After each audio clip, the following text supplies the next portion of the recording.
สวัสดีครับนะมาละ อินโทรไม่มาอีกแล้วแหมเซ็งจังเลยอ่าโหลเช็คโหลเช็คมีใครได้ยินไหมเอ่ยรบกวนตอบพี่นิดนึงนุนะมายังเช็คหน่อยเช็คหน่อยโอเครู้สึกมาแล้วนะโอเคอินโทรไม่มานะต้องเอาไงดีนั่นแหละสิเนาะเอาไงดีแตกอะไรไม่แตกเดี๋ยวแจกอะไรดีเดี๋ยวเช็คก่อน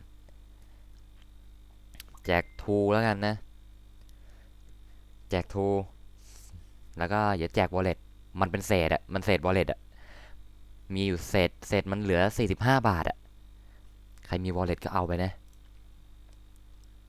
มาเทลวันนี้ก็พาเวลเหมือนเดิมพาเวลนะซึ่งทำไมมันเงียบเหงาเหลือเกินอยู่คนเดียวอีกแล้วนะทำไมเล่าทำไมมีปัญหาอะไรฮะแจกอะไรนะเสียงเบาจังเสียงเบาเหรอเดี๋ยวพี่ขอปรับหน่อยพี่ว่าไม่เบานะพี่ปรับแทบจะสุดแล้วนะเนี่ยหูจะแตกเอาไปเนี่ยแจกทูกะแจกวอลเล็ตแจก52 รางวัลแล้วก็วอลเล็ตอีก45 บาท หรือจะเอาอะไรแจก100เลยแค่รางวัลเดียวเนี่ยแล้วก็45 บาทใน wallet อ่ะใครมี wallet ก็เตรียมมาดูดซับแล้วรับเลยจริงอ่ะจริงสิเนาะสวัสดีครับสวัสดีครับผมสวัสดีครับเนาะ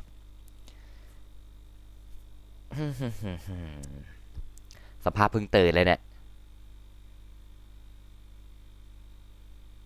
อ๋อเหรอขนาดนั้นเลยพี่ลืมเอาน้ำมากินมาเดี๋ยวพี่ไปเอาน้ำมากินก่อนเนาะแป๊บหนึ่งส่วนเจ๊ครับดูแล้วก็เข้าห้องทอล์กเถอะครับแจกเลยขนาดนั้นเลยเมื่อกี้เราก็ไปเที่ยวอีกชแนลมาไม่ใช่เหรอฮะได้ข่าวว่าไปเที่ยวอีกชแนลมาไม่ใช่เหรอได้ไหมล่ะรางวัลน่ะ เดี๋ยวผมมาแล้วกันเนาะเดี๋ยวขอไปซื้อไปเอาน้ำมากินก่อน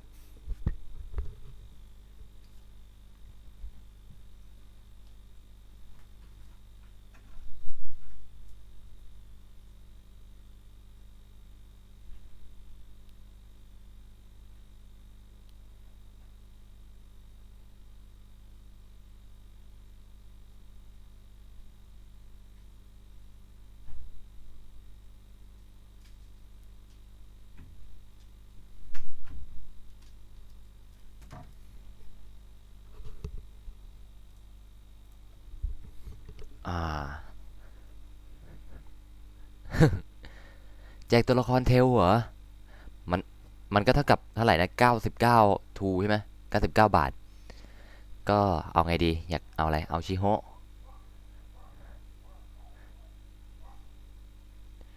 อะไรมาอยู่ตรงนี้ดีครับสวัสดีครับผมนะ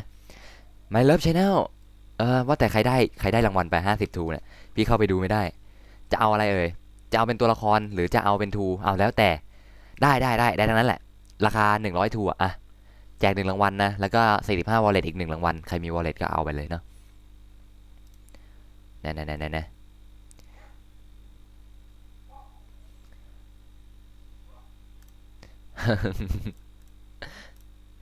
ก็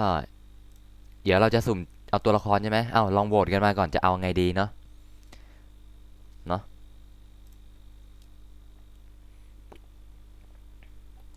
โอ้ย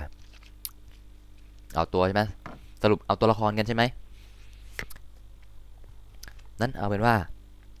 คนคนมันมีไม่กี่คนเองอะเราจะสุ่มกันได้ง่ายกันไปหรือเปล่ารางวัลมันจะง่ายกันไปหรือเปล่าเนาะเอาเป็นว่าเอาตัวละครทำไมเอาตัวละครกันโอเคเอาตัวละครก็ได้โอเคขอมาจัดให้แล้วกันเนาะโอ้ได้ทั้งนั้นแหละถ้าใครเป็นผู้ชนะนะใครเป็นผู้ชนะนั่นเองอย่าพี่ให้นะ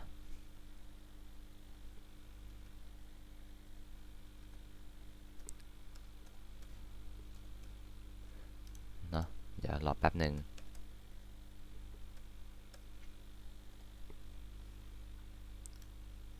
อะไรฮะเจ๊อ้าวอ๋อไม่ใช่โอ้สวัสดีครับผมว่าแต่เจ๊หายไปไหนเนี่ยใครชนะพี่เป้ได้รับไปเลยเฮ้ยไม่ดีมั้งไม่ดีมั้งไม่ดีมั้งฮะในแชทโอเคในนี้ก็ได้ซึ่งใครจะร่วมกิจกรรมก็พิมพ์มาเนาะพิมพ์มาอะไรพิมพ์กันมานะเดี๋ยวพี่ขอเซตตั้งค่าพวกโปรแกรมอะไรพวกนี้ก่อนแล้วกันเนาะ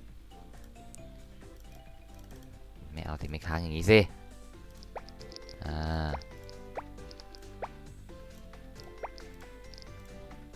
เวลด้วยได้ครับผมได้เนาะได้เพราะเดี๋ยวผมจะใส่ชุดบวกเวลให้แล้วกันเนาะแล้วก็เดี๋ยวใส่ปาร์ตี้ให้ด้วยเอาเป็นชื่อในนี้แล้วกันเนาะใน YouTube เนี่ยนะเดี๋ยวผมขอเซตไว้ก่อนซึ่งมีใครจะเล่นบ้างกดหนึ่งเข้ามานะผมแจกให้เลือกเลยว่าจะเอา100ทูหรือจะเอาเป็นตัวละครก็ถ้าใครชนะก็เดี๋ยวผมให้เลือกแล้วกันเนาะราคาเท่ากันแหละหรือแล้วก็มีอีกรางวัลคือจะให้เป็น wallet เนาะ45 wallet เพราะมันเป็นเศษเหลือโอเคเนาะมี1คนแล้วเนาะก็พิมพ์1มานะไม่พิมพ์1พี่ไม่ก๊อปชื่อมาลงไอ้นี่ไว้นะตรงโปรแกรมพี่นะพิมพ์1มานะพิมพ์1ถ้าจะร่วมเนาะพิมพ์1ถ้าจะร่วมกิจนะครับเนาะอันนี้ก็มีอีกคนมาแล้ว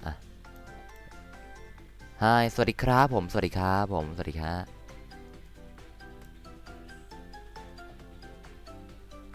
ใช่เองหรือเปล่าใช่เองหรือเปล่านี่คืออะไรฮะมาอีกคนแล้วเนาะแป๊บนึงเนาะนั่งไล่ก๊อปไปก่อนทีละคน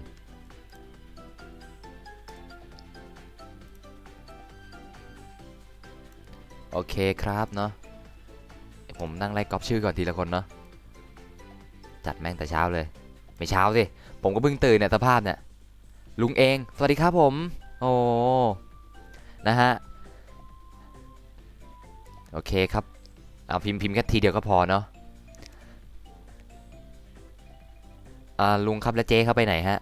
เจ๊ก็หายไปไหนครับลุงครับอ่าพิมพ์แค่ครั้งเดียวพอเนาะพิมพ์ครั้งเดียวพอเนาะวันนี้ลุงจะมาเล่นตัวไหนครับ นะฮะเล่นด้วยกันได้นะครับเล่นด้วยกันได้เนาะแอดเพื่อนพี่หน่อยติดตามแล้วนะดีครับผมดีครับเนาะอ๋อแต่งรูปอยู่โอเคครับผมโอเคตัวนี้ไม่ใช่ตัวหลักพี่เนาะพี่ก็คงจะไม่ได้แอดเนาะกิจอะไรแจก100ทูหรือจะเอาเป็นของในเกมก็ได้นะราคา100เนี่ยได้ทั้งนั้นแหละแล้วแต่เราจะเลือกเพราะมันพี่เหลือเศษอยู่45 wallet อะ มันทำอะไรไม่ได้อะเดี๋ยวพี่แจกแล้วกันใครมี wallet เดี๋ยวแจก45 wallet นี่แหละเอาไปเลยเนาะมีแค่นี้แหละใครจะร่วมกิจกรรมกดหนึ่งนะฮะร่วมกิจกดหนึ่งนะฮะร่วมกิจกดหนึ่งนะขอดูทีอาร์ที่เหลือเท่าไหร่วะรู้สึกจะเหลืออยู่หน่วย10ร้อยพันหมื่นแสนล้าน75 ล้านกว่าครับ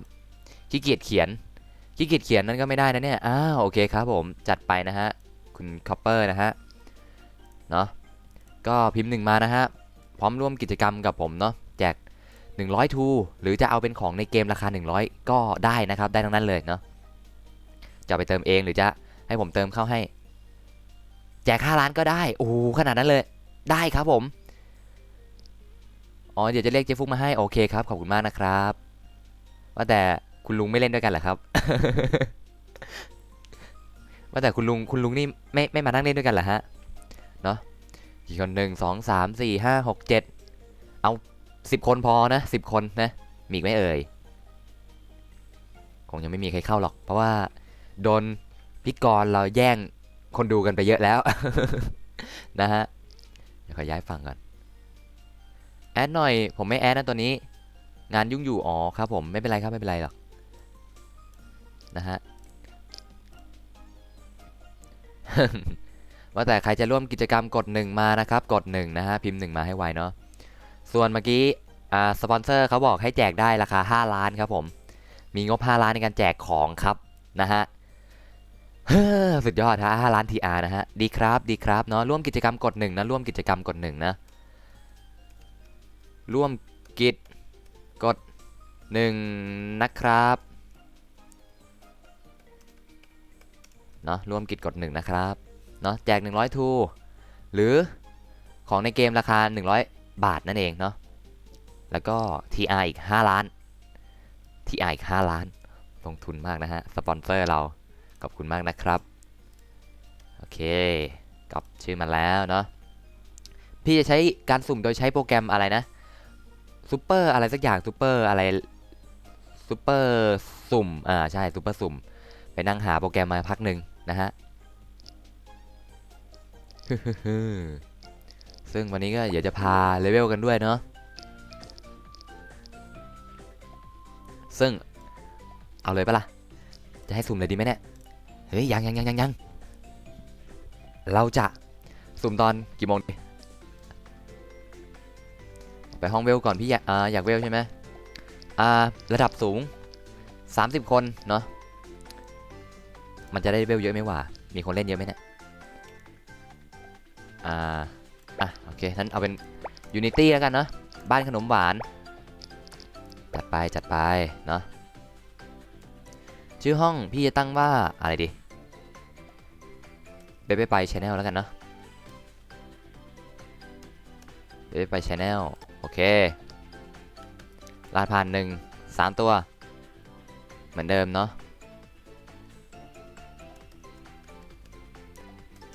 เราจะรีบจบให้ไวนั่นคือการลงหม้อนั่นเองเนาะลงไปต้มกินกัน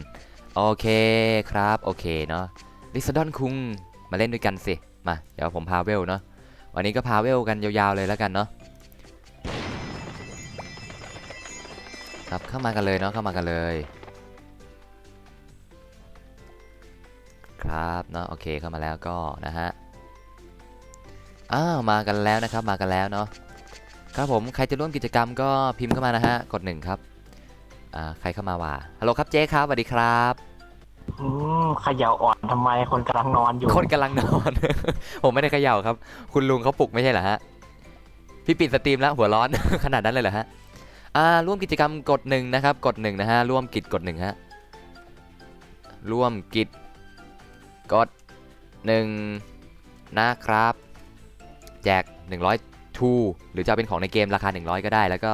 แจก45 wallet อีก1 รางวัลแล้วก็แจกอีก5 ล้าน TR นะฮะ สปอนเซอร์เขาบอกมาครับเนาะ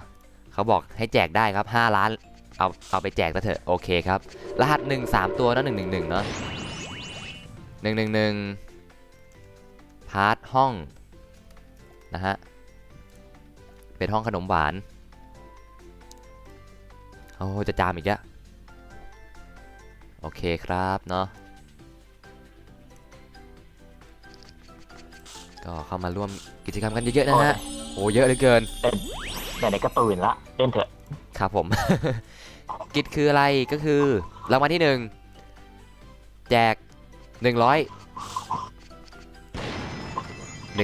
อะไรวะจะว่าไงดี100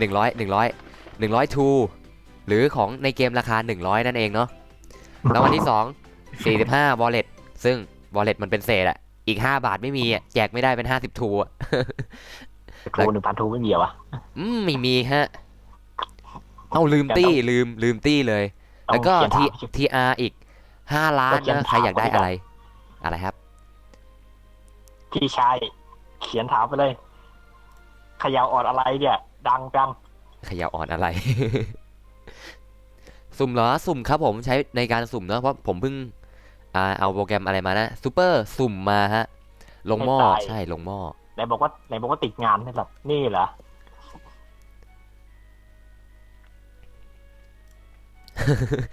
บอกว่าติดงานแล้วไอ้ไฟล์เกมที่ทำเกมอยู่ใช่ไหมเนี่ยทำไฟล์เกมทำไมล่ะ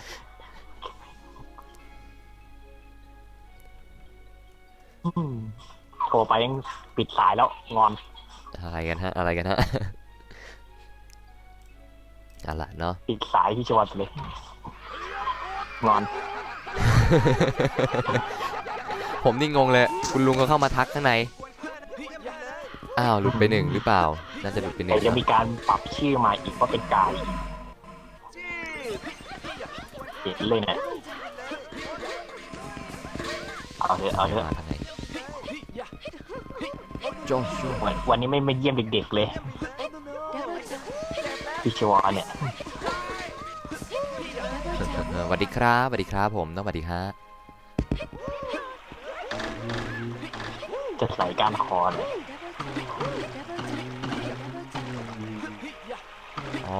ผมซับ34ดีใจจังโอเคครับโอเคเนอะของพี่เท่าไหร่วะ160แล้ว โทรไปหาพี่เอ็มดีกว่า เอาไว้ที่หลังโทรพี่เอ็มเป็นคู่แข่งพี่ชวาน 5 ล้าน TR เนาะแจก5 ล้าน TR คนละล้านเลยดีไหมเนี่ยฮะ เอ๊ะ ครับผม เป๊ะ ครับ ดูสองคนเนี้เดี๋ยวเขาเติมกล่องอยู่แล้ว ใครครับใครฮะ พี่ชวานกับพี่เอ็ม แล้ว นี่ ฮะ คือสองคนนี้ไม่ถอดใจกันมากเลยนี่จะเปิดกล่องไปถึงไหนเนี่ย จะเอาอะไรกันครับเนี่ยเปิดกล่องเอาอะไรกันฮะ เปิดกล่องว่าใครแม่งเติมเยอะกว่าใครเปิดกล่องได้ดวงดีกว่ามาเลย สรุปคือ วัดดวงอะไรนะแข่งเรื่องดวงกันใช่ไหมฮะ แต่เรื่องดวงวันนี้เขาเติมไป2,000 อื้อหือ วันดูว่ากล่องเนี่ยกูจะได้อะไร ทุกคนเด็กๆก็อยากเห็น ที่เขาขอมาเขาก็ทำให้ ครับผม อยากได้อะไรไปขอเขาเองแล้วกัน Double jump. ต้องรีบไปห้ามก่อน เดี๋ยวเงินหมดตูด อย่าไปห้ามเลยครับ เราต้องปล่อยเขาไปครับ นะฮะ ไปเติมอะไรตั้ง2,000 ก็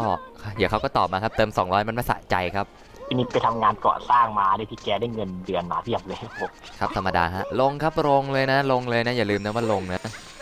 ลงกันนะฮะเราจะมาแข่งกันว่าใครจะไปไกลกว่ากันนะชั่วใครที่เฮืออ้าว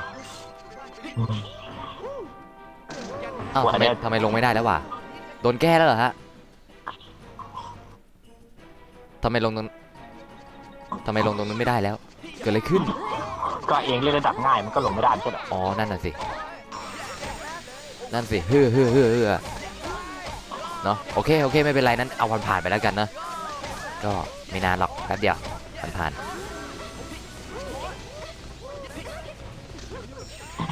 มันเอาอะไรคิดแก ลืมมีการลืมว่าลงหม้อมันไม่ตายทำระดับกันต้องมีที่ ฮือ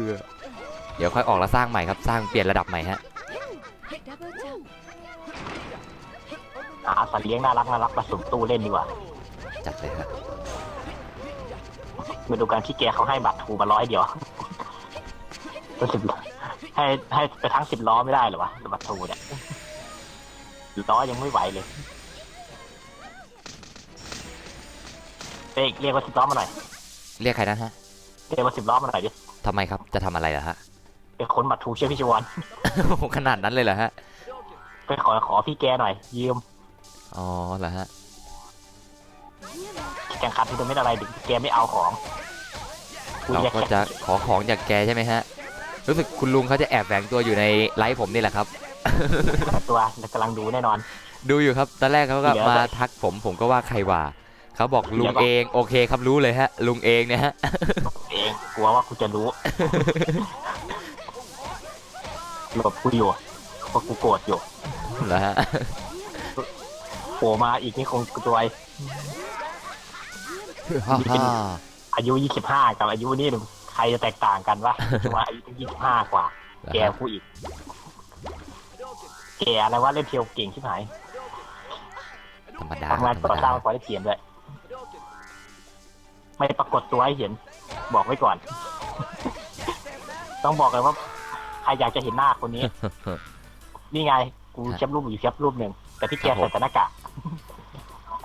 ก็เลยไม่เอามาให้ดูไม่ได้ เอาแค่รูปใส่หน้ากากไปก็พอเขาแคปใส่ มีใครจะร่วมกิจกรรมอีกไหมฮะพิมพ์1มาเลยเนาะ จะรวมเลย ได้ของดีของฟรีก็ไม่มีให้บ่อย ของฟรีทั้งนั้นแหละ ๆของฟรีไม่มีให้บ่อย นี่นานๆทีพี่จะมาแจกของนะเนี่ย ๆมาดู โอ้ได้ขอนอีกแล้ว เปลี่ยนก่อนเปลี่ยนห้องก่อน เอาไปเถอะ ดีครับพี่เป้ผมมามาไหมทันไหมทัน ไอ้เหี้ยฝนตก เองก็เข้า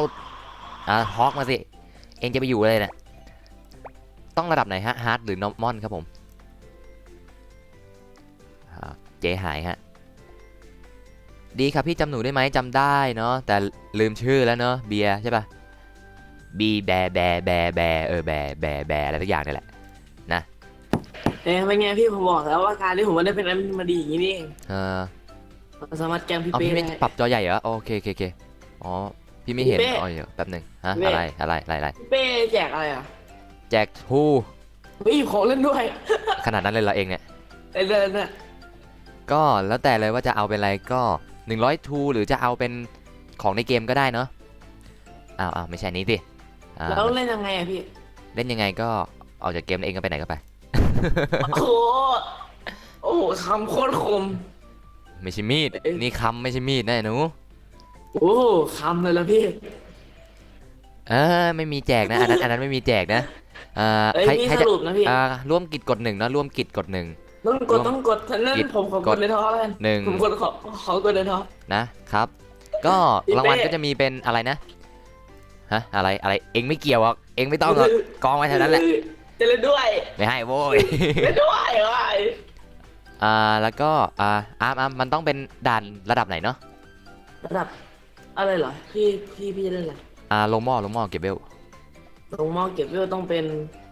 อ้าวลงหม้อเก็บเวลมันก็ต้องเป็นของแบบวิ่งแบบอันอะไรสักอย่าง ไม่มันต้องเป็นระดับไหนไอ้ด่านไอ้อะไรนะ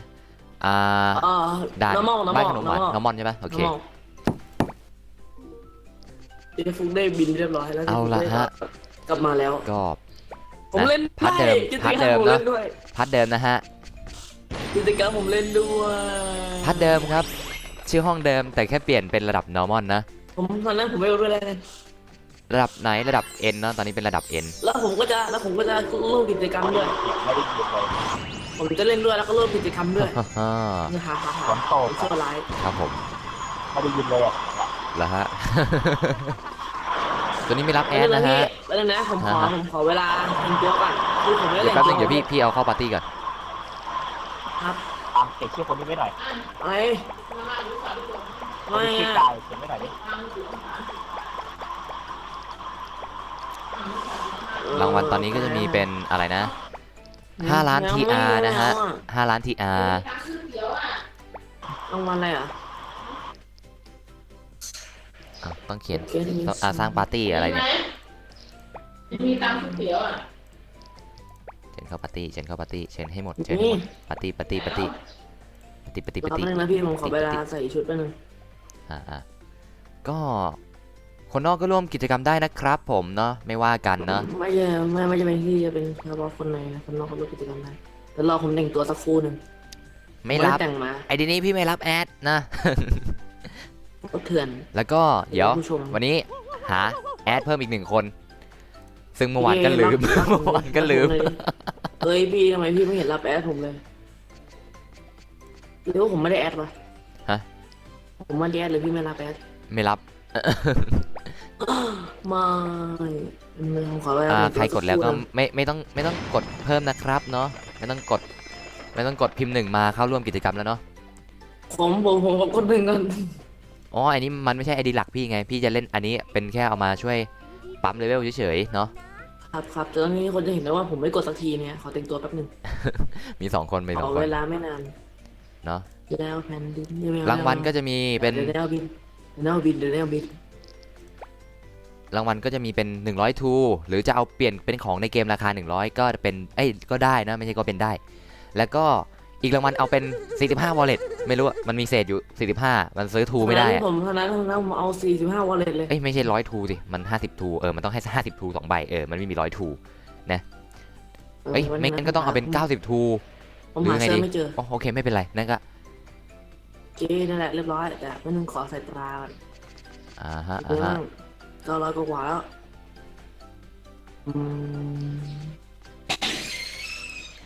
เอากิน มัน นา ไม่ ลี ถึง 1,000นะพี่ อะไรไม่ถึง XP 1,000ไม่เป็นไร เดี๋ยวมันต้องถึง1,000สิเพราะผมต้องการให้มัน ว่าแต่มีใครมีหัวบ้างเอ่ย หัวอะไร หัวห้อง ซื้อดิ ซื้อเท่าไหร่วะ ไม่ต้องซื้อหรอกเอาเล่นเรียน ไอดีใครเหรอของไอดีของผู้สนับสนุนใจดีนะเดี๋ยวแจกตัวละครใครไม่ได้ก็เดี๋ยวแจกตัวละครที่เป็น TR ให้ด้วยอ่ะเขาบอกเขาให้งบมา5 ล้านอ่ะเอาไปแจกแล้วเถอะ 5 ล้าน เดี๋ยว TR นะ ฮะอะไร เอ้า XP มันอ๋อถูกแล้ว917ใส่บัฟเพิ่มนิดนึง พร้อมยังเนี่ย 200 พร้อมยังไม่ดีกว่า เขารอกันนานแล้ว 200มันเยอะเกินไปสำหรับผม อยากได้ยูกิก็ได้นะก็พิมพ์ในไลฟ์สดมาเนาะขอกินารีก็ต้องชนะกิจกรรมซะก่อนเนาะผมมี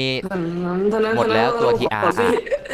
นั่นก็ต้องจงชนะกิจกรรมนี้ซะ โอเคข้าชนะให้ได้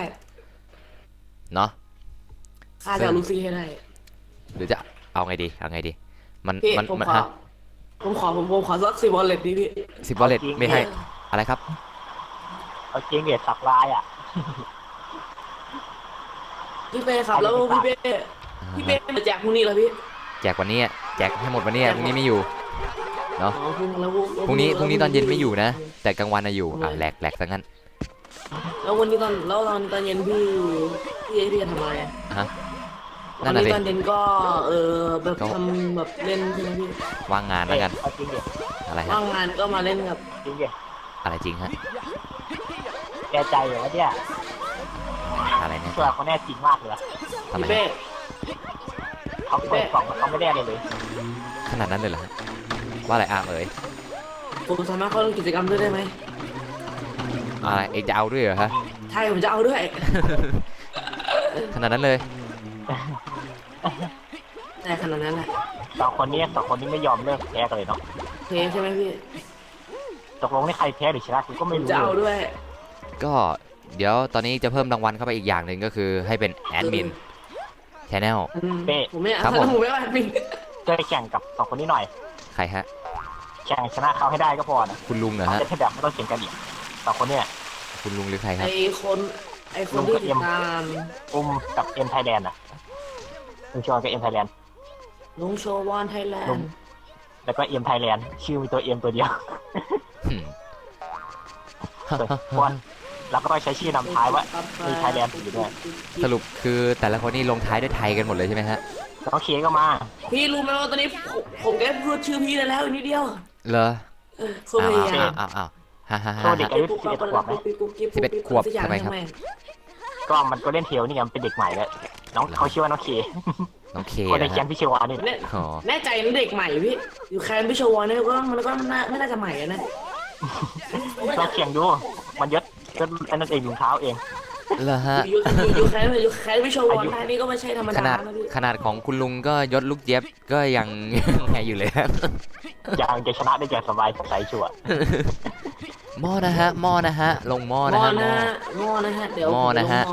เอาเถอะไอ้สามคนนี้มัน หม้อ รู้ไหมว่าเราไม่ได้ลงหม้อนะพี่เราลงใต้หม้อกัน หม้อลงใต้หม้อใช่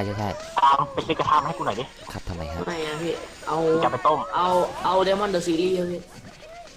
เนี่ยกูจะเอาไอ้นี่ไง แข่งกันไป กูจะไปฟาดหน้าพี่เอ็ม เดี๋ยวผมไปข้างหน้าดีกว่าผมจะ ดึง ไปนี่ เดี๋ยวมันเป็นรอยหน้าพี่เอ็มเลย ว่าแต่ใครไม่ลงเนี่ย คนนี้เว้ยผมจะลงแล้วแต่ ใครไม่ลง ผมเข้ามา ล ดู ง มัน สิลง ดีกว่า ลง ลง ลง แล้ว ลงเร็วลงซะ ไม่เอาแม่งเลย ตามเขาเติมไป2,000อ่ะ ระวังนะ ไปห้ามเขาหน่อยดิเขาแม่ง2,000อ่ะ ระวัง กูอยากจะให้มันจบหน่อยเถอะ ฮ่า กูเสียดายเงิน เตะมาเลย มีใครอีกไหมเอ่ยที่จะร่วมกิจกรรม บอม ฮะ ไม่เกี่ยวอ่ะ 1 2 ไม่เกี่ยว 3 4 5 6 7 8 9 10 11 คน มึงเป็น ผ ลูก มจะร่วม มึงเป็นลูกทีมในแชทนี่นะเว้ย มึงจะเอาทำไมขนาดกูยังไม่เอาเลย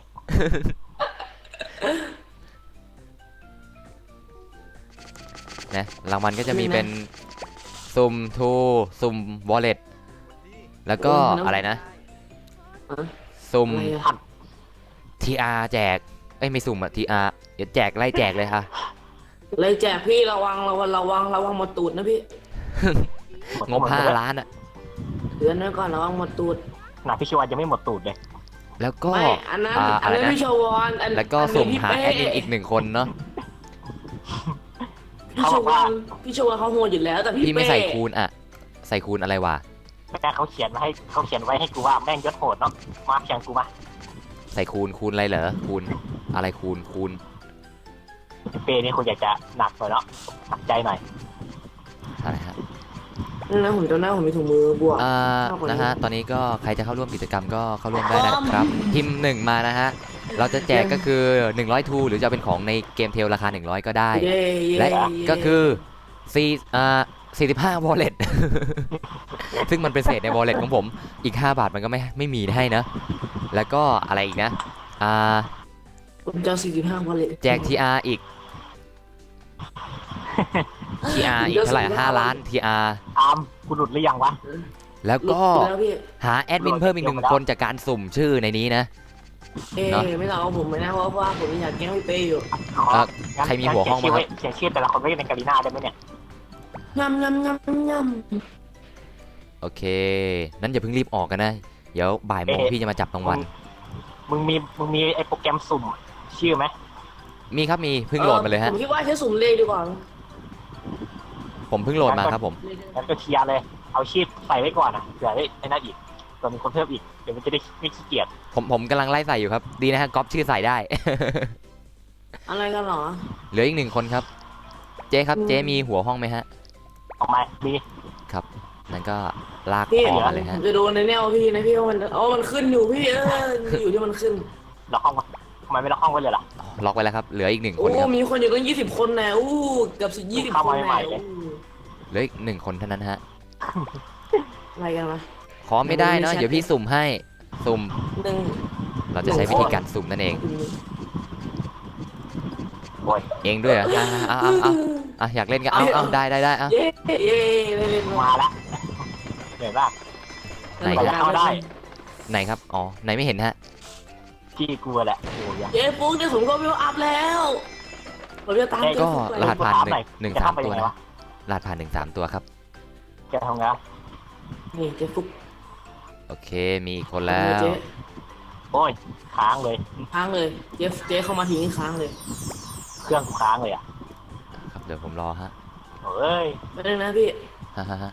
มีใครจะร่วมอีกไหมเอ่ย หาแอดมินด้วยเนาะ รู้สึกว่าเขาจะแบบมีพิเศษอย่างหนึงคือมันจะบวก XP คูณอะไรสักอย่างนั่นแหละผมขอหาของก่อนมันจะบวก XP คูณผมจำได้หาก่อน โอ้ย ไม่มีก็ช่างแม่ง เฮือ มีพันตัว XP แล้ว จะเชิญเข้าทำไมนักหนาเนี่ย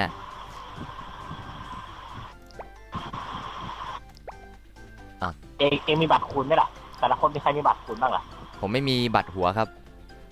งั้นจะขอได้ไหม โอเคครับ เดี๋ยวผมดีดออกให้ก่อน ขอมาหน่อย ผมเกียร์นะฮะเอาก่อนครับถ้าเกิดใครไม่ออกจะโดนพี่ไปเขาก็ทำเราทุย กระทำชำเขาไม่ใช่ค่ะชำเรา อ๋อชำเขาเหรอเอ๊ะมันไม่ทำเลยว่ะ 2 เครื่องได้ไหม ขนาดนั้นเลยเหรอ พี่เป้ซื้อตัวใหม่เหรอ อ๋อไม่ได้ซื้อเนาะ อันนี้มีสปอนเซอร์เขาให้มา อ้าว แล้วทำไมหัวห้องยังไม่ได้กันสักที ทำไมผมเข้าห้อง อ ไม่ อก ได้ กันยกห้องเลยนะ เดี๋ยวเข้าใหม่นะ เดี๋ยวเข้าใหม่ ผมไม่ได้ เราเข้าไว้ก่อนเลยเหรอ ผ่านไม่ ล็ ถู อก กอะ ห้องไปแล้วครับล็อกห้องไปแล้ว อ้าวทำไม ผ่านไม่ถูกอะ ผมกดตามเจ๊ไม่ได้วะ จะตามไม่ได้ เอ้าทำไมรหัสผ่านมันไม่ถูกอะพี่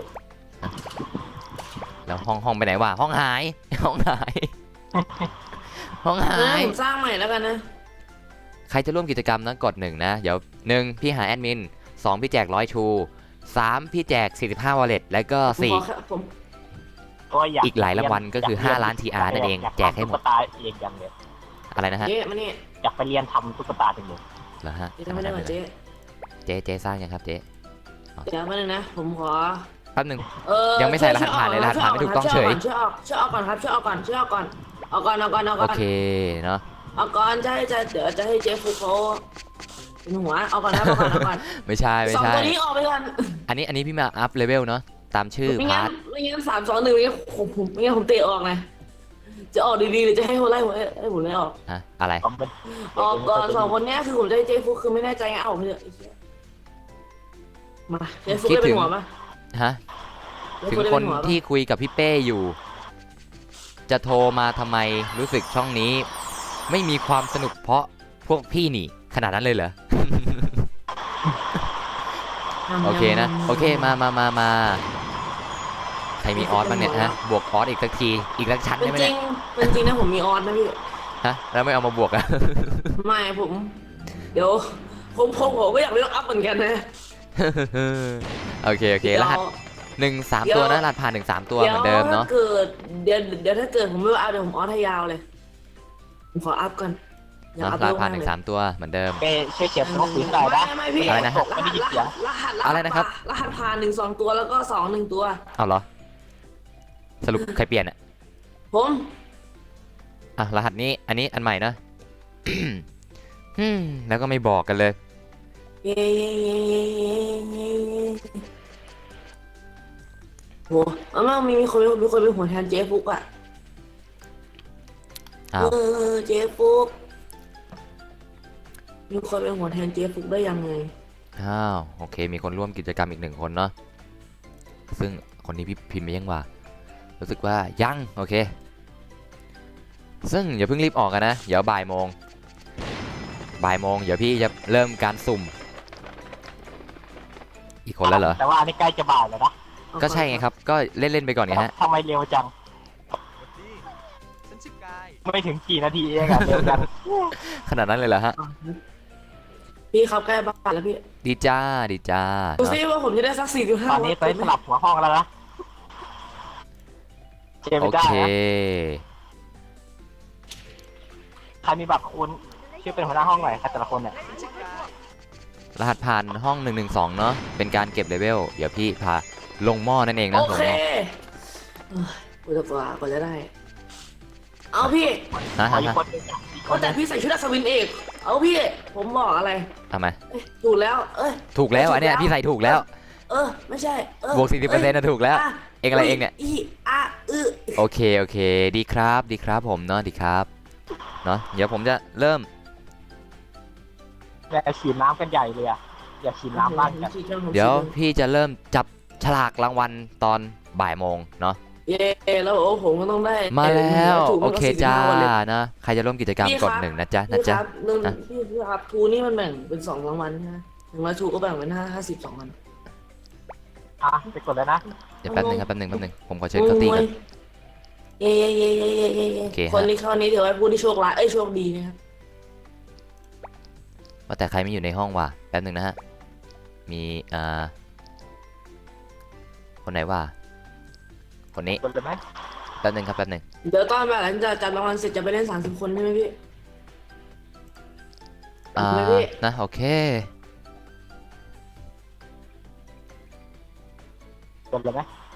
กดเลยครับผมจัดไปเลยฮะ จัดไป ตายแล้วจะมีเอาบัตรคูณ 20% มา ฮะใช่เหรอฮะ อันนี้แหละ เจ๊ฟุกของมีบัตรปาร์ตี้พรีเมียม งั้นเดี๋ยวมาตอนบ่ายแล้วกันขนาดนั้นเลย เจ๊ เนาะ ฟุกของ ใครจะร่วมกิจกรรมกด1นะ1ก็คือหาแอดมิน2คือ100ทูหรือเอาเป็นของในเกมราคา100ทูก็ได้3ก็คือ45 wallet นะต้องมี wallet ด้วยนะแล้วก็4แจกแหลก5 ล้าน PR นะ 5 ล้านที่เอ้ยพี่ผมมีคำถามมาถามหนึ่ง อ่ะ คือ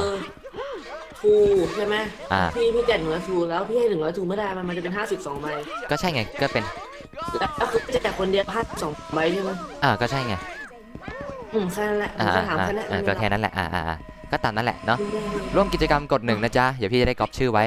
แล้วก็จะไว้เข้าในเครื่องโปรแกรมสุ่มพี่ เอาแล้วพี่เอาชื่อผมเข้าไปยัง เอาเข้ามาแล้ว โอเค ตอนแรกว่าจะไม่เอาเข้าแล้วเกะกะลก ผมนี่เดินตัวกดอันซับเลยทีเดียว ขนาดนั้นเลย เดี๋ยวแป๊บหนึ่งนะใครที่พิมพ์มาเดี๋ยวขอเวลานอกเนาะ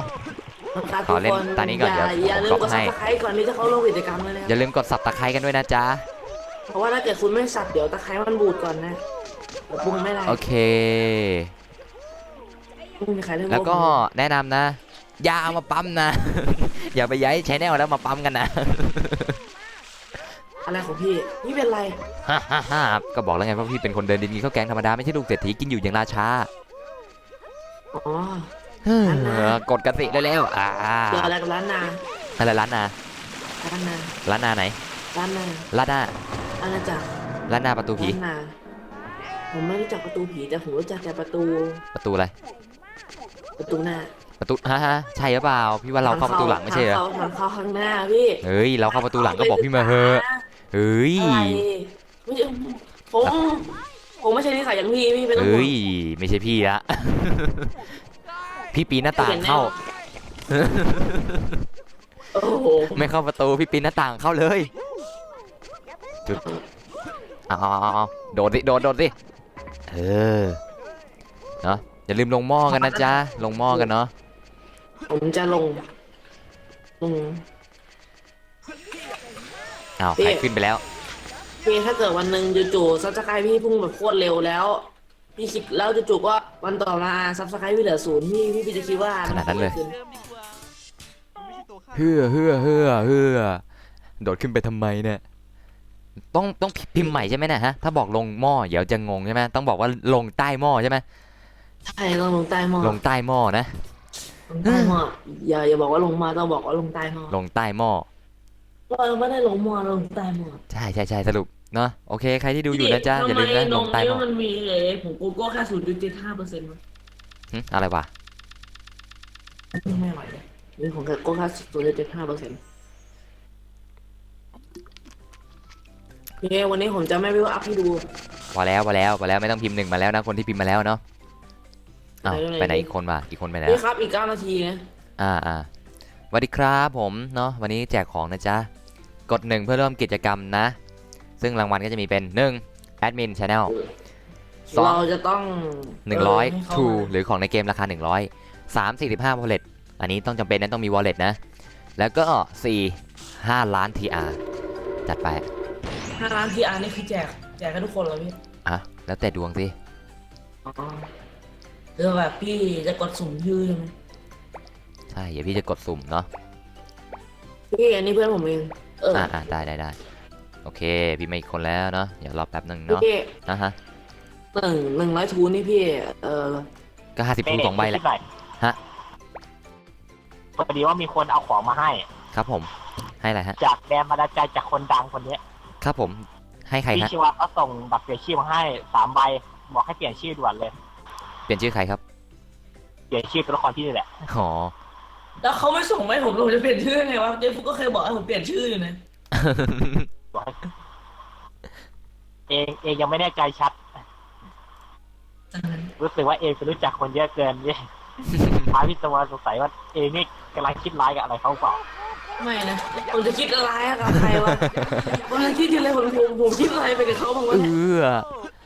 อามอาจจะขโมยบัตรกูไปทีเหมือนกับผู้หญิงไงก็มีนะ อุ้ยเป็นไปได้ครับ พี่คิดว่าแล้วผมเป็นผู้หญิงไงพี่ฮะผมไม่ใช่พี่เป้นะผมไม่ใช่พี่เป้นะ อะไรนะ เห ฮะ มือนเสียงผมแค่เปลี่ยนเฉยๆจริงๆนะคือเสียง เอาวันนี้พี่แจกของเนาะ ไปถามเขา ใช่ ดู แล้ววันนี้พี่เป้เขาจะไม่อยู่ตอนเย็นเว้ยเพราะฉะนั้นตอน พรุ่งนี้พี่ไม่อยู่ตอนเย็นแต่ว่ากลางวันพี่จะอยู่ แล้วตอนมืดอะพี่ก็อยู่ไหม ฮะประมาณเย็นๆพี่ก็น่าจะไปแล้วล่ะ ไปไหนพี่ เย็นอย่าลืมซื้อน้ำแข็งใสมาฝากด้วย นั่นนะฮะน้ำแข็งใสเหรอฮะวันนี้พี่เป้แจกของไหมแจกเนาะแจก วันนี้พี่เป้เขาแจกของมาตัวเลยครับ อยากไปเรียนเย็บตุ๊กตาด้วยกันอยากทำตุ๊กตาเองบ้าง แฮนด์เมคฮะแฮนด์เมคผมก็มีอีกตัวหนึ่งนะฮะแฮนด์เมคฮะเป็นตุ๊กตา พี่ ผี รู้ไหมว่าผมเกลียดทำเมคมาก คือแบบอยากทำตุ๊กตาเองดู ครับผม ทำตุ๊กตาเองขายจะเอาลายสติ๊กเกอร์ให้หมดเลย ขนาดนั้นเลยเหรอฮะโอ้ย ก็ตาย ทำเองได้ น่าซื้อครับน่าซื้อนะฮะ น่าซื้อฮะผมขอซื้อ แต่ไม่ ตุ๊ เอา ก เป็น ตา ตัวละครเอาไปแค่รูปรองเท้าพอรองเท้าของเทวเนอร์ ก็นึกว่าจะตัวละครพี่ผมก็เลยอยากจะเอา จะเอามิโฮเหรอ ว้ย ก็ได้นะ เดี๋ยวแต่ว่าต้องสุ่มเนาะแต่ว่าถ้าเป็นตัวละคร TR ก็เดี๋ยวแจกให้เลยแล้วกัน แต่กูเนี่ยต้องไปหัดเย็บหน่อยละกูเนี่ยอยากจะทำเองบ้าง ครับก็ดีครับ เพราะผู้หญิงเขาทำกันแต่อันนี้ผู้ชายคนหนึ่งทำอยู่ทำงานแบบผู้หญิงก็มีกูนี่แหละคนเดียว ก็ดีครับผมก็ดีครับนะฮะอย่าลืมนะครับว่าลงหม้อนะลงหม้อเนาะเข้ามา แล้ว ปัก ถ้าเกิ อีกทีจะได้ไว ตัดสินไง ๆลงใต้หม้อนะลงใต้หม้อนะพูดใหม่แล้วกัน นะกูไม่ลง ใครโดดไปแล้วใครโดดไป ใครโดดไป ไม่ลง กูไม่ลง เจ๊ นี่มันลงในหม้อ ไปลงบนหม้อซะแล้ว นี่มันลงใต้หม้อเจ๊ลงบนหม้อ เนาะเดี๋ยวรอบ่ายโมง มีค เนาะ อมเมนต์หนึ่งโผล่ขึ้นมาว่า อยากได้มังกรนาคี อ่าขนาดนั้นเลยเหรอพี่ขอเพิ่มเพื่อนหน่อยไม่ได้เนาะตัวนี้พี่ไม่ได้รับเนาะเพราะว่ามันไม่ใช่ไอดีหลัก เพิ่มด้วยเพิ่มไว้ก่อนสิดีเสร็จ สี่สอง นั่นสิ สี่ ฮะ สองแปดสาม ไอดีนี้ไม่ใช่ไอดีหลักพี่เนาะเดี๋ยวรอพี่เข้าไอดีหลักแล้วกันเนาะ เมื่อวานก็ไม่ได้เข้านี่หว่าไอดีหลัก ใช่ครับเมื่อวานก็ไม่ได้เข้า ลืมเข้าไปรับของไอดีหลักเลย ไม่เห็นเข้าเลย แป๊บหนึ่งวันนี้มีฮอตไทม์ป่ะใช่ด้วยฮอตไทม์ นี่ ลืม หรอก ดเริ่ม ร้อนขนาดนั้นเอ้าเฮ้ยมีเยอะแยะเลยว่ะเฮ้ย เพียบเลยของทั้งเดือนเลยอย่าลืมกดเริ่มฮอตไทม์กัน แต่ นะ ว่ามั ฮะ นไม่ทั้งเดือนหรอกมันเป็นวันเสาร์ทั้งนั้นเลยวันเสาร์อาที่ทั้ง ก็ นั้น ทั้งวันเสาร์อาทิตย์ทั้งเดือนไงครับเสาร์อาทิตย์ทั้งเดือน เฮ้ยมีสิทธิ์ว่ะมีสิทธิ์ว่ะพี่มีสิทธิ์อยู่ ได้รับปลานั้นหรือยัง อะไรฮะ เอาที่แบบว่ามันให้รับไอ้นี่แหละ พี่รู้ไหม มี พี่ ตา ว่า ด้วย พี่ เหรอ เป็นคน ไหนว่า รู้ไหมพี่ มันมีปลาของมันอยู่ต้องหาได้เรียกเป็นลูกกรอกของขวัญน่ะ พี่เป้ มี ครับ กล่อง พี่ ของ เป้ ขวัญฮอตไทม์โอเคครับได้แล้วฮะ สาม ว่าอะไร ครั้งนะให้รับสามครั้งอ่ะ ครับผมอันนั้นได้แล้วครับ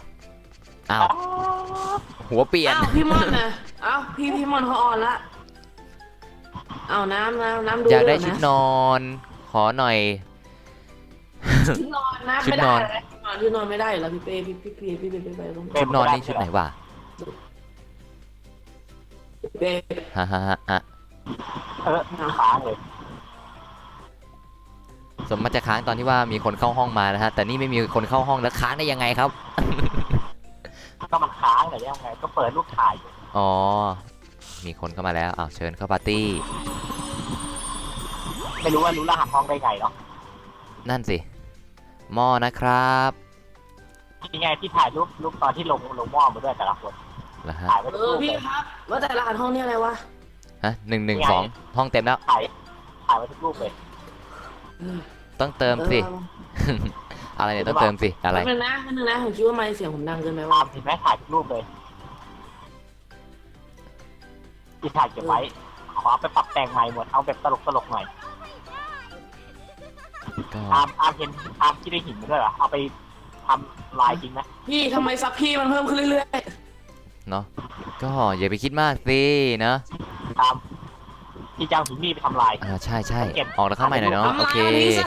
อ้าวออกต่อเราอ่ะเราออกอีกทีนึง ต่อคน รีมูฟอิทนาว เติมครบ500 บาทคงไม่ครบนะจ๊ะ ได้มาไม่มีใครบัตรคูณเลยเหรอ ไม่น่ามีนะฮะ รู้สึกจะมีเจ๊คนเดียวครับผม อะไร ครับ มันจะมีแค่คนเดียวเนี่ยเดี๋ยว โอเคฮะเนาะรหัส112นะใครเร็วใครได้นะโอเค ถ้าคนเดิมก็จะดีไป แค่เดียว เดี๋ เนี่ย วย ฮะฮะ คือวันนี้เป็นวันที่มันดูน่าสนุกเกินไปปะ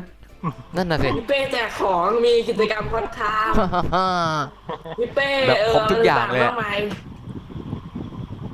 ที่น่าสนุกมาก อย่าแป๊บนึงนะพี่อ่านก่อน ใน อัน วั นี้ น อะไรเนี่ย นี้ในวันดีแบบนี้ ทุกคนนะควรจะทำให้พี่เป้หมดตัวซะ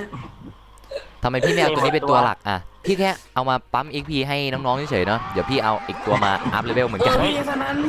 พี่เดี๋ยวถ้าเกิดผมไปอัพเดี๋ยวพี่รออีกตัวนึงให้ผมเลยแล้วผมก็จะเข้าไอดีนี้แล้วพี่ก็ปั๊มไป ครับผมอะไรฮะเจ๊ ให้น้องทำบ้านได้ไหม ทำอะไรฮะ ทำร่นกิจกรรมด้วยได้ไหม รวมได้ครับได้ครับได้ ไม่น้องกีอยากรวมด้วย ได้ครับผมได้ไม่มีปัญหาฮะ พี่เป้ทำ น้อง ไม กีอยากเติมเงินบ้างไม่เคย ได้ เติ ครั ม บได้ เป็นแชมป์ ได้ ผู้เล่น ครับ เก่า เพราะว่าเดี๋ยวพี่เป้มา ได้ครับได้เนาะก็ เก่า ลบ แต่แม่งแต่เด็กไปหน่อยไหม ได้อยู่แล้วครับไม่มีปัญหาฮะ เด็ก ก แค่ ระเป๋าผมมี20 บาท แล้วเลี้ยงแพ้เลย แต่ก็อย่าลืมนะฮะ พี่เป้ ว่าต้องมาอะไรนะ มากด1ในไลฟ์สตรีมผมไลฟ์สตรีมสดผมก่อนเนาะไม่งั้น ผมก็จะไม่ได้กรอกชื่อนะฮะไม่ได้ครับอย่างนั้นไม่ได้ ไม่น้องกีไม่มี พี่เป้ ฮะว่าอะไรอ่ะ เมื่อจะถามนึกเว้ยเป็นเรื่องที่สำคัญน้อยมาก ถามมา ลืมมันจะถามอะไรเฮ้ยลืมมันจะถามอะไรคนนึกก่อนลืม เร็วนี่ มี1มาแล้วนะโอเค ไม่มีเว้ย งาน ไม่เหยียบไม่เหยียบ ทำไมพี่กระตุกอ่ะเพราะว่าพี่เปิดหลายโปรแกรมเนาะ เดี๋ยวรันอันนู้นรันอันนี้โอ้ อุ้ย ก็ใครพิมพ์มาแล้วก็พี่ก็จำชื่อได้นะ อย่าพิมพ์มาบ่อยนะ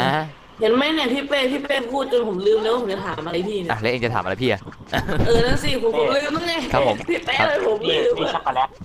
สีมันเองเลย ขนาดนั้นเลยเหรอฮะ ผมบอกแล้วไงผมใช้เอฟเฟกต์พรางตัวครับผม สีช็อกโกแลตเหมือนกันเลย สีช็อกโกแลตเหมือนสีหนูพี่อะจะพูดเขาบอกมาเนี่ย นะฮะ ช็อกโกแลตถึงแฟตฉันจะทานต่อ เอามาให้เป้กินเป้จะกินไหม ไม่กินครับ ทาครับผม จะละเลงให้ทั่วตัวเลย แล้วก็จู่ๆก็มีมดมาประมาณ100 ตัวมากัดพี่ ผมมาละโอเคครับเนาะ อย่างเช่นไอศครีมนั่นน่ะเหรอ นี่เดี๋ยวจบด่านนี้ก็จัดเลยนะ กิจกรรม ใช่แล้วพี่จะต้องเอา100 ทูให้ผม ลงหม้อนะจ๊ะ ลงหม้อนะจ๊ะ เอ้ย ลงใต้หม้อนะจ๊ะ ลงใต้หม้อนะจ๊ะ ลงหม้อพี่แต่เรา เอาล่ะ ร ถึงเวลาแล้วบ่ายโมงแล้ว โอเค ทำไมมันอยู่ใกล้ๆกันจัง บ่ายโมงแล้วเราก็จะมาเตรียม เย้ลงมา ฮ่าฮ่าฮ่าแจกกันแล้วล่ะ ทำไมโกรธแต่ละคนดันหมดเนาะ ซึ่งใครพิมพ์มาแล้วก็ไม่ต้องพิมพ์แล้วเนาะ เพราะพี่ก๊อปชื่อไปแล้ว ทำหมดเวลาแล้วก็ไม่ต้องพิมพ์ละหมดเวลาแล้วไงเวลามั ตอนนี้ก็ปิดแล้วนะจ๊ะ ปิดให้พิมพ์แล้วนะจ๊ะ โอ้ พิมพ์ไว้ก่อน นึกว่าน้อยๆเนี่ยเยอะนะเนี่ย เยอะเหมือนกันนะฮะ รีบพิมพ์แล้วก็เอาชื่อไปสุ่มซะเพราะอีกแค่1 นาทีหมดเลย ฮ่าฮ่าฮ่า เพราะมันบ่ายโมงพอดีแค่1 นาทีเองหมดสิทธิ์เลยนะ เอาห้องเลย จบแล้วเนาะ จบแล้ว บันทึกเรียบร้อย ไปเก็บชื่อไว้แล้วก็สุ่ม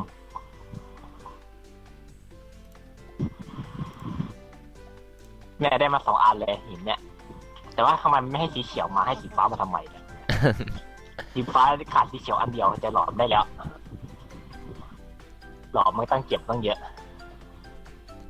ฮ่าฮ่าฮ่าซึ่งถ้าใครไม่อยู่ตอนที่ผมกำลังกดสุ่มแล้วก็จบนะครับเนาะขอบอกไว้ก่อนเลยนะว่าจบนะ ถือว่าจบชีวิตกันเลยนะ อยากเล่นก็เข้ามาเล่นด้วยกันได้เนาะ จอห์นวิก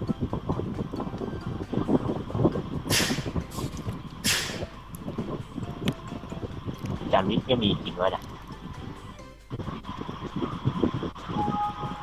เกมพอยแบงอันนี้กูไม่สู้อ่ะ ขนาดนั้นเลย100ทูจงมาเนี่ย เอาเขาจะบอกว่า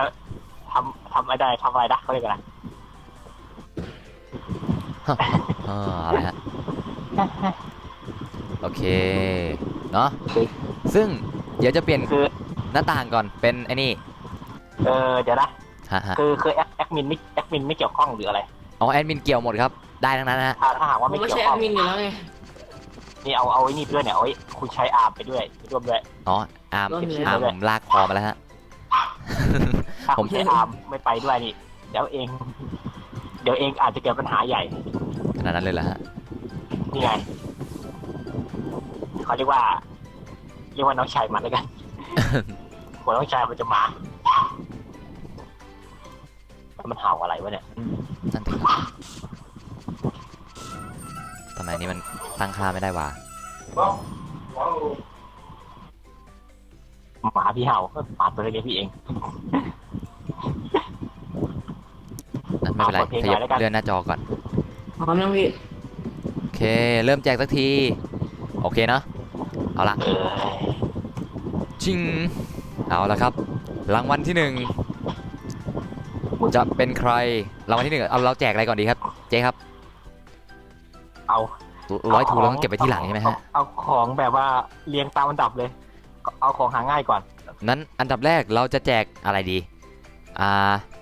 แอดมินในกลุ่มก่อนแล้วกันเนาะ เพราะมันเป็นของหาง่ายก็เอาแอดมินก่อน เราจะแจกแอดมินกันก่อนเลยนะ โอ้ย โอ คน เค ลุ้น พร้อมกันหรือยัง พร้อมกันหรือยังเนาะสำหรับทุกคนนะฮะ เราก็จะเริ่มกดกันแล้วนะ 1 2 3 go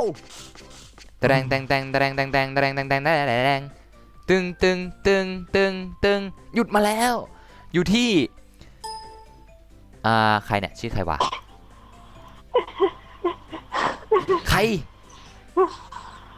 คา ชื่อดิ นา ถ้าหากว่าชื่อใครโผล่นี่พิมพ์ออกมาเลยนะ อะไรสั่งอะไรสั่งสักอย่างเนี่ยแหละ เคนนาเทนซานาสักอย่างครับพี่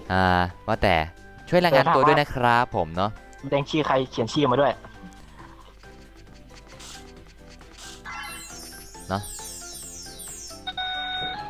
ใส่ไปแล้วนะชื่อเราพี่ใส่ไปแล้ว แป๊บหนึ่งนะขา โอเค ขา พี่ ขาไหนวะ เริ่มกล่องเลยพี่ ขาไหน เดี๋ยว วะ เดี๋ยวเริ่มนะคะแนนซันดูฮะ ขาไหนวะขาไหนวะขาดังสัง คาซาคาราคาซัง ขาละคาสังนะ นะ คนเยอะจังเลย พิมพ์บอกไปก่อนนะได้เป็นแอดมินนะจ๊ะได้เป็นแอดมินนะรายงานตัวด้วยเนาะไม่งั้นถือว่าสละสิทธิ์เลยนะจ๊ะ นั่นไงมาแล้วพี่มาแล้วดูดิ มาแล้วเหรอพี่ค้าง โอเคมาแล้วโอเคจ้าเดี๋ยวขอปรับเป็นแอดมินให้ก่อนเนาะซึ่งฉลองครบเท่าไหร่นะ160เนาะ แต่เอาเซฟเนี่ยเอ้ย1,000 ซับมึงแจก1,000 ทูให้ทุกคน 1,000 ซับแจก1,000 ทูได้ครับไม่มีปัญหา มึงอะไรอะมึงแจกให้ทุกคน ทุกคนเลยเหรอ แค่คนเดียวก็พอแล้วแม่ง แต่พี่ชิวานะเขาให้4 ใบเลย อย่างกับผมมีนะ เอาล่ะเนาะต่อไป รี ก็ พอร์ตเลยพี่กดรีพอร์ตไปเลย ต่อไปก็เป็นอะไรนะ ใครมี wallet บ้างเอ่ย เราจะแจก 45 wallet กันก่อน ผมมี นะ ซึ่งถ้าใครไม่มี wallet ก็ลาก่อนนะจ๊ะฮ่า เจอกันใหม่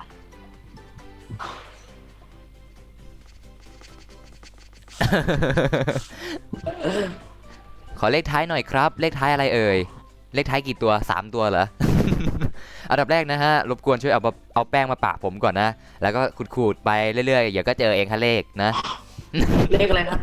เอาเลขไง แม่เดี๋ยวก็เจอแหละนะ ต่อมาก็เอาเป็นเท่าไหร่45 วอ 45 wallet ก่อนเนาะ ซึ่งถ้ามี wallet ถ้าไม่มี wallet ก็ต้องโบกมือบายบายเลยนะ อยากมีเพื่อนเราต้องสุ่มหาเพื่อน ซุ่มเริ่มแล้วนะฮะ 45 wallet เนาะ ถึง หยุดแล้วนะฮะ อยู่ที่ อ้าวไอ้อาร์มซะงั้น เย้ ซีโร่โหลด บอก ที่เฮด แล้วบอกแล้ว Channel พี่ ด้วย บอกแล้วต้องการบอกแล้ว แจกอีหยังตอนนี้ก็แจกไปแล้วนะฮะ แอดมิน1 รางวัล แล้วก็ 45 wallet ออกมาแล้วนะ เย้บอกแล้วพี่ผมบอก ส่ง แล้ว เข้า ผม มาใน โชคดี ส่งเข้ามาในทอล์กเลย สวัสดีครับ อาร์มส่งเข้ามาในทอล์กเลย ส่งเบอร์เข้ามาในทอล์กเลยเดี๋ยวพี่ส่งให้ ผมขอดูก่อนมันจะส่งยังไงพี่ผม ส่งเบอร์เรา มันใช้เล อะ ขตรงไหนคือ ส่งเบอร์เรามาเบอร์ wallet เราอะเดี๋ยว นั่นแห พี่ ละ ขนาดกดสุ่มยังมาเจอเองได้ไงวะเนี่ย บอกแล้วผมดวงดี อ้าวเฮียมึงไม่ได้ใส่นี่ไว้ อ่ะพี่ผมส่งแล้วละ ไหนว่ารางวัลต่อไปก็จะเป็น 52 ใบนั่นเอง หรือก็คือ 100 ทูนะจ๊ะ พี่ผมคิดว่าเราแยกเป็น2 อันดีกว่าไหมไม่งั้นไม่คนเยอะไง ฮะ ไม่ได้อยู่เยอะๆอ่ะเยอะ เหรอ ๆ หรือจะเอาไงดีหรือจะเอา 52 ใบหรือจะเอา เออ แยกเป็น2 ใบดีกว่ามันจะ 100 ได้ดู 50 เยอะ แจกแค่คนละใบใช่ไหม มันจะได้มีคนได้เยอะ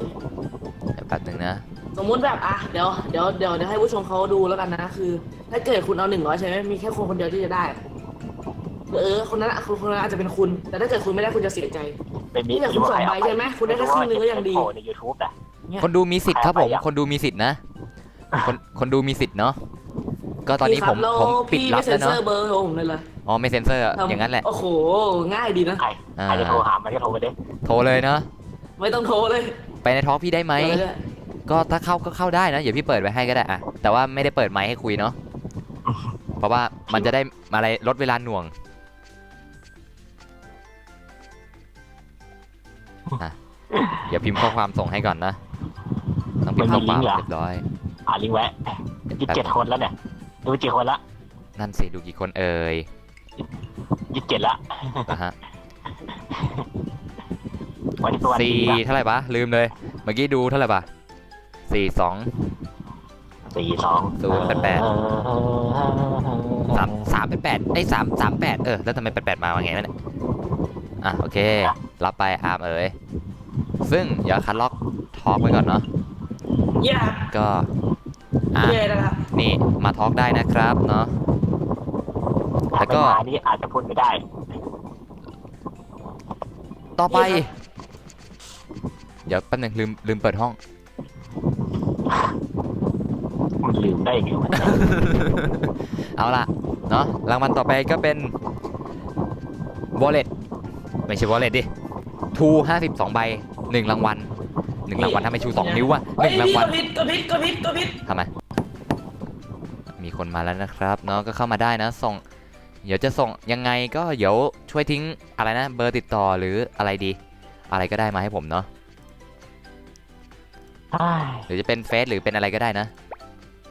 หรือจะเป็นไลน์อ่ะได้ Yes ได้ละ โอ้ย โอเคครับได้นะใครเพิ่มเพื่อนกาลิน่าผมมาก็ได้นะไม่ว่ากันเอาละโปรแกรมซูมหายไปไหนวะ พร้อมกันแล้วนะ ready and gentlemen หึง ไม่เหม็นพี่ เหม็นหึงด้วย this is a show time หยุด ฮ่าฮ่า เสร็จแล้วก็ช่วย ready go ไป นั่นมันเบรเบ นี่นะฮะทุกคนเรานี่เรามีเบอร์โทรของพี่ ซึ่ง ไปเอ้ย ผู้ได้นั่นก็คือ คือ คิมคูโนนะฮะคิมคูโนนะฮะคิมคูโ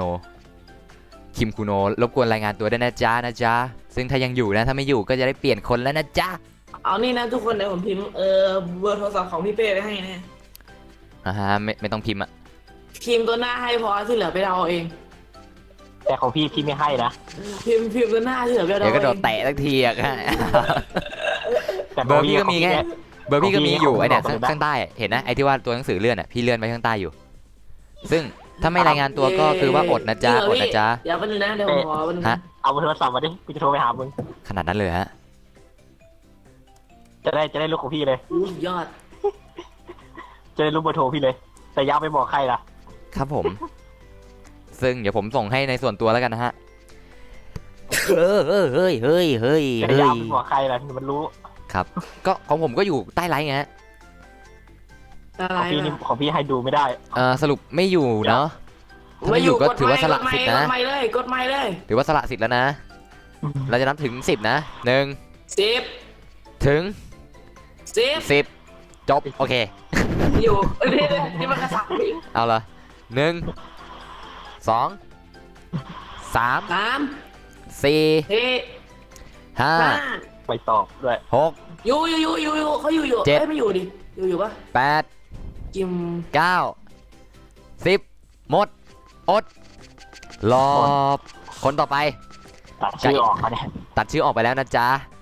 คนต่อไปเลยแล้วกันเนาะ อืม เฮ้ยปิกาชูคุงนะฮะไล่รับรางวัลนะฮะปิกาชูคุงนะฮะ อยู่ไหนอ่ะ รู้สึกอยู่ไหมวะ P I ติดต่อด้วย K A C H U K U N G อยู่ไหมครับ นี่รอดเป็นโปเกมอนเลยเนาะ ครับอยู่ว้าวโอเคอยู่นะจ๊ะก็สรุปคุณได้ไปนะฮะซึ่งเดี๋ยวต่อมาเดี๋ยวผมจะแจกเป็นอะไรนะของรางวัล TR ข้างในนะไม่ทันแล้วเนาะหมดแล้วเดี๋ยวรอรอบต่อไปเดี๋ยวแจกเป็นของ TR อันนี้พี่ปิดไปก่อน โอเค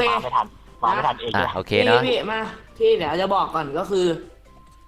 อยากได้ของทีอาร์อะไรครับของเป็นของทีอาร์นะครับคอมเมนต์ไม่ใช่สิเขียนมาเลยครับเดี๋ยวพี่เป้เขาจะส่งไปให้เลย แล้วก็คุณปิกาจูคุงครับมีเพจผมไหมทักเข้ามาในเพจผมเลยเนาะทักเข้ามาในเพจเนาะ ใช่แล้วถ้าไม่ทักนี่คงติดต่อไม่ได้ ทำไมผมไม่รู้เรื่อง ทั อะ ก ไรเขา มา เลยวะ ในเพจนะครับเนาะรับรางวัลในเพจผมเนาะซึ่งเพจอยู่ข้างใต้เนาะโอเคเนาะเพิ่มผมได้จัดไปเนาะ เป้ทำไมผมไม่เห็นรู้เรื่องอะไรเขาเลยวะ อะไรเรื่อง ไม่รู้เรื่องอะไรกับเขาเลย ถ้าเป็นตัวละครในเกมได้เนาะได้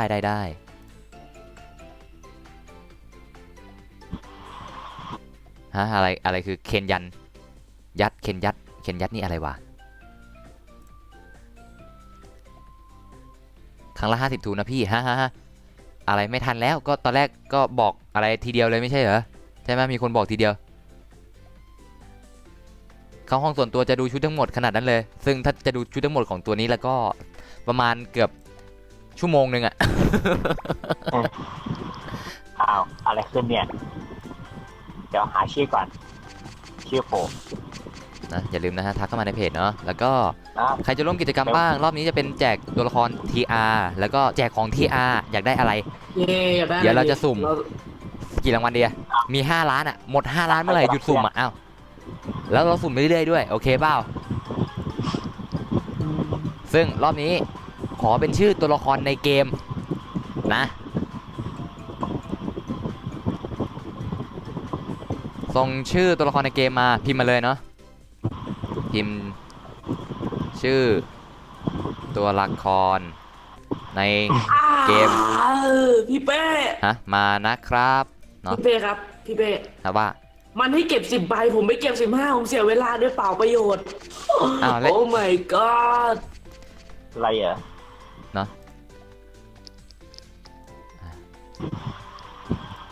เดี๋ยวขอเลื่อนหน้าต่างเกมกลับมาก่อนโอเคเรียบร้อย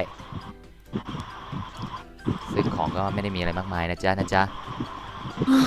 ก็พิมพ์มาเรื่อยๆเลยเนาะเดี๋ยวพี่นั่งไล่คัดดูเองเนาะ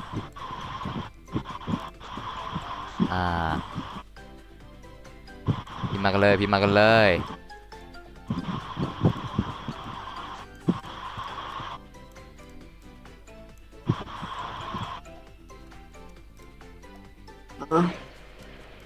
ไปเกี่ยนใครแอดเจนมา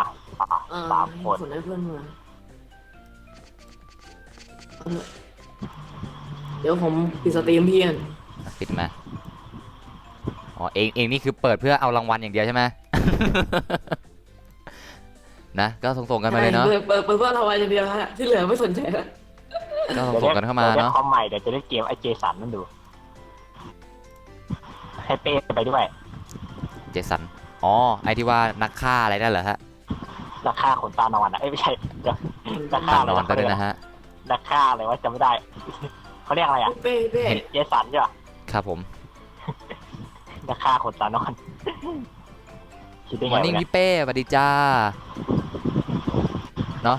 มาคราวนี้แจกรางวัลไปแล้วนะมาสายนั่นเราเนี่ยฮะบีเองไปไหนมาเนี่ย อะไรกันล่ะพี่บีเข้ามา ฮะมาอยู่ในดูอยู่ในไลฟ์สดไง ปวดร้าย พา มา เวลตอนไหน ไม่ยอม คือตอนเนี้ย ไม่ พี่ ยอม พี่ มา ก็ ช่วย พาเวล งาน อยู่ ด้วย เนาะ เอ้ยพี่เป้ไม่ยอมมาช่วยงานด้วยนะ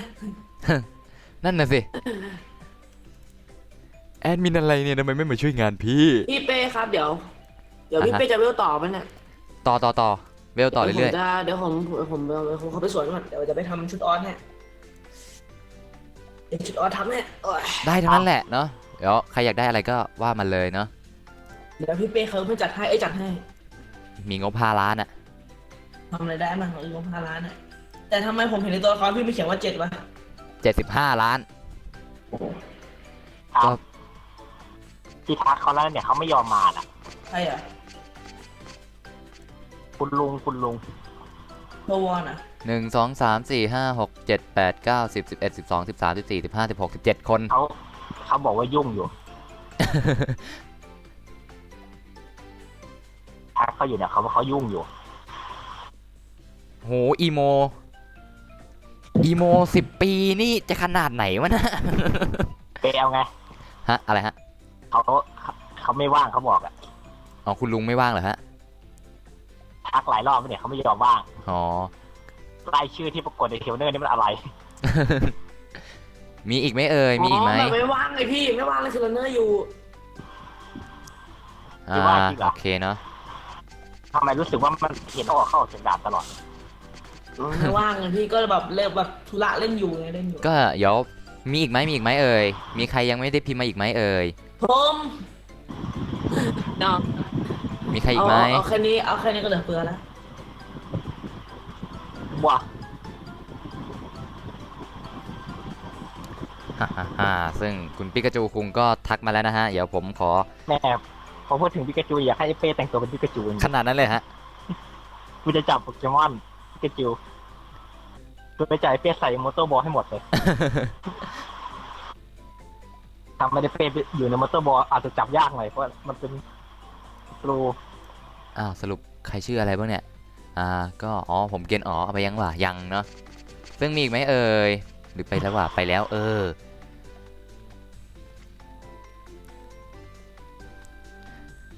เดี๋ยวนะ อือฮึ ดูไป มีอีก ทำ ไหม ไม ฮะ รูปนี้เหมือนทำไมรูปนี้เหมือนไอ้เป้จังเลยวะ เหมือนผมเหรอ เดี๋ยวเขาวาดแฟนอาร์ต รางวัล มา ละกี่ทีอาร์เหรอ ก็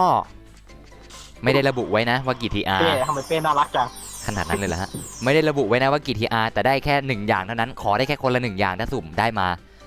นะจ๊ะนะจ๊ะ มึงจะเอาอะไรดีวะ จะสั่งอะไรก็สั่งไป อยากได้อะไรก็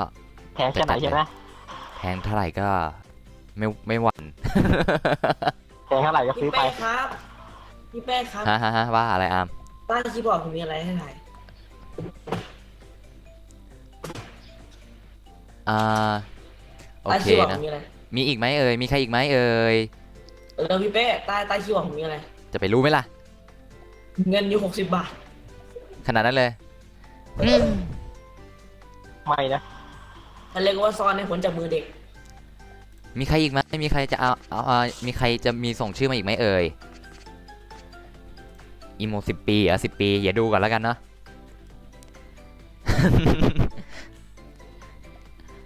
ฮ่าเดี๋ยวจัดให้ เดี๋ยวไปซื้อคนในเว็บก่อน มันมีขายอยู่เนี่ย คนในเว็บ ถาม เนี่ย ก่อน มี เนาะซึ่ง เป้พี่อยากเล่นไบค์บาเดลไลท์อ่ะเป้มาได้เป็นเพื่อนได้ไหม Dead by Daylight หรือเปล่าครับ เออ เดี๋ยวผมขอ ID พี่ก่อนเลยนะฮะพอดีว่าพี่ผมก็จะให้เหมือนกันตอนแรก เป้มีตังค์ซื้อเกมนี้ไหมล่ะ ก็พี่ผมมีครับพี่ผมมี พี่ก็มีนะเนี่ยพอดีพี่มีอยู่เนี่ย1,000พอดีเลยเนี่ย ฮะ ซื้อได้เลย ไม่เกี่ยงว่าจะซื้อมาเล่นด้วยกันไหม ก็เดี๋ยวผมขอ ID พี่เพราะตอนแรกพี่ผมจะให้อยู่ฮะ แต่ก่อนจะซื้อเนี่ยให้ทุกคนคิดก่อนว่าคอมไหวไหม นั่นสิครับปัญหานั่นแหละครับปัญหา เพราะว่าเดือน ซึ่ง กรา ผ ฟิ ม ก ก็ อะไรเนี่ย ผมก็โน้ตบุ๊กครับนั่นแหละครับปัญหาฮะ แล้วบุ๊กก็เปลี่ยนการ์ดจอไม่ได้ด้วย ใช่ครับเนาะนั้นก็ปิดเพียงเท่านี้นะจ๊ะนะจ๊ะเอาละมา เป็นได้ ไม่ใช่ปิดสตรีมครับ บ๊ายบายเลยนะกูจะไปแล้ว ไปไหนฮะ ไปหาพี่ชวานเดี๋ยวไปหาเรียกก่อน ครับ เขา ผ เติ ม มเงินอีกแล้ว ไปไหน เขา ว่าโปร เติม แกรม เงิน หาย เปิดกล่องแล้วไม่ช่วยไม่ชวนเลย โปรแกรมหาย เดี๋ยวเราจะมาเริ่มการสุ่มกันนะฮะ เดี๋ยวจะหาของมาให้ ให้ผมเหรอฮะให้ผมแจกด้วยไงครับ เห็นว่าเติมเยอะดูท่าทางจะรวย ถ้าขอได้สัก500ก็พอเลยเด้ เอายางขาดมาขาดตอนไหนวะเนี่ย ก็เดี๋ยวรอแป๊บหนึ่ง เดี๋ยวเอา นะ รัดผมใหม่ก่อน ครับผม เดี๋ยวผมมันยาวโทรติดละ เปิดไมค์เลยก็ได้ครับเปิดไมค์ เลยออกสื่อนะ เปิดลำโพงก็ออกสื่อ ขอปิดไมค์แป๊บนึง โอเคครับได้ครับได้ มีเขาก่อน มาเราก็จะมาเริ่มการสุ่มอีกครั้งนะฮะซึ่งครั้งนี้เอาล่ะเนาะเดี๋ยวขอเลื่อนหน้าจอเทลหลบไปก่อนนะจ๊ะหลบไปก่อนนะซึ่งถ้าสุ่มได้ใครมาแล้วก็รายงานตัวด่วนเนาะพี่รอบนี้พี่จะให้สุ่มซ้ำนะถ้าได้คนเดิมก็ถือว่าโชคดีไปแล้วกันเอาเท่าไหร่ดีกี่รางวัลดี เป้ ครับผมอะไรฮะ พี่ชวนเขาบอกว่าเด็กมึงเล่นฟิลนิ่งเป็นไหม ฟีลนิ่งก็พอได้มั้งฮะ ไม่เขาบอกว่ามึงเป็นไหม ฟีลนิ่งก็ พี่ พอ เขา ได้ บอก ครับ เขาจะชวนมึงไปด้วย ไปไหนฮะ ไปเล่นฟิลนิ่งไงไปถ่ายฉากเอาแบบโหดๆเลย เหรอฮะ โดยพี่แกจะพาไปที่สูง แบบให้พี่เป้ตกกระโดดจากตึก20 ชั้นเหรอพี่ ขนาดนั้นเลย ไหวไหมไม่ใช่ให้กระโดดอย่างเดียวนะให้ตีลังกาด้วย ให้ตีลังกาด้วยเหรอฮะ โอ้ ตีลังกาคงไม่ได้ครับผม ดังนั้นเดี๋ยวการก็ไม่มีที่อยู่หรอกครับเดี๋ยวการก็ไม่มีที่อยู่หรอก พี่ชวนเขาบอกว่าเขาตีได้เหมือนกันตีได้เลยเนี่ย เหรอฮะแต่ผมตีไม่ได้ครับ พี่เอ็มก็จะไปด้วยพี่ลงทุนหนักเลยพี่แกเนี่ย เหรอฮะแต่ถ้าเป็นฉากอื่นนี่โอเคครับ ฉากอื่นได้อยู่ครับ เราคิดก็ไปได้อยู่แต่ว่ามั ฉากอะไรบ้างครับฉากอะไรบ้างครับฉากอะไรบ้างครับ จะต้องบอกไว้ก่อนว่าถ้าหากว่าจะให้ไปเนี่ยคือกระโปรงมันลั่นมันนั่นกระโปรงมันแน่น ผมหาทุกห้องเลยพี่ไม่มีห้องไหนขายไข่มังกรเลย กระโปรงแน่น โปรแกรมผมหาย มา โปรแกรมรันมาเซรันมา เปิดชูชีเตลเปิดตะปูน เอาละเนาะก็ปิดชื่อเพียงเท่านี้นะ มาสิโปรแกรมสุ่มผมอะมาสิ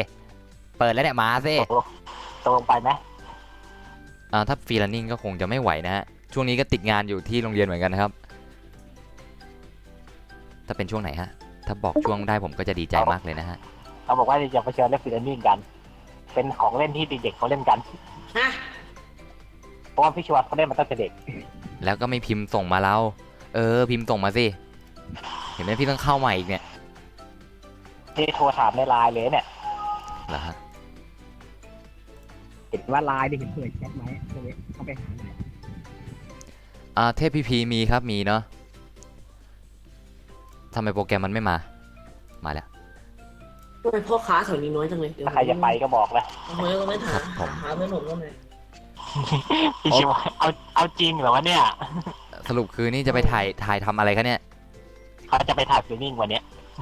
วันนี้เหรอฮะ ไปถ่ายฟิลลิ่งต้องร้องบาดเสียวกันหน่อย ไลฟ์สตรีมจบ จะ แล้ว ร ค อ รับ ดูครับ โดยรวมทั้งหมดเนี่ยคือเป็นฝีมือคนไทยเดินเลย2 คน เหรอฮะ ฝีมือคนไทย2 คนซึ่ง ซึ่ง กูไม่ไปด้วยเพราะกูตีลังกาที่สูงไม่กล้าเท่าไหร่กูแค่ตีลังกาที่สูงพวกคนที่แบบกลัวมากคิดยังไงเดี๋ยวปรับไปที่สูงที่กลัวความสูงอยู่ ผมก็กลัวนะ สิ่ง ฮะ ที่กลัวมากกว่านี้สิ่งที่กลัวกว่านี้ก็คือแมงป่องกลัวกว่านี้ ขนาดนั้นเลยเหรอ นี่กลัวก่อน ที่กลัวมากสุดคือแมงป่องกลัวสุดแค่ว่าใครก็ตามจะเอารูปถ่ายแมงป่องมันก็พอให้แหละ พี่ผมครับแมงป่องอยู่ข้างๆพี่อะ เป็นคนที่แบบว่าจะกลัวแมงป่องที่สุดละในชีวิต 3,000 โล มีนะมีโอเคปิดแล้วนะมาเริ่มสุ่มเลยดีกว่า ก็พี่เปิดสุ่มซ้ำไว้ถือว่าร ถเมล์สายแปด อะไรรถเมล์สาย8ครับ ร้าน8ครับ ปาร์ต8พร้อมกันหรือยัง ไม่ ไม่รู้ว่าเขาจะคิดยังไงวะเนี่ยบอกให้เป้งไปแทนกูดีแล้วแต่กูจะได้ไม่ต้องไปเขา โอ้ย ไปแทนกูยังดีแล้ว แหมแล้วผมอยู่ระยองนะฮะโอเคเปิดสุ่มเลยแล้วกัน ถามว่าเขาไปหาถึงบ้านละ ก็ได้ครับไม่ว่ากันนะ มาก็ได้ครับมาเดี๋ยวผมจะพาไปฉากทะเลเลยแล้วกัน เดี๋ยว เขาอาจจะพาไปฉี่อะไรเล่นๆไปเขาจะพาไปฝึกตีลังกาด้วย ได้ครับได้ ปี ได้โอเคนะโอเคครับ ก็กดสุ่มเลยแล้วกันนะ เขาจะพาพี่ จัด เป้ ไป ไปฝึกปีลังกาพี่เป้ จะเป็นว่าบาดเสียวหน่อยนะเขาพา แป๊บ ตี หนึ่ง เนี่ นะ ย แป๊บหนึ่งปั๊บ ระวังกับกิ้งตกมา ใครยังไม่พิมพ์ชื่อมาอีกไหมมีอีกไหมซึ่งนั้นไม่งั้นปิดแล้วนะจะมีอีกไหมมีอีกไหม ไม่มีแน่นอนเลยแหละ ไม่มีใช่ไหม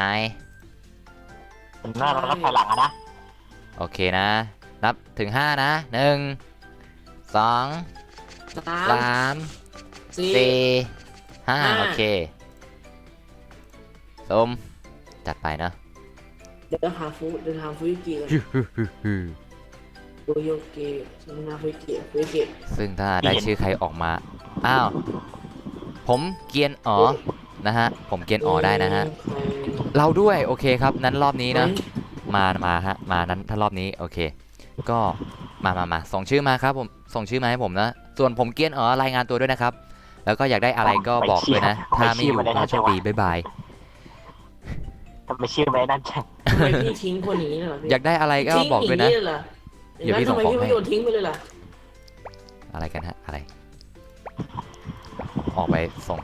ของให้ก่อนเนาะส่งชื่อตัวละครมาพิมพ์ชื่อตัวละครมาเนาะ โคตรแย่จริงเลยอะ แย่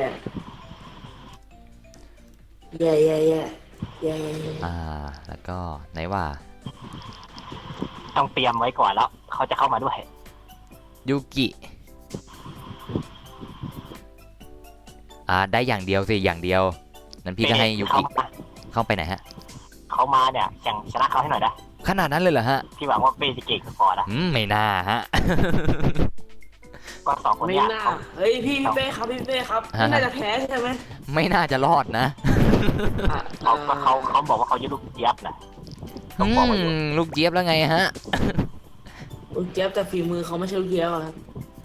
จริงๆไม่ใช่ลูกเจี๊ยบแต่อันเนี้ยของแท้เลย เล่นด้วยสิอย่ารอก่อนนะฮะ นี่เป็นคน ส่งได้ตัวเดียวนะ ว่าแต่จะเอาอะไรยูกิกับดีดีเดี๋ยวพี่ส่งดีดีให้ยูกิให้เลยแล้วกันนะ ไม่ต้องเลือกแล้ว ซื้อนะ เกียกให้มาช่วยตั้งนานแล้วเนี่ย พี่ โอเคส่งไปแล้ว พี่เป้ผมมาอาซึนะพี่ เหรอขนาดนั้นเลย ยูกิอาซึนะ พี่เอามูโต้แล้วกันมูโต้ยูกิ เกนมุกป่ะ ส่วนเรื่องคอสเพลย์เนี่ยพี่จะว่าเขาใส่เป็นเรื่องศิลปินหมดเลย ถามพี่เป้อยู่พี่เป้เกนมุกไหมพี่เป้เกนมุกไหม ผมเอาตัวอะไรวะมาเล่นตัวเลิกเล่นแป๊บมาเล่นครับ เป้ ลืมแป๊บ ฮะ เขาบอกว่า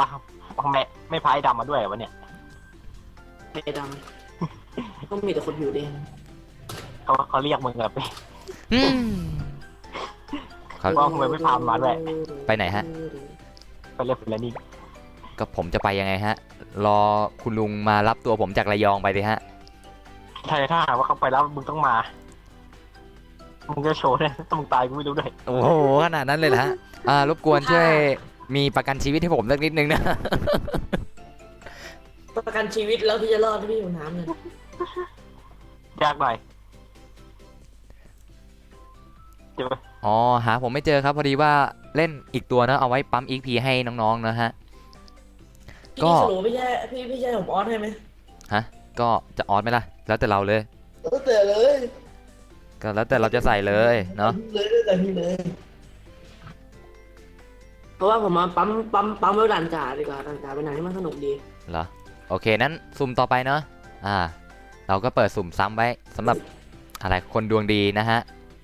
เย่ ถึงนะฮะ ตอนนั้นผม คนที่ได้ก็คือ ตอนนั้นผมจะเป็นคนดวงดีคนนั้นให้ดู ได้ครับอยากเล่นด้วยมาปั๊มเวลด้วยกันนะฮะเร็วๆเอาหมดเวลาแล้วเหรอโอ้คนที่ได้คือกามากิยูมินะฮะกามากิยูมิเนาะของใคร นี่ เนี่ย ครับนั่นตระกูลไหนครับ นั่นน่ะสิรายงานตัวด้วยนะกามากิยูมิ อยากรู้จริงว่าเด็กเป้ ครับ เขาบอกว่าเขาอยากรู้จริง ว่า โอเค แสดงว่ข เอาอะไรเอ่ย แสดงว่าเขาไ พิมพ์มาเลย เขาอยากรู้จริง ว่าอะไรฮะ มึง ครับ แต่งตัวเป็นผู้หญิงเหมือนไหม ไม่เหมือน ไม่เคยแต่งครับ ไม่เคยแต่งเพราะว่า ไม่ ส่วนให ไม่ ญ่ เคย เขา แต่ แต่ ง ง ครับ เพราะส่วนใหญ่เขาแต่งเป็นตัวอย่างเดียว พี่ชัวร์เขาแต่งตัวเป็นดาร์คเวเดอร์ที่ตัวเขาชอบเลย ก็ เอาเจฟฟุกไปแต่งดิครับ ผมก็นึกว่าดาร์คเวเดอร์ ถ้าให้กูไปแต่งเนี่ยกูยากแต่นะ ทำไมฮะ ไม่รับงานเหรอฮะ ก็กูใส่แล้วมันขาด โอ้โหขนาดนั้นเลย ก็ตอนตีลังกา ต้องเป็นคนที่แบบ โอ้โห มีความสุขภาพดีสูง มันขาดตีลังกาไงตีลังกามันขาด ยูมิกามายูเอ้ยไม่ใช่สิกามากิยูมิเอาอะไรเอ่ยเอาตัวละครตัวไหนก็ได้น่ารักเอาตัวไหนก็ได้ เอาพี่ชัวร์เอาไว้แค่นี้ก่อน พี่รู้ไหมว่าเราไม่สามารถเลือกอะไร ไอตัว วะ น่ารักนี่มันตัวไหนเนี่ย ไปถามพี่เอ็มดูคนเนี้ย ไม่มีใครอีกไหมแล้วทีละสาม กูเชื่อเราให้พี่เอ็มคิด อัพ คน แล้ว เขียนหน่อย 98แล้วนะนานที่จะคิ ได้เนอะได้ อยากให้สองคนนี้รู้จักหน่อย อะไรฮะ รู้จักใครรู้ไหม ใคร ไม่หล คว รับ มไม่หล รู้ ว จั ม ก ค เอ รับ งไง รู้จักผมแล้วฮะ ให้สองคนพยายามรู้จักเอง ไม่หลวมครับ เขาจะได้ดีใจไงเขาจะได้มีเพื่อนเพิ่มแล้วเขาจะเรียกว่าเองโสดเหมือนกัน โอเคความโสดเดี๋ยวมันก็โดนติดเลยค่ะ ใครโสดบ้างกูก็ไม่รู้อะเนาะ ไม่รู้ครับแต่ผมโสดครับ โสดเลยครับ แต่พี่ชอยก็โสดพี่เอ็มก็โสดหมดเลย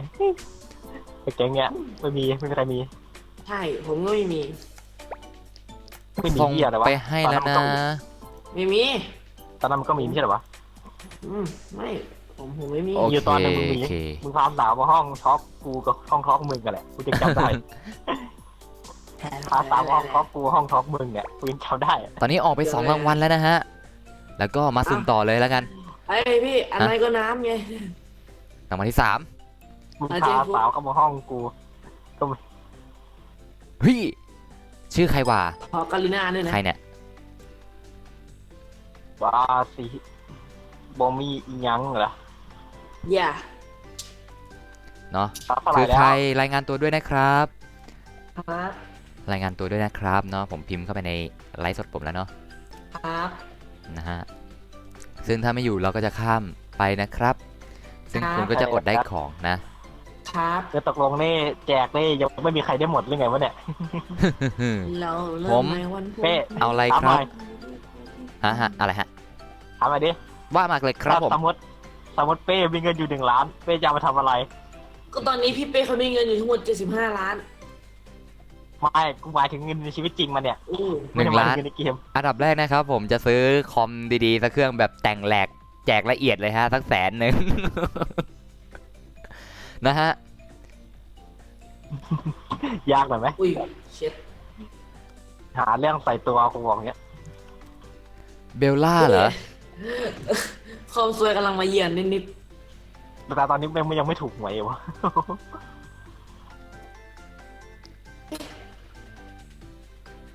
ซองเบอร์ดูเด้อ เอาละเนาะ ๆเดี๋ยว เดี๋ยวผมส่องให้ก่อนนะ อืม กดผิดร้านอามุทำไมเนี่ยตัวละครเบลล่าเนาะ ซองเบิ้งดูเด้อ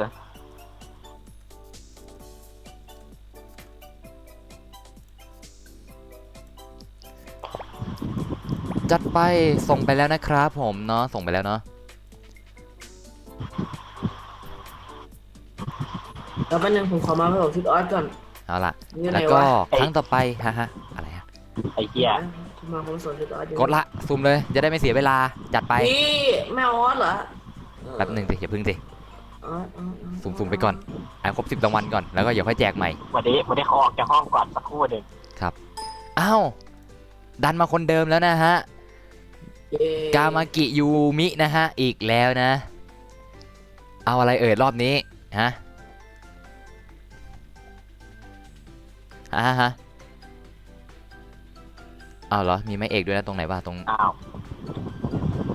ไอ้เชี่ยค้างเลยไอ้เหี้ย ไม่ถึงใครตรงนั้น ส่งอะไรอ ต อ ร ก งไห มาน เนี่ย มีไม้เอกเอ่ย ค้างเลยอ่ะขายเป็นไงวะเนี่ย แป๊บหนึ่งนะมิโฮะเหรอมิโฮะมันอันนี้เติมไม่ใช่เหรอใช่ปะ ใช่ตอนนี้คุณไม่ได้แล้ว ไม่ได้นะจ๊ะต้องเป็นของ TR เท่านั้นเนาะ เป้กูหลุดเรียง หลุดไปแล้วพี่เชื่อผมด้วยมันก็คือผู้รู้ เมื่อกี้เกมค้างไม่รู้ค้างได้ไง ผู้เบิกบาน นะฮะบิน เขา ยั บอง ก เดี๋ยว ว่ามัน เช็ค อัน ก่อน นี้ เนาะ อันนี้มันใส่ซับมัน ก็ยังอยู่นะฮะยังไม่เห็นบินนะ ถึงว่าได้อยู่ กูได้บัตรเปลี่ยนชื่อมา ก็จะเปลี่ยนชื่อไปชื่อตัวใน YouTube ไปแหละ อ๋อครับ ว่าไงเอ่ยเรียกผมทำไมเหรอครับ มีคนเรียกด้วย 3 ใบ แต่ก็อยากแต่ถ้ามันส่งให้คนอื่นได้ก็อยากจะเอาให้พวกเอง2 คนจริงๆเลย เหรอฮะ ได้มา แล้ สาว มใบ เอาไปทำไมตั้ง3 ใบครับ ส่งให้ผมก็ได้ พี่ ฮะ เขาให้มาน่ะก็พี่ชวนเขาให้มาน่ะเขาบอกว่าแคทมันเหลือเอาให้แล้วกัน แคทมันเหลือด้วยนะ ทำไมตามันโหดๆนะพี่ผมกลัว เขาบอกว่า เอาให้ เห็นว่า โหด กู มาก เห็นว่ากูไม่มีของ เวลตอนไหนครับ เขาก็เลยให้ ก็ รอแจก เอางี้ดีกว่าพี่จบดึงตาแจกของ1 ชิ้นนะ โอเค นะ เดี๋ยวจบ พี่จะวาง เนี่ย โอเค รางวัลนี้ก่อน รางวัลสุดท้ายก่อน แล้วก็เดี๋ยวค่อยมาแจกอีกรอบนึง จะบอกให้นะ ครับ จะบอกให้นะอับ ครับบอกเลยครับ ว่าพี่ชัวเขาบอกว่ามึงนะหมดแล้วไม่ต้องอ้อมึงเนี่ย อะไรนะผมไม่ได้ยินเลย เขาบอกว่ามึงนะโหดแล้ว อ่า เขาก็เลยไม่ให้ของมึง นี่คือโหดแล้วใช่ไหมนี่พี่ผมถามนะนี่คือโหดแล้วใช่ไหม เขาบอกเอาไว้แค่นี้แหละ นั้นเอาไปนว่าเก็บเลเวลก่อนนะ ตาไหน เขาสงสารกูเขาเลยให้ พี่เป้ ฮะอะไรห้าม ผมมีเพื่อนพี่เป้อะมัน โอ ยัง เค ไง นะ เดี๋ยวรอ อาไป เพื่อน ถามคนดูแล้วกัน พี่ พี่เชื่อไม่ได้หรอก เดี๋ยวพี่รับเพื่อนหน่อย น้ำตาหยุดจากขวางเงา รับเพื่อนก่อนแล้วพี่รับเพื่อนก่อน รับเพื่อนอะไรรับสิ เพื่อนในเทลนั่นแหละรับก่อน หัวใจ พี่อย่ารับก่อน แป๊บหนึ่งสิสร้างห้องอยู่ เดี๋ยว อะไร สร้างแล้ว สร้างทำไมนะฮะ สร้างประกอบเพื่อความมีชีวิตชีวา อ้าวโอเค โคตรสุด MLG พาร์ท พี่ อะ เล่น30 คนเลยพี่เล่น30 คนเลย พาร์ทไม่ใส่อะ อยากไปหาคนเล่น เปลี่ยนชื่อห้องด้วย ใ เปลี่ยนชื่อห้องด้วย ได้ เป็นอะไรนะไล โอ ท์ เคโอเค ไลท์ ไปไป เออ ไลฟ์สด เดี๋ยวมา โอ้โห1 ถึง 4เลยเหรอคูปองปีแอโร่1 ถึง 4ไม่ดีมั้งให้แค่ชิ้นเดียวเท่านั้นแหละนะ ไอ้ ทีมโอเคอะชื่อนี้แล้วกัน อ่า น่ากลัวมากเลย พาร์ทแหละพาร์ทอะไร 111 1 3 ตัวนะ ใช่ โอเค เป้ รอบนี้คือผมมาออสให้ครับเพราะน่าจะเห็นว่าผมกลาง ลองอันนี้ดิ ฮะ เดี๋ยวลองหาดิ หาอะไรครับ เด็กมันขอไว้ ครับผมว่าอะไรฮะ โผล่อยู่ในไลน์ ครับทำไมฮะ ถามว่าอะไรรู้ไหม ว่าอะไรครับอยากรู้ฮะ เองเรากินข้าวอยู่บ้านล้างหน่อย กินข้าวอยู่บ้านล้าง อนุญาตของทีบี้ก็ทำนะที่อะไรเกมเมอร์ยูทูบเบอร์อะไรชื่อดังๆเนี่ยเขาได้ทำเลยแต่เราพวกเราไม่กล้าทำ คือบอกไว้ก่อนแล้วมันน่ากลัวมาก ไม่ไปหรอกเก็บกลับไปเลย น่ากลัวเกินไปเราทำไม่ได้กลับไปแค่นี้แหละไม่เด็กช่วงนี้ทำไมเด็กมันขอโหดจังวะไอเป้ ครับ ทำไมเด็กมันโหดจังวะช่วงนี้ นั่นสิครับ มันเล่นขนาดนี้เหรอเขาจะบอกว่าอ๋อ รู้จักพี่ป๋อง เดี๋ยวพี่ไปชาแนล ลองเขียนถามดูอ่ะเดี๋ยวจะขอฝากรหัสไว้กับคนนี้หน่อย โอ้คนมาเยอะนะ จะ เนี่ย ฝากได้ไหม ฝากรหัสกับใครฮะอะไรยังไงฮะ ผมเก่งตอน จะฝากรหัสไว้กับเป้ได้ไหม ได้ครับได้แต่ฝากเข้ามาใน รหัสนี้ แชทส่วนตัวนะฮะ เป็นมีอยู่2 รหัส 3 รหัสเลย อ่ะ มีให้เพราะไม่3 รหัสอีก4 รหัสเลย โดยรวมทั้งหมดนี่เป็น2 คนนี้แหละ เขาให้เล่นกัน เขาฝากให้เข้าด้วยล่ะยศสูงด้วย อืม เขาจะให้คนที่ไว้ใจเท่านั้นทำไม่ไว้ใจกูก็ไม่ให้ ครับผม เองลองคิดดูว่าถ้าหากว่าเองเอาไปเนี่ยดูว่าเองจะเกิดอะไรขึ้นบ้าง นั่นสิฮะจะเกิดอะไรขึ้นฮะ ไม่รู้สินะ ก็จะขึ้นในไลฟ์สตรีมสดแค่นั้นเองพี่ เอาเร็วกดกันเร็วนะนะฮะก็ อยากรู้จริงว่าเขาขี่ BMX เขาขี่กันยังไง BMX เนี่ย ขี่อะไรนะฮะ BMX BMX ไม่รู้สิฮะ เล่นไม่เป็น ห้ามเปลี่ยนเป็นยิ่งกาเด็ดขาดนะครับขอบอกไว้ก่อนห้ามเปลี่ยน เล่นไม่เป็นต้องถามคนนี้เขาเชี่ยวชาญสุด อ่ะพี่ เป็นใครฮะ ผมไม่ออสนั่นแหละอ่ะแค่นั้นแหละ คนที่ชื่อวาน ออสได้มากสุดแค่นั้นแหละ ซึ่งแต่ละคนไม่เก่งกีฬากันหมดเลย เก่งกีฬาคนละแบบกันแต่ละคน ออสได้แค่นั้น ได้อย่าง พี่เป้พี่เป้ ยังฮะ ถ้าเกิด เหือแสดงว่าส่งมาแล้วล่ะค้างขนาดนี้ น่าจะเด้งมาแล้วล่ะฮะ อะไร แต่ เหร ละ อ คนนี่ทำไมคนที่พี่โจรู้จักเนี่ยทำไมมีแต่คนแข่งกีฬาแบบเก่งๆจังวะ ผมแข่ง บางคนนี่ขับรถเป็นบางคนขับสเก็ตบอร์ดเป็นบางคนทีมเล็กเป็นอะไรวะชิวันเล่นเป็นนิ่งเป็นโอ้โหอะไรวะเนี่ย พี่เดี๋ยวผมรู้ไว้ว่าพี่เป็นคนที่ใจดี ทำไม อ่ะ เหือ พี่เป้บ ขา อ ด กพี่เป้บอกพูด โชว์พี่ด้วย โชว์อะไรฮะ ว่าเองเล่นเป็นนิ่งเป็น ผมบีบอยเป็นครับ พี่บอยเป็นพี่แบบเป็น มันเป็นแต่ต้องอันต้องกินนิ่งเป็นบีบอยเลยนะ ขนาดนั้นเลยเหรอฮะ พอพี่ชิวันก็ทำเป็นบีบอยอ่ะ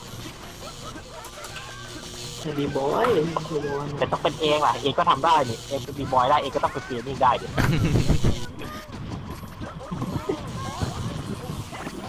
เราจะให้โชว์ไง จะเอา ล่ะ ถ่ายก็ได้ สักหน่อยยังไงฮะเหือ เขาเนี่ยไปตึกสูงๆแต่พี่จอนตอนแรกก็พี่ก็ ดับเลย ตึกที่มันไอ้นั่นสุดเขาฝึกเตี้ยสุดเวลาเขาฝึกมาตั้งแต่ตึกเตี้ยสุดเลยแล้วก็ค่อยๆใหญ่ขึ้ เดี๋ย น ว ใหญ่ เก ขึ้ ต นด้วย ต้องหมดแล้ว ผม พี่ ก็เป็นแค่พื้นฐานฮะไม่เห็นมีอะไรส่งมาให้ผมเลยฮะไม่มีอะไรส่งมาให้ผมเลยสักอย่าง ส่งให้ ว่าอะไรเอ่ยเดี๋ยวจบรอบนี้เราจะสุ่ม 1 คน นี่จะบ่าย 2แล้วเร็วมากเลย ใช่ครับ จบรอบนี้จบ1 รอบแจกของ1 ชิ้นเนาะยาวๆเลยวันเนี้ย ระยะวันนี้ 5 ล้า ไม่ น สั้น หมด เลย เราก็จะไม่เลิกแจก 5 ล้านไม่หมด ขนาดไหนวะน่ะ5 ล้านไม่หมดนะ ของยากหน่อย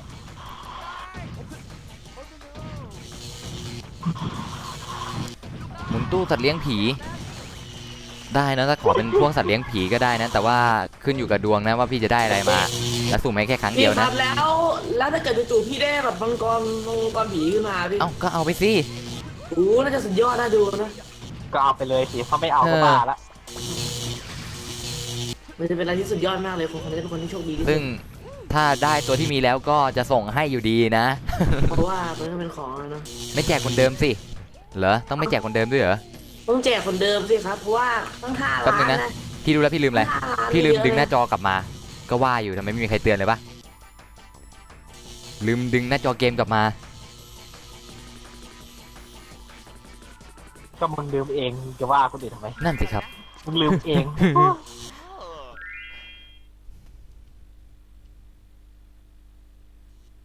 ผู้หญิงสมัยนี้ไม่น่าจะไว้ใจได้ใช่ไหมเนี่ยตรงเนี้ย แต่กูไม่เอาผู้หญิง เดี๋ยวฟุกเขาเอาผู้ชาย ตอนโตนี้ยิ่งอยากจะไปอยากไปเปลี่ยนเพศด้วยซ้ำเนี่ย ค้าง อยากเปลี่ยนเพศตัวเองจริงแต่ว่าใช้เงินเยอะ พี่เป้ครับผมมีคำถามหนึ่ง ว่า คำถามนี้พี่เป้อะ5 ล้านเหรอพี่ 5 ล้าน 5 เขา ล้าน เขาให้ ใช่ไหม งบมา5 ล้านในการแจก ในการแจก5 ล้านใช่ไหม อ่า แต่พี่มินอยู่75 ล้านเขาให้แจก5 ล้านใช่ปะผมว่าจะถูกไหม เขาให้แจก5 ล้านแป๊บ ใช่ไง งอนอะไรพี่เนี่ยงอนอะไรเนี่ย สุ่มแป๊บนะ เราก็จะมาเลื่อนหน้าจอของเทเลเนอร์หลบไปก่อน ให้เห็น แล้วถ้าตอนที่ผมไปกินข้าวแล้วผมก็ไม่ได้ทำอะไรต่อมันไม่มี ประมาณไหนประมาณนี้นะอันนี้ลบเลยโอเค กดสุ่มแล้วนะ ของดีไม่ได้มีให้ดูบ่อย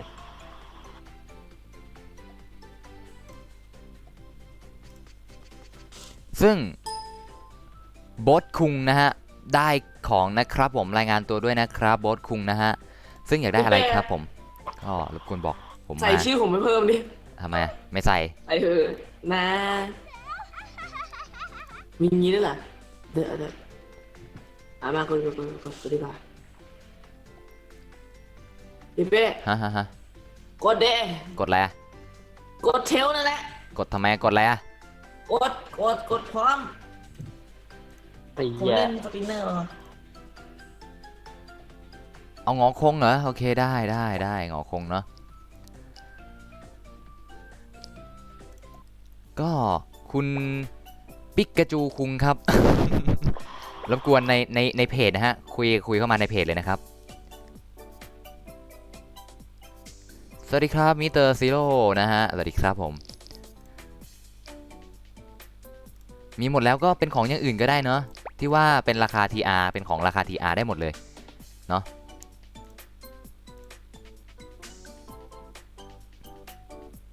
ฮัลโหลทำไมเสียงหายกันหมดเลยเกิดอะไรขึ้น เงียบกันเลยโอ้โหผมนี่ผวาเลยอะซึ่งเมื่อกี้ใครได้วะ อาจจะคลิปผีอยู่ก็ได้มั้งคือเหมือนได้ดูหนังผีเหรอ นะฮะของคุณโบ๊ทคุงนะฮะส่งไปให้เลยนะครับไปแล้วเนาะ พี่เป้ครับเราต้องช้าๆ ขอเบลล่าไม่ได้เนาะเราจะจัดกิจกรรมกัน เราจะมาสุ่มดวงกันนะฮะดวงล้วนๆนะ โอ้ย อ๋อซีลอสเหรอซีลอสซีอะไรก็ได้ซีไปแล้วกันเนาะไอดีนี้ผมไม่รับเพื่อนเนาะ พี่เป้หาย ไม่หายกองอยู่แถวเนี้ย ไม่ในเทลในเทลเนอร์ ไม่เทลไม่หายยังอยู่ ไม่ในห้องอ่ะ ก็บอกไปแจกของไง อ๋อ หินอัปเกรดสัตว์เลี้ยงสัก1,000 ชิ้นเอาแล้วพี่กดอะไรวะเนี่ยไปไหนวะเนี่ยพี่บินไปไหนแล้วเนี่ยฮัลโหล พี่ก็เราจะของไม่ใช่เหรอพี่บอกผมเลย ที่นี่ที่ไหนเนี่ยแล้วพี่มาโผล่ฟาร์มใครได้ไงวะเนี่ย แป๊บนึงพี่โผล่มาฟาร์มใครได้ไงวะเนี่ย มาชา พอยแบงค์กูเลิกเล่นแล้วพอยแบงค์ นะเดี๋ยวจบอีกรอบก็แจกอีก1 ชิ้นนะ พอยแบงค์โปรมันเยอะไม่อยากจะเล่นเท่าไหร่เล่นไปตั้ง2 ดอกมันยังมีโปร ซึ่งมีชื่อไหมยังไม่มีชื่อโอเคเราจะเพิ่มเข้าไปเนาะ เบื่อ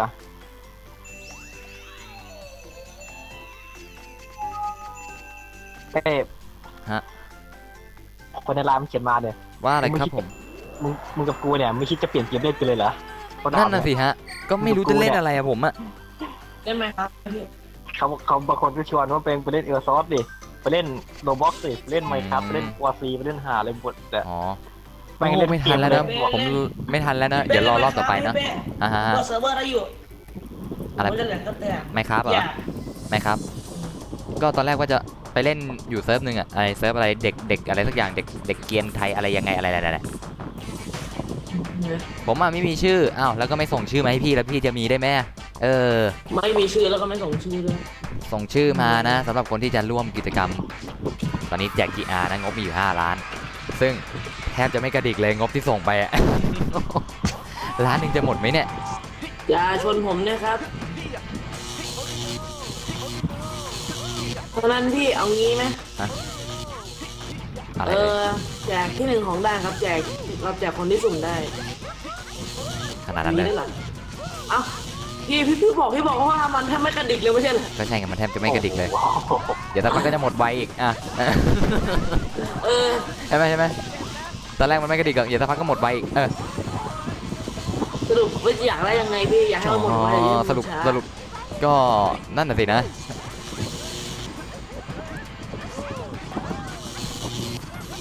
ชนให้หมด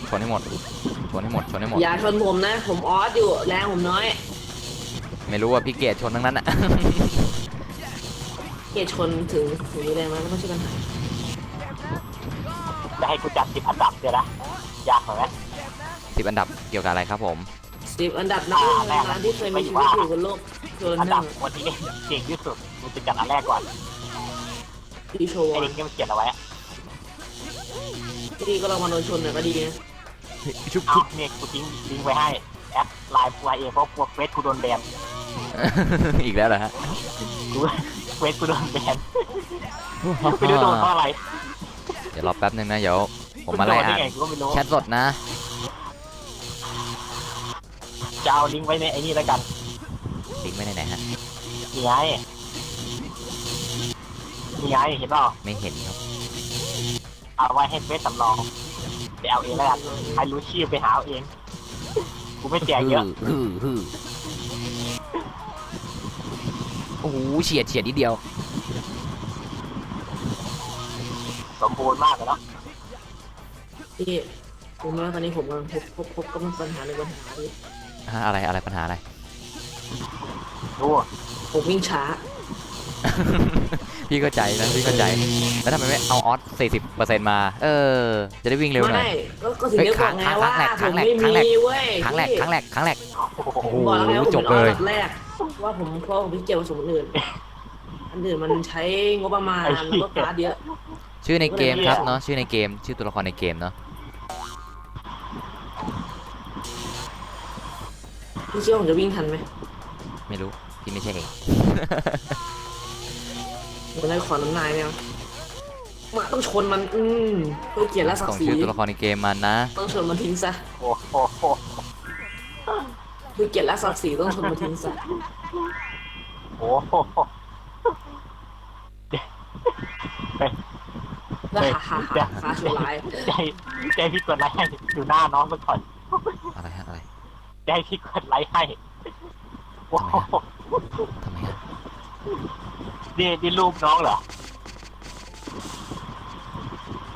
กดไลค์ให้ก็ได้ โอ้โหนี่คือสยองมากนี่น้องเขาอยากจะเป็นแบบเหมือนกูมากเลย เดี๋ยวเช็คก่อน เนี่ย ชื่อ มึ มี งอยากจะแต่งจริ นะ งเหรอ ลิซดอน X มีนะ เดี๋ยว เตเอาไง อะไรฮะ น้องเขาจะแต่งเหมือนกูมากเลยครับสลัด นี่พี่เป้เดี๋ยวมันนะผมขอเวลามันนะ ผมขอมาดูก่อนว่าผมจะผสมอะไรดีผมต้องผสมเป็นเซตเท ต้องเป็นชื่อตัวละครในเกมนะ โอ้ ส่งชื่อตัวละครในเกม โห แจกของที่เป็น TR นะ ได้ทุกอย่างเลย แล้วแต่จะขอ ได้แวะ แค่คนละ1 ชิ้น นะ ผมขอในสักอย่างหนึ่ง อย่างเดียว อย่าง ไม่ให้ละ ไอ้เหี้ยเอ้ย ควรจะหัวเราะเราเสียใจดี ชื่อไหนเนี่ยอ่ะ ด้วยไงล่ะ เป็นนึงนะพี่ผมขอไปซื้อของก่อน เดี๋ยวนั่งไล่กรอบชื่อก่อนแล้วกันเนาะ มีใครให้ผมซื้อของไหมเนี่ย มีอีกไหมเอ่ย อันนี้ก่อนเองใช้ชื่อไหนเอ่ย อันนี้ปะ ยังมีคนให้ผมซื้อของเลยร้อนแป๊บ เพิ่มยัง โอเคเพิ่มมาแล้วเนาะ เพิ่มมาแล้วเนาะ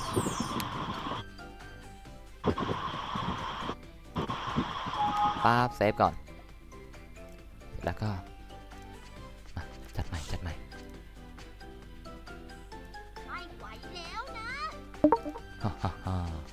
เป็นไงวะมานี้เนาะ จบเร็วดีแล้วเราก็ตายเร็วด้วย เอ้าซุ่มหาเลย อะไรส่งชื่อมาช้า อันนี้ไม่ทันเนาะแมสซ่า2545นะฮะรายงานตัวด้วยเนาะแล้วก็บอกผมด้วยนะว่าจะเอาอะไรเอ่ยเพิ่มแล้วอันนั้นของกรเพิ่มแล้วโอเคครับเนาะโอเคครับคุณปิกาจูคุงนะฮะอันนั้นเพิ่มมาแล้ว อีเป้ อยู่ไหมเอ่ยว่าแต่เมื่อกี้อยู่ไหมเอ่ยแมสซ่าอะไรนั่นนะนี่เนาะชื่อคนได้รับ ใจหมดเลย ตกเหรอตกใจหมดเลยแม่เสียงใครวะอันนี้ของใครเอ่ยแมสซ่าครับรายงานตัวก่อนเนาะก็รายงานตัวนี้นุงนะผมก็ไม่รู้นะว่าใครนะรายงานตัวผมนิดนึงเนาะ ไอ้เหี้ยกูจะทำไงต่อไปเหี้ย อยู่ไหมเอ่ยถ้าไม่อยู่ผมจะได้เปลี่ยนแล้วเนาะ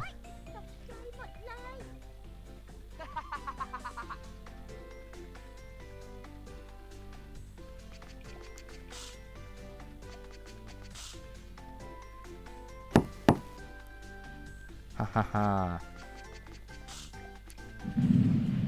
นะโอเคอยู่ใช่ไหมเอาอะไรเอ่ยเนาะบอกด้วยแล้วกันเนาะรบกวนบอกนิดนึงเพราะพี่ก็ไม่รู้นะว่าเราจะเอาอะไร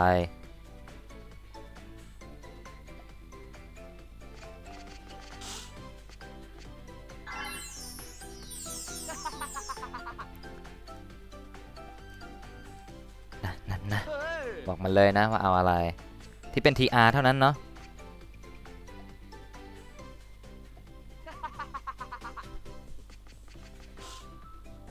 อีเป้ ฮ่าว่า ทำไมรู้สึกว่าคนในท้องมันเริ่มเยอะขึ้น ก็ปล่อยเขาเข้ามาเถอะไม่เป็นไรหรอกพี่ไม่ได้ว่ากัน พี่จะว่ากันทำไมอ่ะ เฮ้อ้าวไม่ใช่เหรอ การไม่ ส ใช่ รุป เพื่อน ก็ ผม ไม่มีนะนั่นเอาไปนว่าพี่ข้ามแล้วกันเนาะ พี่ ถ้าไม่มี ข้ามไปเลย นะ1 สอง 2 สาม 3 สาม 4 สี่ 5 ปี 6 7 แปด 8 9 10 10โอเคหมดเวลาเอาละเราก็ไปที่คนต่อไปจัดไปสุ่มละ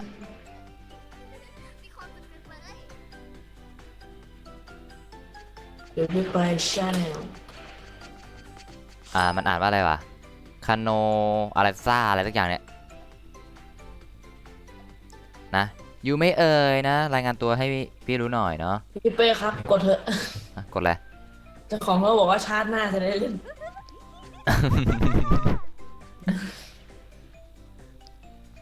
อยู่ไหมไม่อยู่ใช่ไหมอะไรโนโนซ่า ไม่อยู่กับข้างมันเลยพี่ พาร์ทอะไรครับมาไม่ทัน111เนาะ111 อีก็เขียนไว้ตรงอักษรเลื่อนที่มัน111 ว่าแต่ไม่มีเหรอไม่อยู่ใช่ไหมไม่อยู่ก็เดี๋ยวจะเป็นคนอื่นเนาะเดี๋ยวเอากดสุ่ม2 รางวัลเลยแล้วกันนะรอบ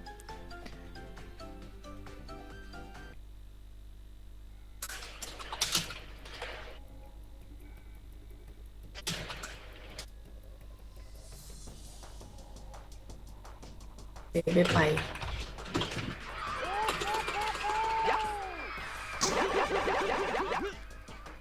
เฮือค้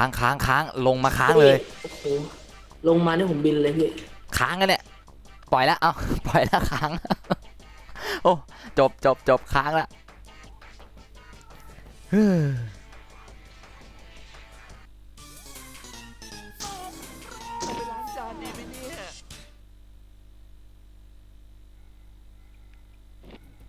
พี่ อือฮึ มันก็ไม่อยู่ที่มันดับติดผมก็งง สรุปก็ ตาดูนิ้วกด ขนาดนั้นเลยเอาเป็นว่าของคุณปิกาจูคุงนะฮะผมส่งไปให้แล้วนะ ส่งเป็น wallet เนาะแล้วก็คุณก็เอาไปกดซื้อเอาเองเลยแล้วกันเพราะว่ามี wallet อยู่นะฮะ ซึ่งถ้าไม่มี wallet ก็คงจะต้องใช้วิธีอื่นเนาะผมก็คงต้องส่งเป็นอะไรนะโค้ดให้ โพสต์อะไรพี่ นั่นน่ะ โพส สิ ต์อะไรพี่ เป็นบาร์โค้ดแล้วก็ไปสแกนเอา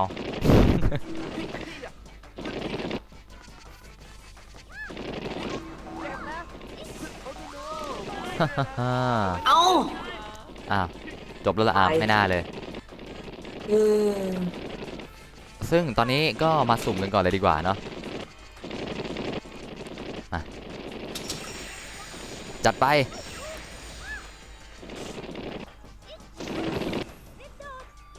นำยัง ฮือออกมาแล้วนะจ๊ะ คนที่ได้คือแอดมินเมย์นั่นเองเนาะเอาอะไรเอ่ยที่เป็น TR ขอมาได้เลย1อย่างย้ำนะว่าต้องเป็น TR นะ ผงซักฟอก ไม่น่าใช่มั้งผงซักฟอกเนี่ย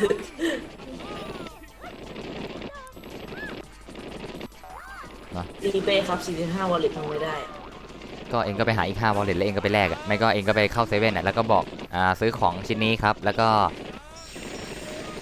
จ่ายเงินด้วย wallet ใช่ใช่ใช่ใช่ คือตอนนี้มี 2 อย่าง คือถ้าเกิดผมรู้สึกถึงความหมั่นไส้ในห้องนี้เนี่ย ผมอาจจะแบบเลิกก่อนแล้วก็ไปทำรหัสจริงก็ได้ ขนาดเลย ไปแบบเป็นความหมั่นไส้มันชนกันอยู่ได้ ทำไมไม่มีผมอ้าวเรามาตอนไหนเนี่ย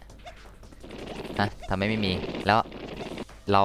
ให้ชื่อพี่ไว้ป่ะเนี่ยมีหรือเปล่าอ้าวไม่อยู่เหรอว่าไงเอ่ยแม่อยู่ไหมแหมทีอย่างงี้ไม่อยู่รับของแน่คนดีนะไม่อยู่รับของ นะดีมากเลยนะไม่อยู่นะจ๊ะนั้นเราควรจะทำยังไงกันดีฮ่าฮ่าฮ่า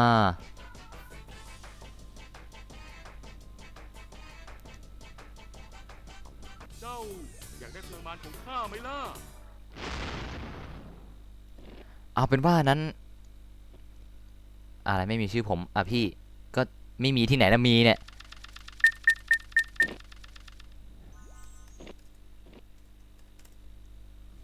เนาะ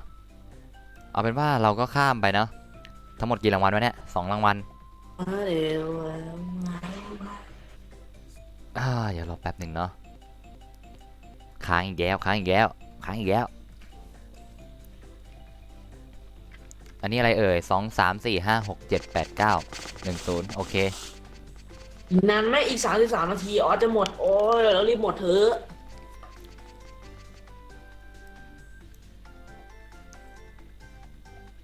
ไม่เห็นชื่อเลยจะไปเห็นได้ไงมันเป็นสุ่มนี่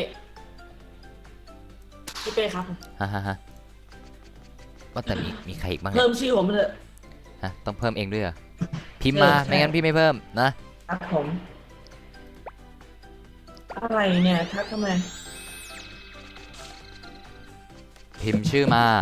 โอ้พรุ่งนี้อยากไปว่ายน้ พิมพ์ชื่อมาเนาะอ๋อมีลิซดอนเอ็กมีเนาะนี่มีอยู่ล่างๆหน่อยไม่สุดหรอกแต่อยู่ล่าง ำอยู่ล่างแต่ไม่สุดคืออะไรครับ ๆก็ล่างๆอ่ะก็ล่างๆก็อยู่ล่างๆแต่ไม่ได้สุดอยู่ล่างๆแต่ไม่ได้ล่างสุดก็อยู่ล่างๆแหละถ้าล่างสุดก็มันไม่ได้สุดไงมันเลยอยู่แค่ล่างแต่ไม่ได้สุดนะอยู่ล่างๆอะ อันนี้พี่เอาไปในท้องเลย อะไรในท้องของไว้เท่านั้นแหละเองยังจะเอาอะไรอีกวะฮะโอเคเดี๋ยวผมขอเลิกออสก่อนแล้วกัน อ่า เนื่องจากผมเกลียดด่านที่ในห้องที่หัวห้องมันเลือกมากเลย กิ้งก่าละอ๋อใช่หน้าจอพี่แยกพี่ลากไว้ พี่ลืมเก็บกลับมานะโอเค ไปพี่ไป สวัสดี ข้าคือฮารุ พี่เป๊กกดเลย ซุ่ม กดไปด้วยพี่แล้วค่อยออกไปแจก ลิซดอนเอ็กนะฮะลิซดอนเอ็กได้นะแล้วก็พิมพ์บอกพี่มาด้วยนะว่าจะ เอาอะไรเนอะ ดึงหน้าจอเกมกลับมาก่อนนะพิมพ์บอกมาเลยนะจะเอาอะไรเนาะลิซดอนเอ็กคุมเนาะ ได้แล้วเย้ เย้เย้เย้ ฮ่าฮ่าฮ่านะจ๊ะนะจ๊ะ โอ้เจ็บ ฮารุโอเคได้อามช่วงเวลาด้วยเหรอฮะ โอเคครับโอเคนะรอบหน้านะเดี๋ยวผมเพิ่มให้ เยี่ยมไปเลย โอเคบันทึกก่อนเรียบร้อยแล้วเนาะเดี๋ยวจบตอนนี้เดี๋ยวพี่ส่งให้นะลิซาดอนเอ็กคุง เย่เย่เย่เย่ขอซอยหน่อย เย่เย่เย่เข้าห้องน้ำดีกว่าปล่อยไว้อย่างนี้แหละพี่ไงพี่ก็ขี้เกียจเล่นอยู่แล้ว นะเองก็หาอะไรชวนคุยไปก่อนแล้วกันพี่เข้าห้องน้ำแป๊บ คนครับเรามีการวางแผนกันนะครับเราจะมาแกล้งพี่เป้กันใช่ไหมครับอย่างนี้เลยเดี๋ยวตอนนี้พี่เป้เขาไปเข้าห้องน้ำไม่เฉยไปแบบไปปลดปล่อยพี่เป้เขาไปเข้าน้ำไม่เฉยครับไม่ได้ไปทำอะไร โอ้ยกลับมาแล้วไอ้เหี้ย จะได้ฟุกมาช้าเลยเนาะ พอดีเพิ่งไปคุยกับคนหนึ่งมา ไปพี่ นะ ไปกัน ฮะ อะไรเนี่ยมัน ให้ตายเถอะ ชีวิตแม่ กลับมากันเลย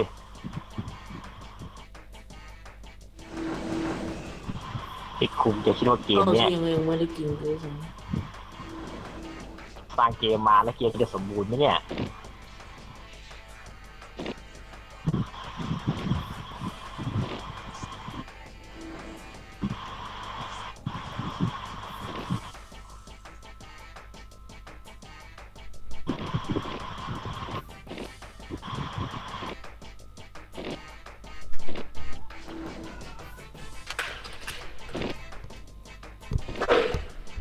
มาแล้วนะมาแล้ว ตายแล้ว อย่าเพิ่งเถอะ แล้วก็จัด กินไหมกินไหมกินไหม เมื่อไหร่ก็เกิดจะมา มาแล้วครับผมดีมา จะตายแล้ว มีใครอีกไหมวะดูก่อนเช็คก่อนไม่มีแล้วเนาะ นี่พี่ อ่าฮะ ไม่ ก็ของอะไรนะลิซาดอนคุงเอาฮารุนะโอเคเดี๋ยวพี่ส่งให้ ของที่จะแจกเป็นของ TR นะฮะอยากได้อะไรที่เป็น TR ในเกมได้หมดครับ ได้แค่1ชิ้นเท่านั้นเนาะแต่ถ้าเป็นพวกตู้สุ่มก็คือว่าต้องดวงด้วยเนาะ ไม่พี่ครับขอพูดนะ ฮะ ไม่ใช่มันไม่ใช่ดวงเขาพี่ ดวงพี่ไงก็ใช่ไงดวงพี่ไงไม่ได้ เพ บอก ราะฉะ ว่า นั้น ดวงเขาเนี่ย ดวงพี่ต้องดีแล้วพี่วันนี้ วันนี้พี่พบดวงมาอะไร ดวงไม่มีสิ ดีไม่ม่วง เนาะ ดีไม่ม่วงดีไม่ม่วงดวงไม่มี โอ้ย อะไรครับ พี่เป็นจริงนะ จะเล่นได้ไหมวะเนี่ย บวกอ๋อหรือไม่บวกอ๋อเราไม่ต่างกันหรอกพี่ ถ้าเล่นได้ก็จะให้ทดลองเล่นก่อน GR คืออะไรอะไร GR ไม่มี GR มีแต่ TR แล้วก็มีแต่แคส TR ตกรอบแหมมีข้ามโชว์ซะด้วย เป็นการข้ามโช แหมข้ามโชว์แต่พลาดเอง จะโชว์โหดแล้วก็พลาด GR อืม 13ไรนี่ เป็นไงช่วงเวลาคูณ2พอดีเลย คุณ2พอดีเพราะฉะนั้นผมก็จะเลิก ก็เอาออสออกได้แล้วเองอะ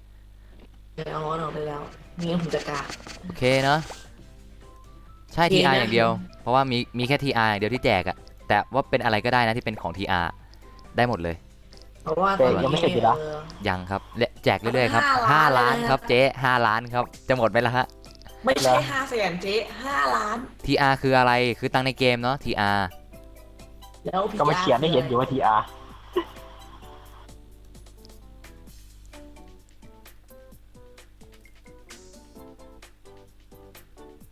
แบบหนึ่งเนาะขอพิมพ์ชื่อก่อนลิซาดอนอยากได้บ้างเนาะก็ส่งชื่อตัวละครมาเลยเนาะเดี๋ยวพี่จะเริ่มทำการสุ่มนั่นเองเนาะ จัดไปเนาะ จัดไปจัดไป ก็ ยิงยังไงก็ยิงไม่ตาย โอเคไหม เขาเรียกว่ากูถึก ร้อย จัดไปซูมไม่คงไม่มีชื่อใครมาเพิ่มแล้วนะ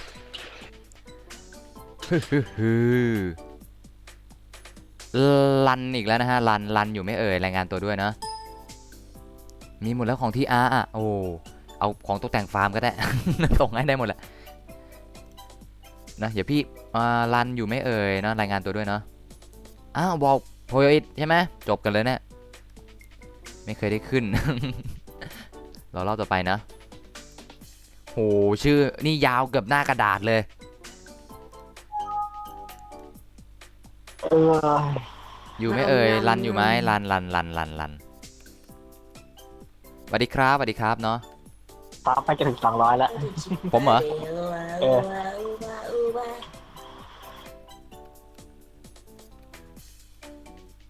รับจะถึง200แล้วเตรียมตัวด้วยมึง ครับผมเท่าไหร่แล้วฮะเจ๊ครับเท่าไหร่แล้วฮะตอนนี้ของผม 169อะไรเนี่ย อ๋อ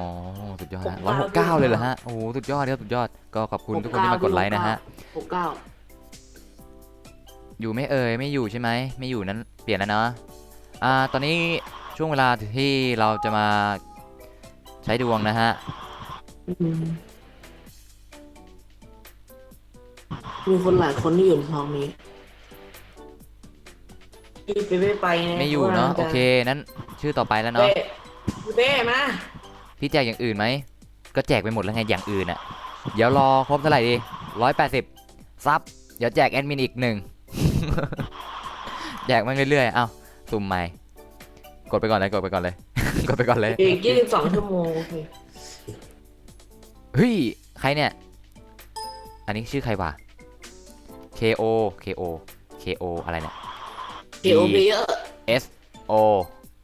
U N D ใครครับ คือใครเอ่ยเนาะเดี๋ยวไม่เห็นเดี๋ยวเขาปรับตัวนี้ออกก่อน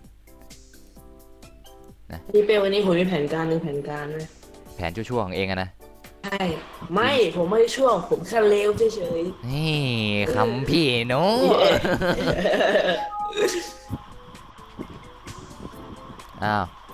ไม่รายงานตัวนั้นผมเปลี่ยนแล้วนะ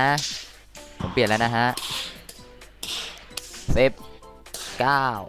8 8 7 7 6 6 5 4 4 3 2 2 1 1 0 หมดเวลาโอเคครับฮะ สวยแล้ว ทำไมฮะ สวยแล้วไฟล์พังแล้วลองใหม่เถอะเกมสร้างไม่สำเร็จ คนได้รางวัลคือออมนะคะรักนะออมนะ ยินดีด้วยนะครับสำหรับผู้ที่ได้รางวัลนะครับชื่อว่าออมอะไรสักอย่างนะครับ อะไรฮะเจ๊ ขอให้ไปสุขเถิดนะครับ สวย อะไรฮะเจ๊ แล้วผมก็เก็บไปที่แล้วนะครับแล้วก็ตายอย่างยังเขียดอีกแล้วนะครับ เดี๋ยวแจกบ้างนะ เจ๊จะแจกเหรอแจกให้ผมเหรอฮะ แจกให้ทุกคนนั่นแหละ แจกแจกให้ผมแล้วเอามาแจกอีกทีครับเดี๋ยวผมเอาไปแจกอีกทีครับ ไอ้กูไม่ได้แจกแต่พี่ชิวาเขาบอกให้ อ๋อ เพราะว่ากูซื้อบัตรทุกมาให้5ใบพอดีเลย อ๋อครับผม จะมาแจกให้สำหรับเด็กใหม่ที่มันเพิ่งซับถึงขนาดนี้ อ๋อโอเคครับ จะ ผม เตรียมให้ ครับผมก็เพิ่งทำมาเท่าไหร่คลิปนี้เป็นคลิปที่37ครับผมจำได้เลย 37 37นะฮะ ตอนมึงหน่อยดิ อะไรนะฮะ ตอนมึงขยาวขนาดไหนแล้วเนี่ย ผมนึกว่าไลฟ์สตรีมรอบ อยู่ไม่เอ่ยอยู่ไหม พี่เป้ ฮะ ผมนึกว่าไลฟ์สตรีมรอบที่37ซิ ไม่ใช่ไลฟ์สตรีมครับ37 เขาซื้อมา5ใบ โอ้ ใบละ500เขาซื้อมา โหขอบคุณมากนะฮะไม่อยู่อีกแล้วเหรอเอ้าซูมใหม่ก็ได้ถ้าไม่อยู่เอ้า เดี๋ยวคนไม่อยู่นะพี่เป้ แต่เขาจะไปดีใจด้วย ครับผม เย่ฉลองครับฉลองอย่างนี้ต้องฉลองครับ ฉลองแล้วต้องเลี้ยงรับไม่ใช่เขาจะเลี้ยงข้าวด้วย โอ้ดีครับผมก็ขอขอบคุณมากเลยนะฮะสำหรับคุณลุงนะครับผมที่ดูอยู่นะฮะ เขาดูไปด้วยแล้วเขาก็ทำเกมไปด้วยเกมเมื่อกี้เกมล้มเหลวน่ะ เหรอครับ ทำไม่สำเร็จกำลังทำใหม่อีกทีกำลังแก้ข้อมู พิ ล สดารเด็กได้ตายเกลียดไป ที่ก็เลยว่าอยากให้อาร์มมาช่วยหน่อยพอดีเลย เฮ้อ เดี๋ยวตอนแรกคุยกับพี่เป้ดีทำไมจู่ๆมันโดดมาหาผมได้วะ มึงอะไรดีสุดแล้วมึงทำแมปเป็น มึงก็ต้องทำเพราะแมปมันหลุด อยู่ไหมอยู่ไหมถ้าไม่อยู่ผมผ่านอีกแล้วนะ พี่ เป็น เป้ คลิป มา แบบ เดี๋ยว ไหน พี่ ก็ เป้ ได้นะ อะไร เป้ ฮะ มาเดี๋ยวพี่เป้เชื่อผมมาก่อนเดี๋ยวค่อย แต่ ไป อี แจ ก ก คนหนึ่ง ต่อ ไม่เล่นวอร์ซีอยู่ เหรอครับใครฮะ อีกคนหนึ่งไม่เล่นวอร์ซี ไม่ใช่แย่แน่นอนผม ไม่ เชื่ ใช่ อ อะไรเลย ไม่มีนะนั้นเปลี่ยนอีกแล้วนะ เปลี่ยนอีกแล้วนะไม่มี เปลี่ยนจังเลยอ้าวเปลี่ยนโอเค ย่อ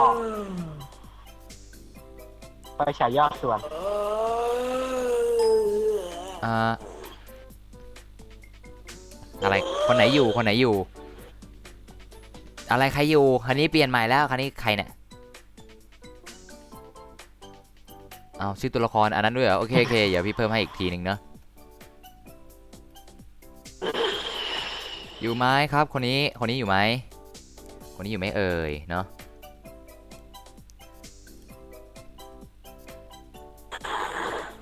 เปิดไม่ไหว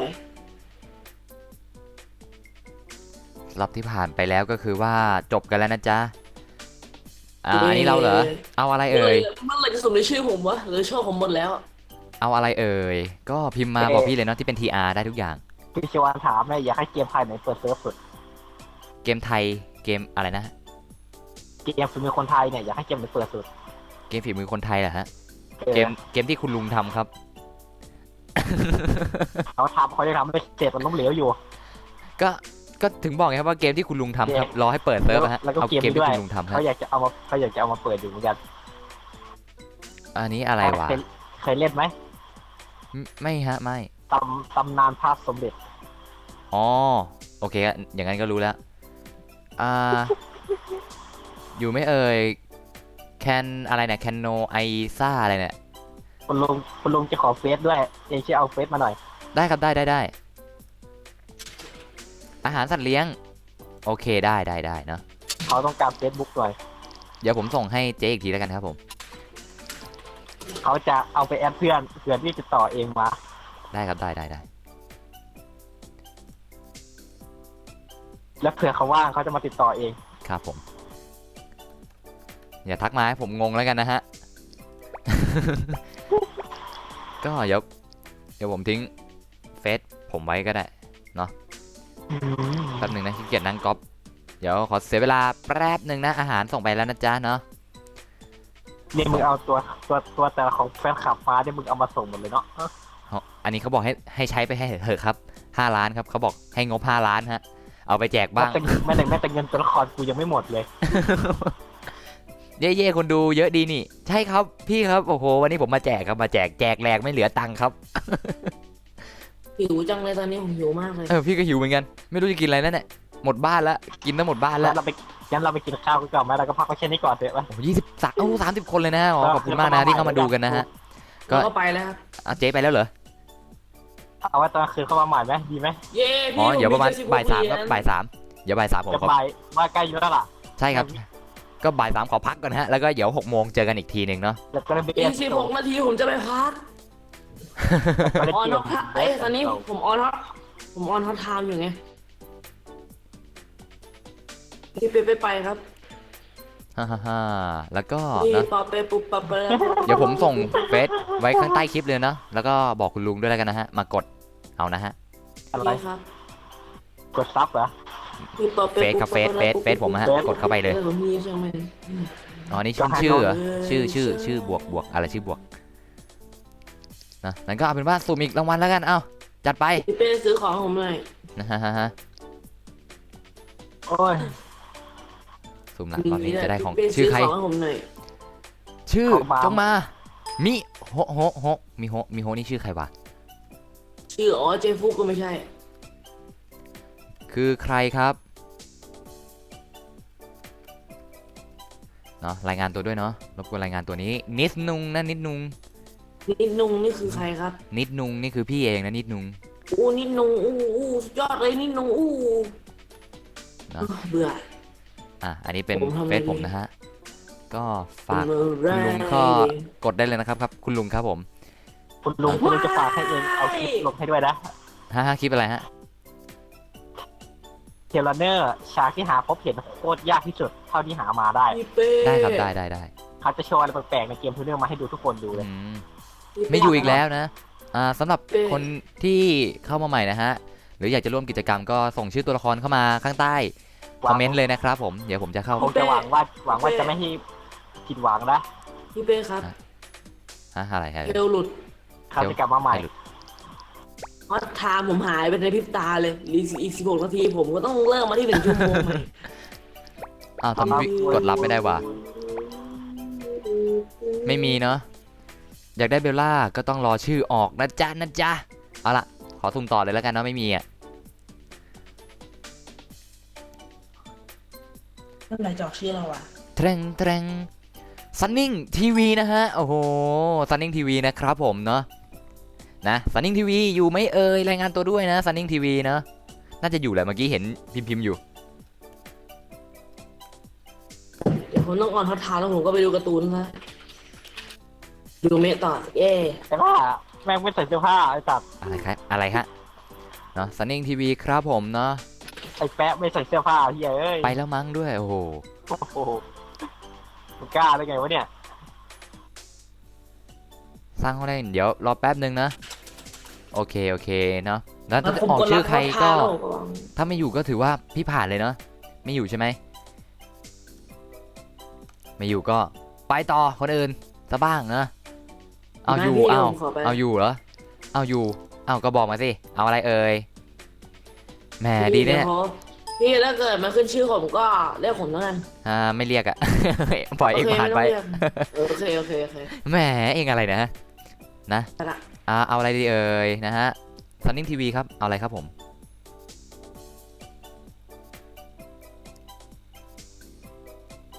เอาอะไรฮะเอาอะไรพิมพ์มาเลยครับผมอยากได้อะไรครับเนาะที่เป็น TR นะซึ่งยังไม่ลดหลักล้านเลยฮะยัง เนาะใช่ไลฟ์มีดีเลย์นะพี่ก็ไม่ได้เช็คดูในไลฟ์ด้วยเอาตัวละครตัวไหนเอ่ยว่ามาเลยอยากได้ตัวไหนที่เป็น TR นะครับผม ไปละ ไปแล้วเหรอฮะ ต้องพัก โอเค ค ครับ อมละ โอเคฮะ แต่พัก เจอกันครับ คอมมันเก่ายังไม่มีตังค์ซื้อเครื่องใหม่ อ๋อครับผมครับไปเจอกันฮะเอาละเอาอะไรเอ่ยตัวละครเอาตัวไหนเนี่ยบอกด้วยนะให้แค่ชิ้นเดียวนะให้ชิ้นเดียว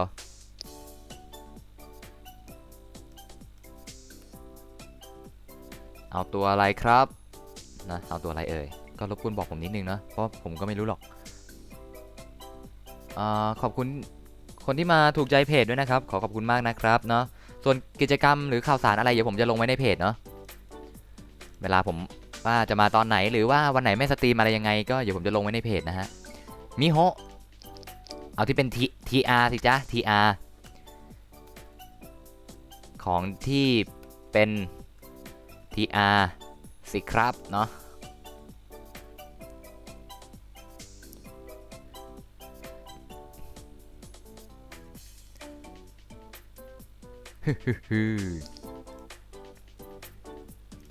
นะฮะซึ่งโอเคครับเนาะโอเคไว้เจอกันนะจ๊ะไหนไปจ้าซึ่งถ้าใครจะร่วมกิจกรรมกับผมก็ส่งชื่อเข้ามาใต้นี้นะฮะใต้คอมเมนต์เลยเนาะเดี๋ยวผมจะเบลล่าเหรอโอเคได้นะเบลล่า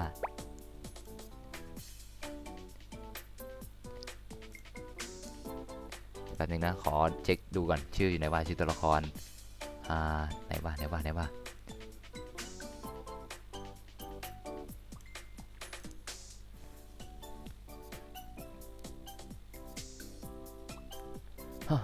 ค้างเลยผมอะสวัสดีครับผมสวัสดีครับผมนะสวัสดีฮะเบลล่าแป๊บนึงหาชื่อก่อน หาชื่อก่อนแป๊บนึงฮะอันนี้นะโอเคของขวัญส่งไปแล้วไม่มีชื่ออยู่ในระบบ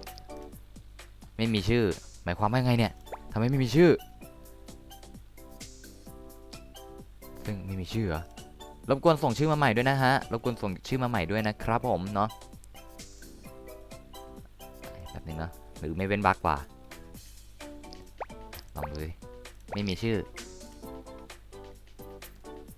ตัวละครอะไรครับชื่อตัวละครอะไรครับเนาะชื่อตัวละครอะไรครับอะไรเนี่ยนะแวมไพร์มีชื่ออยู่เนาะแวมไพร์ตัวเบลเลอร์เลยโอเคเดี๋ยวพี่จะลบอันนี้ออกโอเคเดี๋ยวบันทึกไปก่อนโอเคเนาะอันนี้นะโอเคเบลล่าวางแล้วก็ส่งไปจัดไปเลยเนาะส่งไปแล้วเนาะโอเคล่ะต่อไปซูมอีกรอบมาอีกรอบเนาะโอเคเดี๋ยวอันนี้เพิ่มชื่อไปเนาะโอเคก็ใครจะร่วมกิจกรรมก็ส่งชื่อในเทเลเนอร์มานะฮะตัวละครในเทลมาเนาะซึ่งสุ่มไปแล้วกี่ครั้งวะ1 2 3 4 5 6 7มาอีกคนเอาจัดไป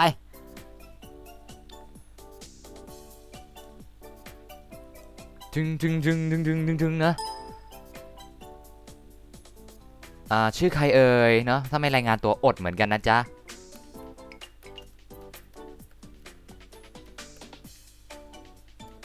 เนาะ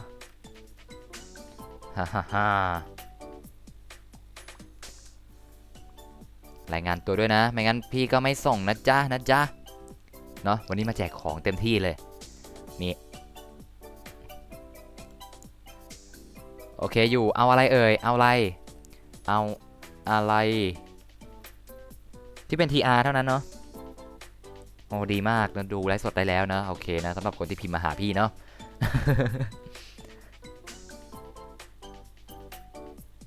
เอาละอะไรเอ่ยจะเอาอะไรเอ่ย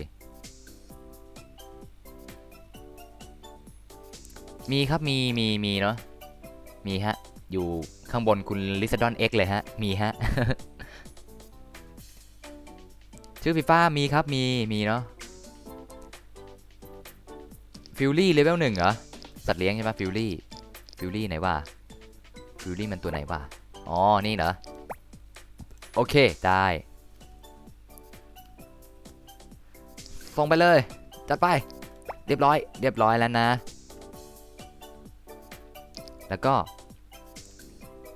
รางวัลก่อนนะแล้วก็เดี๋ยวจะไป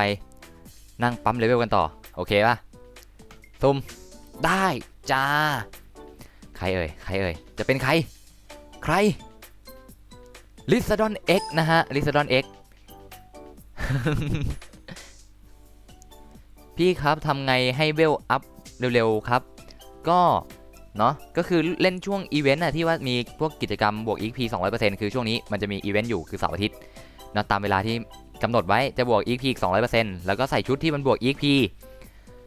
ก็ถ้ามีชุดอะไรนะไอฉลองครบรอบ10 ปีใส่ครบเซตอันนั้นจะบวกเยอะหน่อยก็น่าจะใช้ได้เนาะวันนี้ไลฟ์สดไม่ค่อยดีเลยเหรอ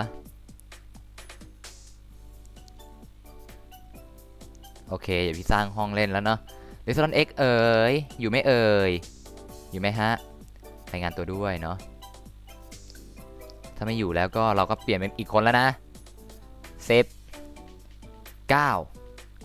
8 7 6 5 4 3 2 1 0สรุปไม่อยู่นะจ๊ะเราเปลี่ยนเลยนะโอเคซึ่งใครจะเป็นผู้โชคดีใครอ้าวเมย์อยู่ไหมเอ่ยพี่ผมโคตรดีใจเลยขนาดนั้นเลย แอดมินเมย์อยู่ไหมเอ่ยเมย์อยู่ไหมน่าจะไม่อยู่นะพี่ข้ามไปเลยแล้วกันนะ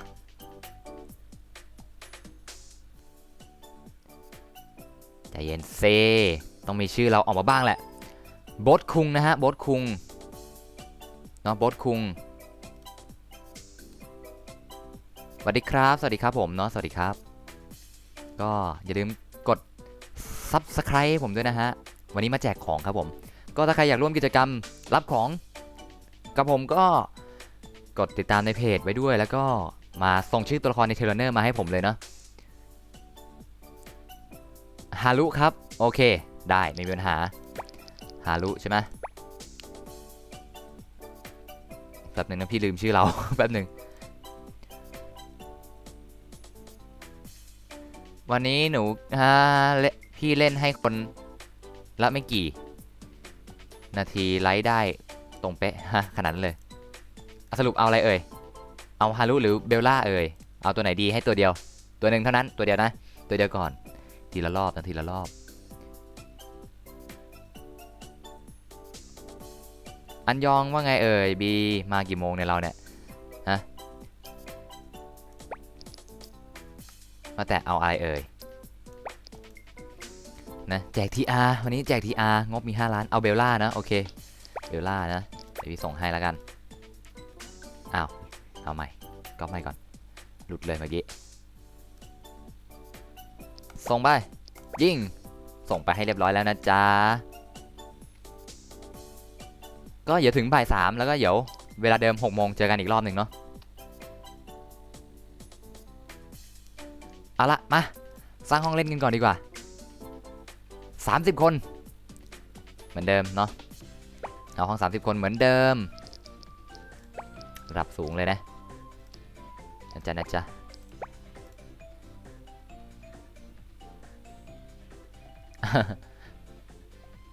บ่าย3เนาะโอเคได้พี่อะไรรู้ว่าทำไมผมใส่ชุดลัคกี้โหขนาดนั้นเลย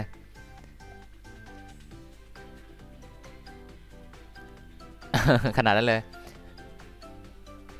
โอ้ไม่เป็นไรหรอกเนาะก็เขาอาจจะไม่ได้เล่นเทลกับเราอะไรประมาณนี้เดี๋ยวไปเข้าทอล์ก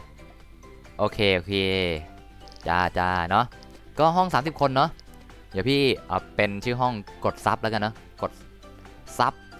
ไปชแนลเนาะพาร์ทไม่ใส่เข้ามาเลยนะโอเคสร้างแล้วเนาะซึ่งพี่ก็ใส่ชุดบวก EXP ให้นะเข้ามากันเลยไม่ต้องกลัวว่าใครจะได้ EXP น้อยเพราะของพี่บวกตั้ง 40% EXP กับ TR 40% เนาะ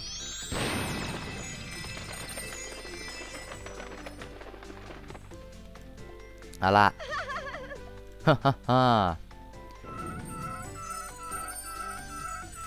เดี๋ยวผมเล่นสักกี่ตาดีสัก3 ตาปะเนาะ3 ตาแล้วก็เดี๋ยวจะแจกอีก5 รางวัลอ่ะแจกอีก5 คนนั่นเองเนาะใช่เนาะขอ EXP 10,000เหรอ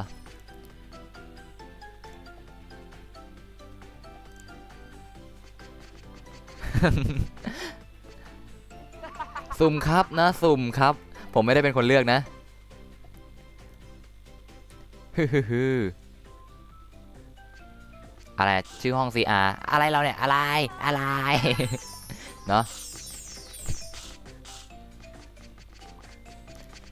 โอเคพร้อมแล้วก็กดกันได้เลยเนาะเดี๋ยวจะสุ่มอีก5 รางวัลปลาหมึกเหรอปลาหมึกไหนวะด่านบอสเหรอไหนวะหมึกอันไหนโหดเอาโหดไปเลยนะจ๊ะค้างมหาโหดไปเลยเอาโหดไม่โหดอ่ะมันไม่โหดอ่ะ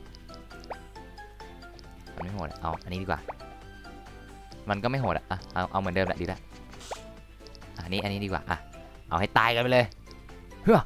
เอาให้ตายกันไปข้างหนึ่งเลย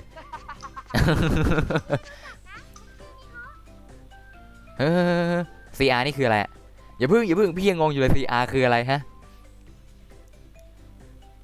CR คืออะไรเอ่ย CR นี่คืออะไร บอกพี่มาหน่อย CR คืออะไรใครก็ได้บอกพี่ที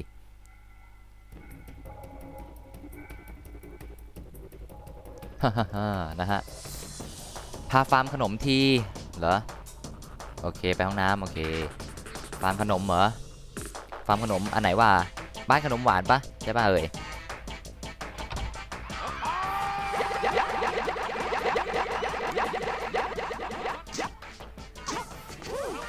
จะเล่นพี่ก่อนเลยเหรอนี่โหดร้ายกันมากเลยทำไมแหลกจังเราจะเก็บเกรดแถวนี้แหละเก็บให้หมดวาดให้เรียบเก็บให้เรียบ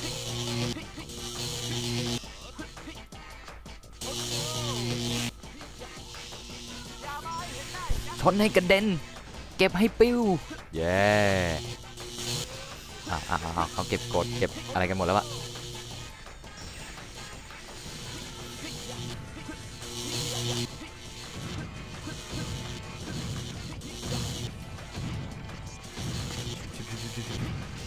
เฮืออ้าวจบไปแล้วแจกหมดยังครับเนาะอ๋อเพิ่งมาเล่นเหรอเครดิตอ๋อโอเคเนาะโอเคครับโอเค CR คือเครดิตเนาะเดี๋ยวเย็นๆพาเวลโอเคได้เนาะประมาณช่วงหนึ่งช่วง1 ทุ่มไม่ใช่ช่วงหนึ่งช่องอะไรนะไปชแนลฮะของผมเนาะไปชแนลไป CH นะฮะ CH ด้วยนะฮะ CH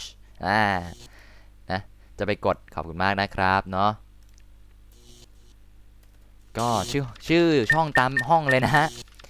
เล่นด้วยได้ไหมครับได้ครับเนาะซึ่งใครอยากได้ของก็ส่งชื่อเข้ามาในคอมเมนต์ได้เลยเนาะเดี๋ยวผมจะมานั่งสุ่มนะฮะก่อนจบสตรีมรอบนี้บัฟของพี่เป้ใช่บัฟของพี่ขอดีเนาะชื่อห้องเลยนะฮะก็จะกดซับก็ตามชื่อห้องผมเลยนะครับผมรอก่อนผมก็เกมแป๊บนึงเนาะก็ไม่รู้สินะว่าจะทันหรือไม่ว่าอะไรครับนะเรียกทำไมฮะกดซับไปแล้วนะขอบคุณมากนะครับขอบคุณมากครับผมขอบคุณมากครับนะสำหรับคนที่กดซับให้นะครับขอบคุณมากเลยนะฮะเนาะเดี๋ยวผมแจก5 รางวัลตอนอะไรนะก่อนจบสตรีมรอบนี้ก็คือบ่าย 3 โมงนั่นเองนะก็ส่งชื่อเข้ามานะฮะขอให้ผมได้อีกก็ส่งชื่อกันมานะเดี๋ยวพี่จะรีชื่อให้ใหม่จัดไปเต็มที่นะเดี๋ยวตอนช่วงประมาณ1 ทุ่มที่มีคูณ XP มีบวก XP อีก 200% ใช่ปะก็เดี๋ยวพี่จะช่วยมาปั๊มอีกทีนึงแล้วกันเนาะสำหรับคนที่อยากจะเวลจริงๆเดี๋ยวพี่จะช่วยเอาตัวนี้เข้ามาเล่นแหละเดี๋ยวไปลากคอคนมาเพิ่ม ให้ใส่หัวห้องแล้วก็หาออสมาเพิ่มนะแล้วก็เดี๋ยวอะไรเอาปาร์ตี้อีกจัดเต็มที่เลยชุดเต็มเลยตอนเย็นเนี่ยเดี๋ยวตอนเย็นนี่จัดของเต็มลงเลยบวก EP กันเต็มที่เนาะชัว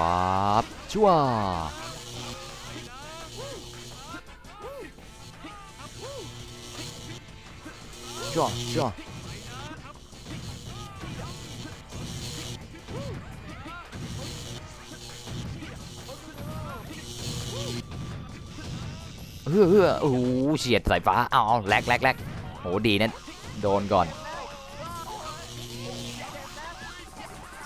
จัดไปกดแล้วจ้าฮัจจากด้วยฮัจจาเนาะเฮ้ยโอ้โหเฉียดสายฟ้าแดงเมื่อกี้เลย นะฮะเอาเหรอพี่ชน เฮ้ยไม่เอาสิไม่ว่ากันพี่ก็โดนชนเนี่ยอ้าวตายเลยจบเลย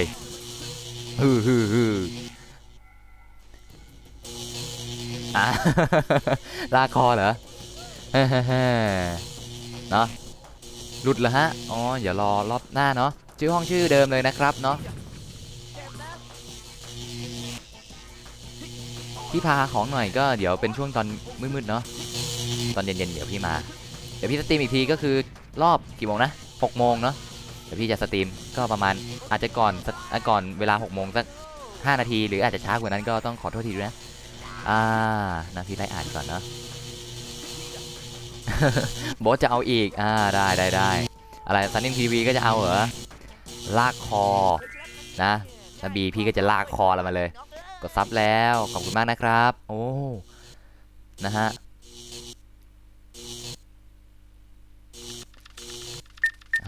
พี่เราผมได้ไหมเราหรือรอฮะ เติมมาแล้ว50โอ้ได้ที่2โอ้สุดยอดเลยเนาะฮ่าไม่รู้สิน้าบีเนาะนั่นน่ะสิน้าบีเนาะไม่เอาหรอกมันไม่อยู่ที่ความเตี้ยน้าบี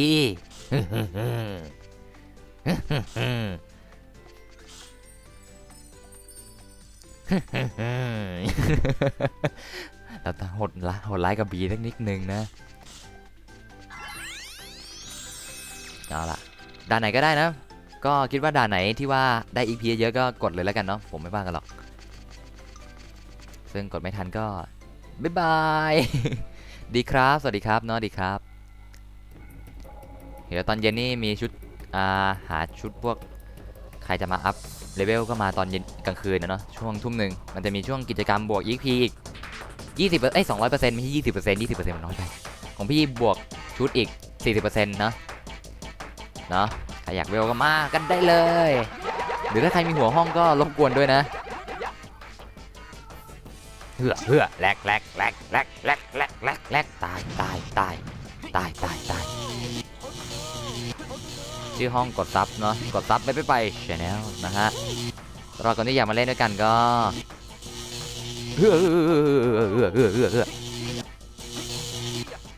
โอ้นี่แม่หมึกนี่จะเอาอะไรผมเนี่ยตามผมมาติดเลยเมื่อกี้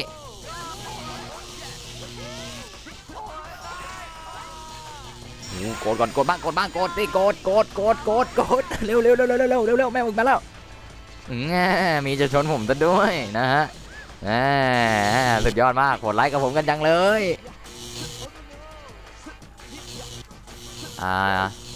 เดี๋ยวผมมานั่งอ่านเนาะเดี๋ยวรอแป๊บนึงนะที่ว่าพิมพ์มานะอ้าวค้างโอ้ตายเลยค้างซะได้พี่มังกรโครงกระดูกดีไหมนั่นสิเนาะเหรอบีขนาดนั้นเหรอเฮ้ยไม่เอามั้ง เข้าไม่ทันเลยเหรอก็เดี๋ยวรอรอบหน้านะก็ห้องนี้พี่เล่นเรื่อยๆเนาะก็เดี๋ยวช่วงบ่าย 3แล้วพี่ก็จะแจกของอีก5รางวัลนะ5 คนแล้วแต่เราจะขอมาเลยว่าจะขออะไรก็ได้ที่เป็น TR ย้ำนะว่าที่เป็น TR นะเนาะ TR 5 ล้านจะหมดวันไหนวะเนี่ย5 ล้าน นะฮะอ้าวโอเคนะตอนนี้เหลือผู้รอดชีวิตอยู่ตั้ง5 คนนะเยอะไปหรือเปล่าจบชีวิตกันสักทีสิรอบนี้อันที่เท่าไหร่รอบนี้ที่1เหรอจริงก็เปล่าเหอะ ดับไหมโอ้ดี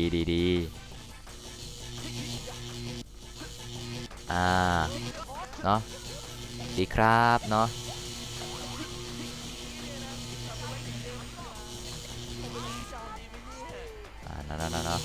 ก็เหลือ12 คนสุดท้ายจบแล้วโอ้เข้ามา2 คนสุดท้ายจบพอดีเลย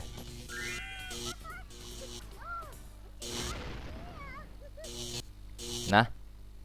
ชื่อห้องกดซับไปChannelนะฮะเนาะโอ้ที่1ได้ EP เยอะนะเนี่ยจัดไปเนาะตายอยู่หลังพี่เลยขนาดนั้นเลยแป๊บนึงนะว่าแต่พี่เอารูปเทลออกมาเปล่าเนี่ยนั่นไงว่าแล้วลืมอีกแล้ว ฮือเดี๋ยวแป๊บนึงขอตั้งหน้าจอใหม่ก่อนโอเคอะไรนะบล็อกนรกเหรอขนาดนั้นเลย บีนี่โหดร้ายกับเด็กนะเนี่ยเราเนี้ยเนาะเดี๋ยวโชว์ครึ่งชั่วโมงผ่านแป๊บครึ่งชั่วโมงเลยเหรอเฮ้ยจะนานไปไหม ครึ่งชั่วโมงอะเอา3 นาทีก็พอมั้งนะ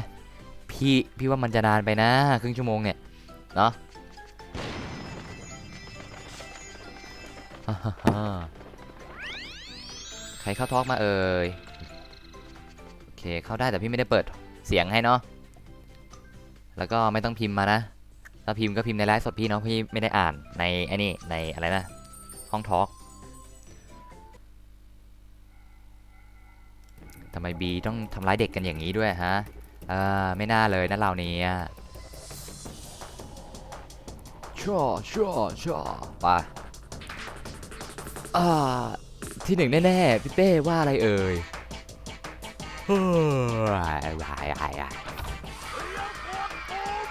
ลมก็ค้างแล้ว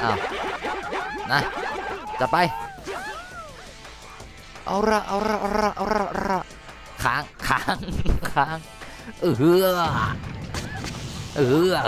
ไม่เอาอย่างงี้สิไม่ชุบติดชวับติดอีก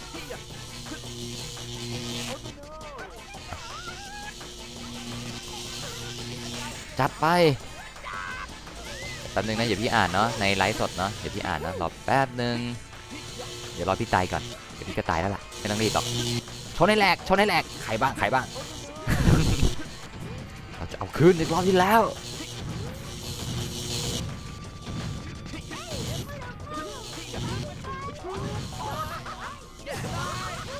ชุบโอ้โหเกรดม่วงโหดไลค์กับผมมากนั่นไงตายโอ้โหโหดไลค์กับผมมากเลยทำไมทำกับผมอย่างนี้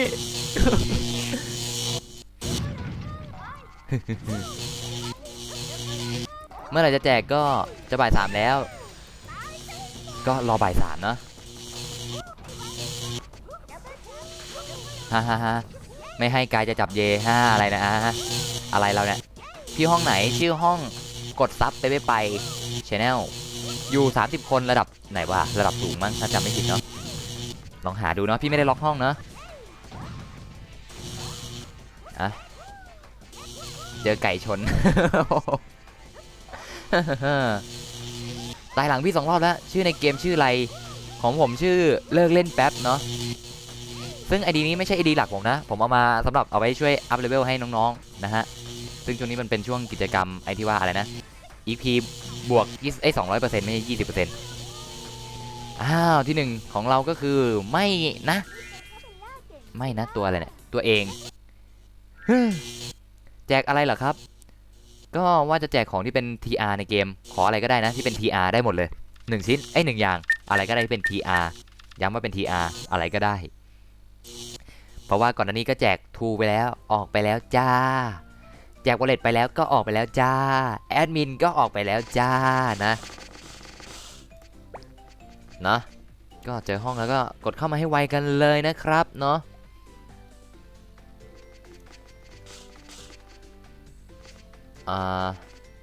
รู้สึกจะมีชื่อเราอยู่เนาะ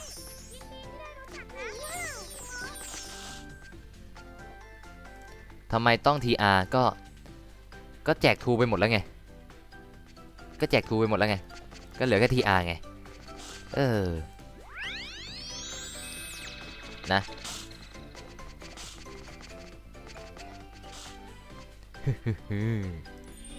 นะก็พร้อมแล้วก็กดกันได้เลยนะฮะซึ่งเอายังไงดีรอบนี้จะเป็นรอบสุดท้ายไม่เอ่ยห้องไหนครับบอกไปแล้วไงกดซับไปchannel เนาะอยู่30 คนไม่ทันแล้วนะเริ่มแล้วเรียบร้อยนะบวก EP ของพี่ 40% TR 40% แล้วก็บวกของกิจกรรมอีก 200% เนาะเต็มที่เลยรับ EP กันเต็มที่เก็บตังค์เก็บอะไรพวกนี้ก็เก็บกันเถอะเนาะหนูไม่ต้องการ TR แล้วไงล่ะก็พี่มีแจก TR ไงก็เราก็ไม่มีดวงในการได้อะไรนะเราก็ไม่มีอะไรวะเราไม่มีดวงในการได้อะไรวะลืมละแอดมินออกไปแล้วจ้าคือออกไปแล้วจ้าคืออะไร ก็คือว่าคนที่ได้แอดมินไงเนาะคนที่ได้เป็นแอดมินไงรางวัลคือได้เป็นแอดมินนะออกไปแล้วไงนะ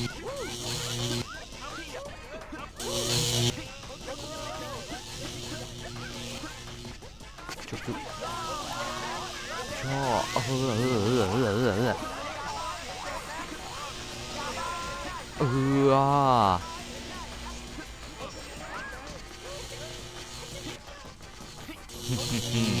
วิ่งเข้าไปวิ่งเข้าไปโอ้โ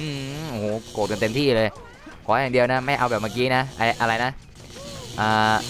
เกรดม่วงมาชนผมอะ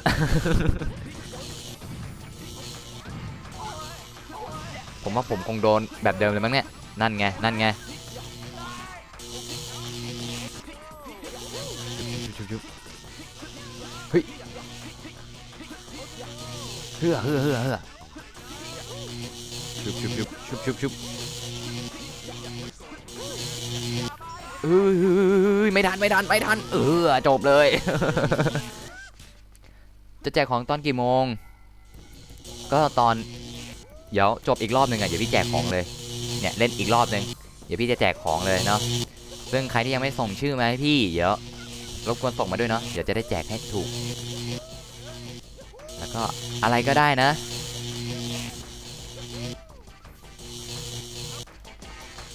ก็ดีมากดีทำได้ดีนะเราเนี่ย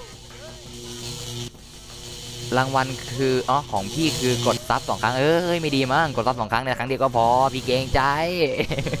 นะครั้งเดียวก็พอพี่เกรงใจนะจ๊ะพี่เกรงใจมากเลยนะโหอย่าไปกดซับ2 ครั้งเลยนะซึ่งตอนนี้เหลือผู้รอดชีวิตอยู่ต้อง6 คนนะจ๊ะโอเคนะโอเคเดี๋ยวพี่ก๊อปชื่อไว้ก่อนเนาะใช่สตรีมช้ากว่าไอเวลาออกของสตรีมเนี่ยมันจะมีช่วงเวลาหน่วงของตัวเกมเนี่ยเนาะต้องเข้าใจนะเดี๋ยวอีกรอบหนึ่งเนาะให้โอกาสคนที่ยังไม่ได้ส่งชื่อมานะจ๊ะแจกแน่นอนนะโอ้แต่รบกวนช่วยส่งชื่อตัวละครมาให้พี่ด้วยไม่งั้นจะไม่มีสิทธิ์ได้นะจ๊ะเฮ้อเนาะสัตว์เลี้ยงผีฮะพี่สุ่มสัตว์เลี้ยงผีแจกสิอะได้อยู่แล้วเดี๋ยวพี่สุ่มสัตว์เลี้ยงผีแจกกี่ตัวดิ3 ตัวพอนะสุ่มสัตว์เลี้ยง3 ตัวแล้วก็ของที่อยากได้อีก5อย่างของ5 คนน่ะส่งชื่อไปไหนในใต้นี้เลยนะอันนี้เป็นชื่อตัวละครใช่ไหมเอ่ยโอเคนะโอเคแล้วก็ส่งชื่อตัวละครเข้ามาข้างใต้เลยเนาะข้างใต้คอมเมนต์เนี่ยคอมเมนต์เข้ามาข้างใต้เนาะอยากได้ลับอ่ะพี่ได้ส่งให้ทุกตัวอยู่แล้วที่เป็น TR ของที่เป็น TR ได้ทุกอย่างเลยอยากได้อะไรอ่ะที่เป็น TR นะย้ำว่าต้องเป็น TR เท่านั้นนะเห็นพี่ตายนานละสตรีมยังวิ่งอยู่ ขนาดนั้นเลยโอเคครับขอบคุณมากนะฮะที่ส่งชื่อมาเนาะมีใครอีกไหมเอ่ยมีใครอีกไหม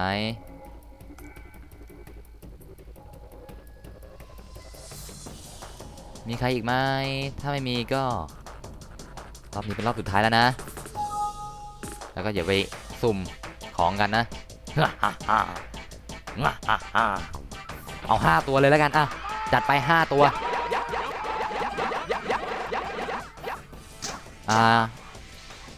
ชื่อตัวละครหลักพี่ไม่ใช่เทพเป็นภาษาไทยนะเป็น LNW นะ LNW เป็นพิมพ์เล็กนะเทพอย่างนั้นไม่ใช่เทพเป้มาแววอันนั้นนะของพี่ใช้ชื่อเทพเป้มาแวว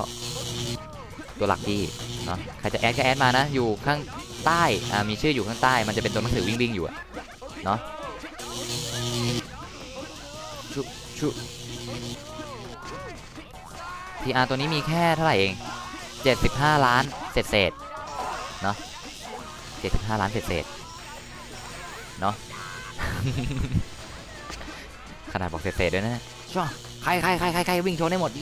ดอ้าวค้างไม่จริงไม่เอาสิดำแล้ว150,000ค้างดำเลยนอนรอเลยรอตายรอเลยแหละซึ่งพี่น่าจะตายเรียบร้อยแล้วนะเอาเป็นว่าตอนนี้จอดำไปแล้วเนาะเดี๋ยวรอก่อนแล้วกัน ซึ่งก็คนอื่นก็ยังวิ่งได้ปกตินะส่วนพี่ก็ดับอนาถและขาดชีวิตขาดใจเนาะซึ่งจะบอกว่าพี่ต้องออกแล้วเข้าเกมใหม่แล้วเนี่ยโอเคอย่างดีเดี๋ยวผู้รอดชีวิตอยู่ต้อง4 คนนะฮะซึ่งแต่ละคนนี่ถือว่าเป็นผู้เล่นสุดยอดเลยนะฮะระวังด้วยนะจ๊ะหนูหลาข้างหลังมาแล้วหมึกมาแล้วจ้าระวังด้วยดับแล้วจ้าระวังนะปลาหมึกตามเรามาแล้วเหลือ2 คนจบเรียบร้อยเสร็จแล้วจ้าจบแล้วนะได้มังกรผีเอาไปขายได้150 ถึง 200เหรออ๋อขนาดนั้นเลยต้องส่งให้แอดบีจริงไหมเนี่ยโอเคนะโอเคมาถึงเวลาสุ่มแล้วเนาะมีใครยังไม่ได้ส่งชื่อมาอีกไหมพี่จะเริ่มสุ่มแล้วเนาะจัดไป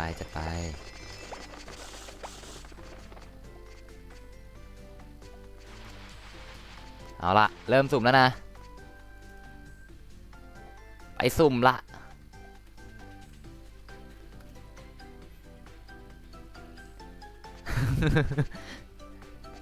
เอาแอดอีกคนอะไรเอาแอดอีกคนเหรอโอเคนะอันนี้ชื่อตัวละครเนาะโอเคได้ก็บอกแล้วไงว่าต้องขึ้นอยู่กับดวงของคุณนะฮะซึ่งถ้าดวงคุณไม่มีก็ลาก่อนนะฮะ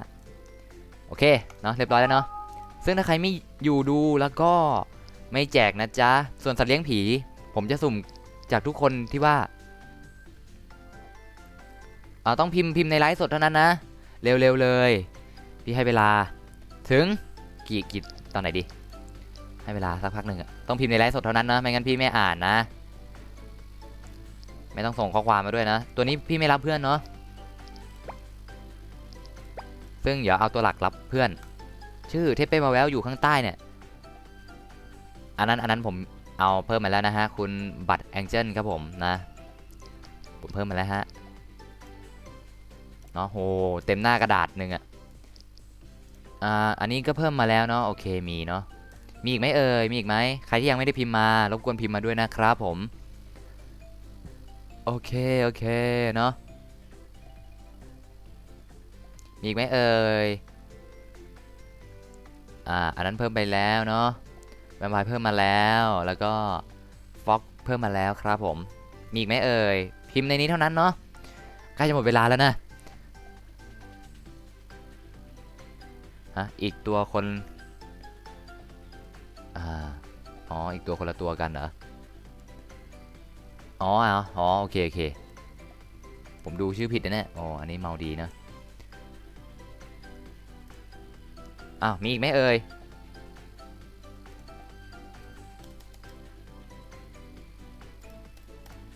แป๊บหนึ่งเนาะมีอีกไหมให้ไวนะมีอีกไหม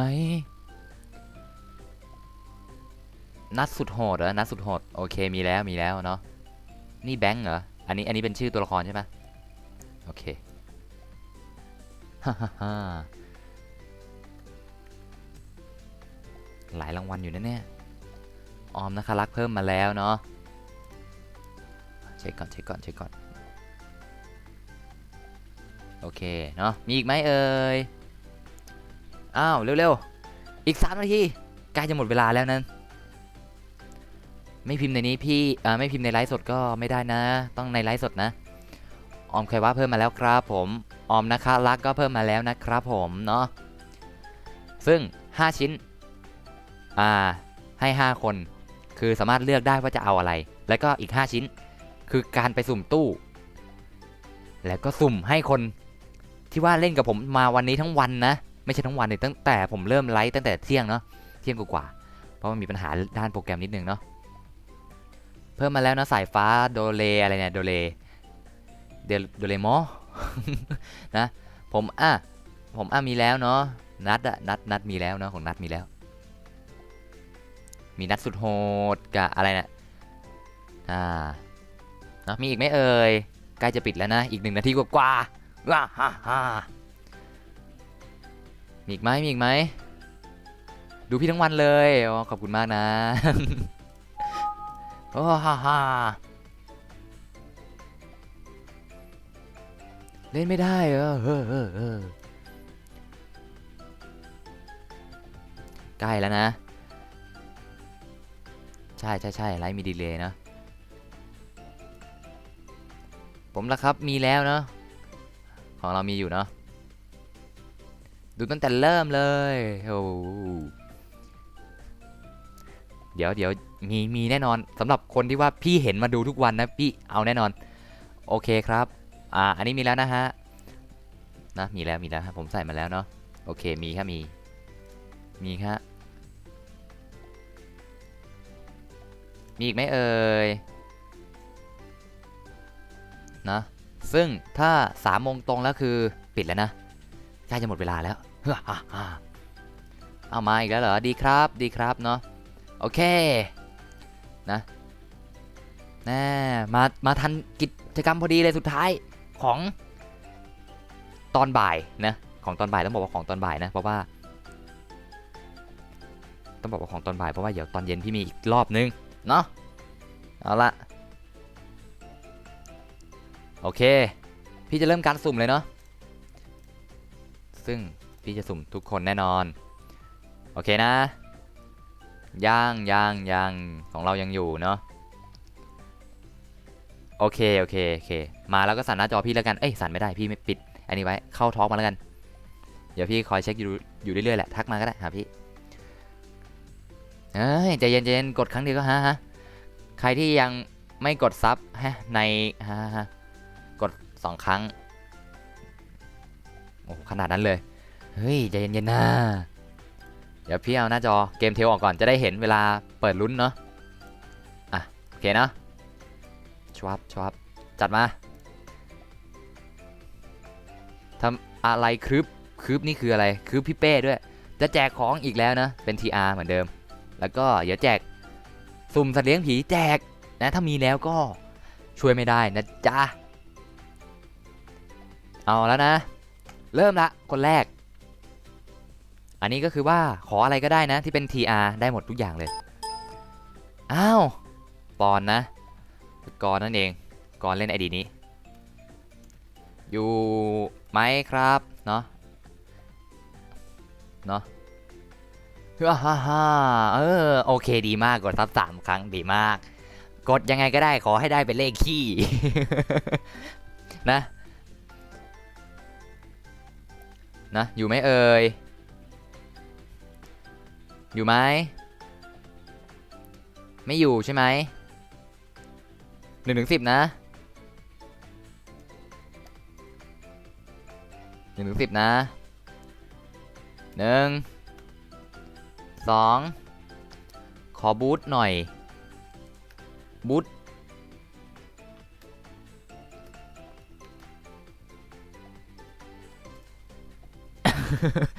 10เลยแล้วกันจบนะบูทผมไม่ได้สุ่มเนาะเพราะว่าบูทอันนั้นมันต้องอะไรนะต้องเป็นอะไรเอ่ยผมลืมแล้วอะไรนะโอเคนั้นคุณอาร์ม2550ซ่านี่จะเอาด้วยไหมฮะจะร่วมกิจกรรมไหมครับเดี๋ยวรอกิจกรรมอีกรอบนะฮะอ้าวไม่มีแล้วนะเขาไม่อยู่แล้วเราก็เปลี่ยนคนสุ่มไปนะฮะ3 ROV 3นะฮะใครเอ่ยรายงานตัวด้วยนะรายงานตัวด้วยนะ3ไทยแล้วก็ ROV แล้วก็3ไทยเนี่ยเลขไทยเนี่ยอยู่ไม่เอ่ยเดี๋ยวพี่พิมพ์ให้ก่อนเนาะ3 ROV 3อยู่ไหมพิมพ์ผิดอยู่ไหม รีบพี่รีบนะไม่อยู่เหรออยู่ไหมเนี่ยรายงานตัวหน่อยไม่อยู่ใช่ไหมไปนานแล้วเอาเหรอโอเคนั้นก็ข้ามเลยแล้วกันนะพี่ชื่ออะไรในเกมเทลตอนนี้พี่เล่นตัวละครที่ชื่อว่าอะไรเลิกเล่นแป๊บเนาะ ส่วนตัวละครหลักของผมก็จะเป็นเทพเป้มาแววนะอ้าวสุ่มต่อแล้วอ้าวโอเคไม่อยู่ก็สุ่มต่อแล้วเนาะจัดไปค้างเลยสุ่มสักค้างเลยนะฮะโอ้โหติงด้วยเอาล่ะคนที่ได้คือแทนอ่านชื่อไม่ออก เดี๋ยวแป๊บนึงนะเดี๋ยวพิมพ์ให้อ่านชื่อไม่ออก N อะไรสักอย่างเนี่ย N C H I I R O N ใครเอ่ยรายงานตัวด้วยนะจ๊ะไม่รายงานตัวไม่ได้ของนะนี่อยู่ไหมหนูเองเหรอโอเคเอาอะไรเหรอเอาอะไรเหรอออกไปแล้ว1 ชิ้นนะสรุปพี่จะสุ่ม5 รางวัลนะเพิ่งออกชิ้นแรกเนี่ยนะยูกิโอเคได้เอายูกินะเดี๋ยวพี่ส่งให้จัดไปอย่ารอแป๊บหนึ่งนะเดี๋ยวดึงหน้าเกมมาก่อนจะได้รู้ว่าพี่ส่งให้ดึงผิดอันดึงผิดหน้าดึงหน้าเกมมาก่อนเนาะจะได้รู้ว่าพี่ส่งให้จริงๆซึ่งร้านค้า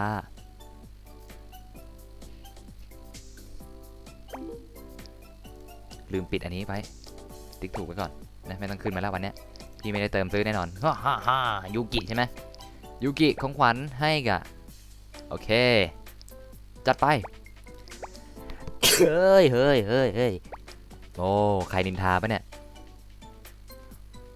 ติดตามแล้วนะพี่โอเคเนาะเดี๋ยวรออีกรอบนึงเนาะที่ชื่อมาใหม่เนี่ยเดี๋ยวรออีกรอบนึงเนาะที่ชื่อมาใหม่เดี๋ยวรออีกรอบนึงเดี๋ยวผมจะสุ่มสัตว์เลี้ยงให้เนาะสัตว์เลี้ยงผีเนาะคนที่มาใหม่นะฮะเดี๋ยวสุ่มสัตว์เลี้ยงผีให้เนาะถ้าชื่อออกก็ถือว่าดีไปนะฮะไหนว่าชุงนะซึ่งใครอยากได้ของก็ส่งชื่อเข้ามานะฮะส่งชื่อเข้ามาเนาะ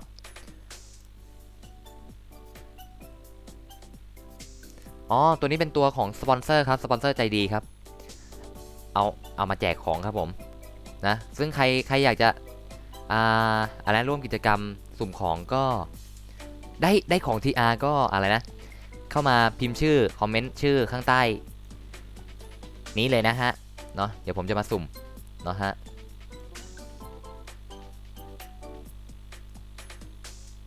เอาละ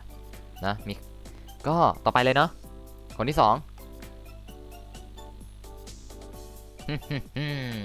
ใครเอ่ยสายฟ้าโดเรนะฮะโดเรมออะไรเนี่ยสายฟ้าโดเรมอนะฮะ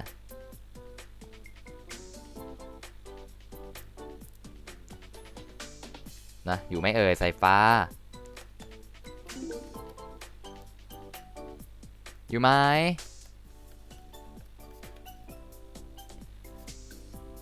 My Love ไม่มีนะ เราไม่ได้บอกพี่ไว้นี่ก็บอกให้พิมพ์ชื่อมาเราไม่ฟังพี่เลยหรือเปล่าเนี่ยเนาะโอเคเนาะสำหรับคนที่มาใหม่ก็รบกวนพิมพ์ชื่อด้วยเนาะแล้วก็ใครที่ยังไม่ได้พิมพ์ชื่อพิมพ์มาเลยนะเดี๋ยวพี่มานั่งไล่ใส่ให้พี่ชื่ออะไรนะชื่อในเกมหรือชื่อจริงเอ่ยเอาชื่อผมด้วยสิชื่ออะไรอันนี้ของเรา My Love เนาะใช่ปะ My Love โอเคพี่ก๊อปของเราแล้วกันพี่เน็ตหนูกากถ้าออมนะคะได้คืนอยู่นะโอเคชื่อผมด้วยเอามาแล้วเนาะแล้วก็เดี๋ยว2236นะชื่อในเกมตอนนี้พี่ใช้ชื่อเลิกเล่นแป๊บเนาะในเกมใช้ชื่อเลิกเล่นแป๊บเป็นภาษาไทยล้วนๆเลยพิมพ์เองก็ได้บ้านี้22633ใช่ป่าววะ22336366อะไรเนี่ย366นะฮะอันนี้ใส่ไปแล้วเนาะของแต่ละคนใส่ไปแล้ว นะเอาละจัดไปนะอันนี้โอเคครับเดี๋ยวผมใส่ชื่อไปให้เนาะอะไรเนี่ยแบงอะไรสักอย่างเนี่ย นะฮะผิด โอเคพี่รับเพื่อนอ๋ออันนี้มันไม่ใช่ ID หลักพี่เนาะพี่ก็คงจะไม่ได้อ๋ออันนี้เป็นชื่อตัวละครนะโอเคโหคนเยอะขึ้น ฮ่าฮ่าเหรอขนาดนั้นเลยเหรอเอาละมีอีกไหมมีอีกไหมมีอีกไหมแจกของแล้วเร็วเร็วเร็วเร็วมีอีกไหมมีอีกไหมซึ่งนั้นเซฟไปก่อนโอเคเดี๋ยวขอแจกก่อนแล้วกันเนาะแจกก่อนแล้วกันนะเดี๋ยวมีอีกรอบแน่นอนอ๋ออาร์มยังลืมขอโทษทีพี่ยังมีชื่อหนูอยู่ไหมพี่ยังไม่ได้ลบเนาะยังไม่ลบชื่อใครออกเลยสักอันนะบอกไปเลยนะจ๊ะมีอีกไหมเอ่ยนั้นเอาเป็นว่าเดี๋ยวพี่สุ่มก่อนแล้วกันเนาะชิง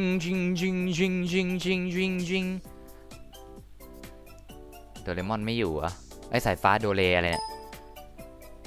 อันนี้ W อะไรสักอย่างนะ W A V E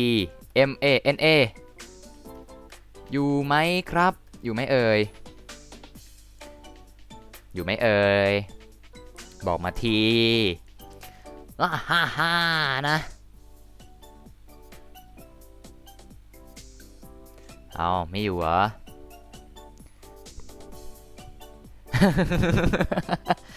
นะเป็นไงโหพี่ซับไวไหมล่ะเป็นไงซับไวมากเลยไม่อยู่ค่ะอีกแล้วเหรออยู่ยังอยู่นะเอาอะไรครับเอาอะไรเอ่ยเนาะบอกพี่มาเนาะที่เป็น TR ได้หมดทุกอย่างเลยอยากได้อะไรก็ได้เนาะอันนี้เป็นรางวัลที่เท่าไหร่แล้วป่ะ2ป่ะ2หรือ3ป่ะพิมพ์บอกพี่ด้วยแล้วพี่ก็ลืมนะ2มั้งน่าจะ2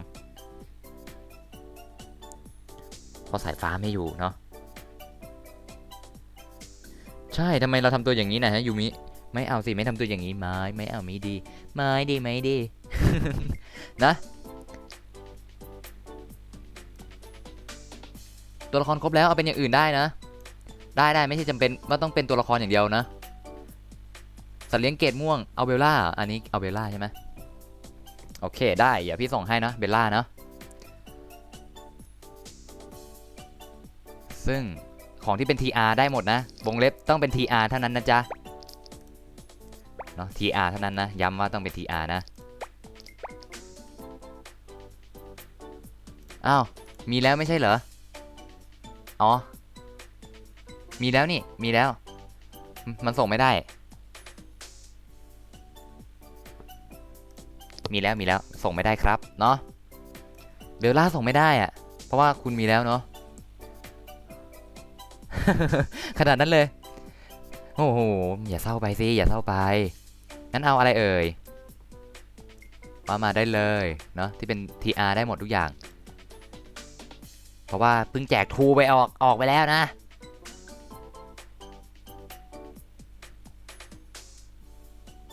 คำว่านะขอไม้เอกได้ไหมทำไมเหรอได้สัตว์เลี้ยงผีเหรอสัตว์เลี้ยงผีนี่ต้องไปสุ่มเอาเนาะ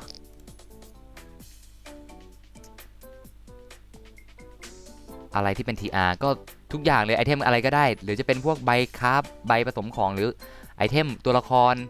ของในร้านค้าอะไรได้หมดเลยที่เป็น TR หรือจะเป็นตู้สุ่มที่เป็นใช้ TR ก็ได้เนาะ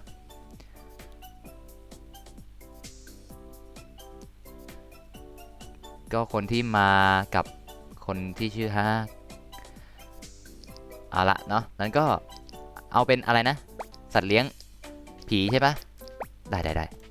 นะถ้าเป็นสัตว์เลี้ยงผีก็ต้องวัดดวงกันด้วยแล้วกันเนาะไม่ว่าพี่นะ พี่ไม่ได้ใส่ชุดอะไรเน้นโชคนะเนี่ยนะฮ่าแล้วแต่ดวงเลยนะ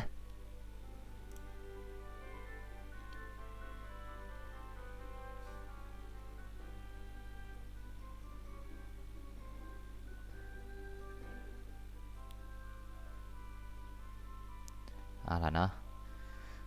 รอแป๊บหนึ่งนะขอไปนี่ก่อนสวนสาธารณะแป๊บหนึ่งไม่หลุดนะเราจะมาสุ่มนะเราไม่ได้แจกเราจะสุ่ม อ๋อนั่งเฝ้าหน้าคอมชั่วโมงกว่าแล้วโอ้สุดยอดเลยนะฮะซึ่งผมจะบอกว่าผมเนี่ยนั่งตั้งแต่กี่โมงวะ11 โมงอะนะแต่เพิ่งไลฟ์ตอนเที่ยงกว่าๆ เนื่องจากมันมีปัญหาทางโปรแกรมนิดนึงก็เลยนั่งแก้ไขอยู่เนาะเอาละสัตว์เลี้ยงผีใช่ไหมส่งคู่มือกางเกงดรเฮลให้หน่อยครับชื่อในเกมอ้าวอันนี้มาใหม่อีกแล้วเหรอเอาเป็นว่าต้องสุ่มเนาะถ้าได้เดี๋ยวส่งให้เนาะไม่มีปัญหาหรอกถ้ามีชื่อเราขึ้นนะพี่ส่งให้แน่นอนถ้ามีชื่อขึ้นเนาะใครยังไม่ลงชื่อไปด้วยใครยังไม่ลงชื่อแล้วบ้างผมดูพี่ตั้งแต่ตอนไหนนะต้นแล อ่านไม่ออก นะฮะเดี๋ยวขอดึงนี้กลับมาก่อนเนาะเพราะว่ายังไม่ถึงเวลาสุ่มเดี๋ยวเอาไปแจกก่อนแม้คนเข้ามาดูเพราะแจกของนี่เองพอไม่แจก ใช่ครับพี่กรณ์ครับใช่ฮะนะเป็นไงเราต้องมีการกระชากและลากคนดูเข้ามานะพี่นะแหมนะพี่เราต้องมีการอะไรนะกระชากลากคนดูอ่ะพี่ต้องเข้าใจผมนิดนึงนะแม่นะฮะ มาแล้วนะเดี๋ยวก็ไปที่ตู้สุ่มกันก่อนเลยแล้วกันเนาะซึ่งดวงจะมีหรือไม่กับสัตว์เลี้ยงผีเดี๋ยวจัดให้นะว่าแต่พี่กรณ์นี่ไม่มีแจกอะไรบ้างเหรอฮะ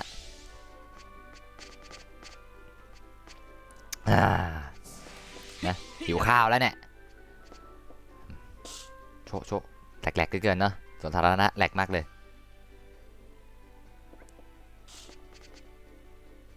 ตู้ผีอยู่ไหนตู้ผีทำไมดูตั้งแต่พี่ยังไม่100 ซับอ่ะไม่เคยได้ของจากพี่เลยโอ้เดี๋ยวให้นะ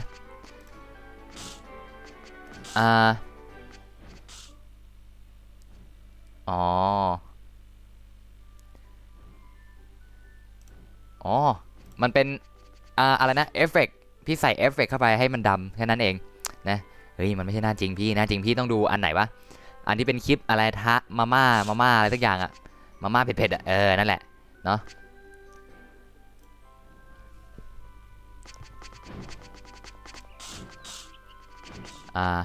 ครบ1,000 ซับเมื่อไหร่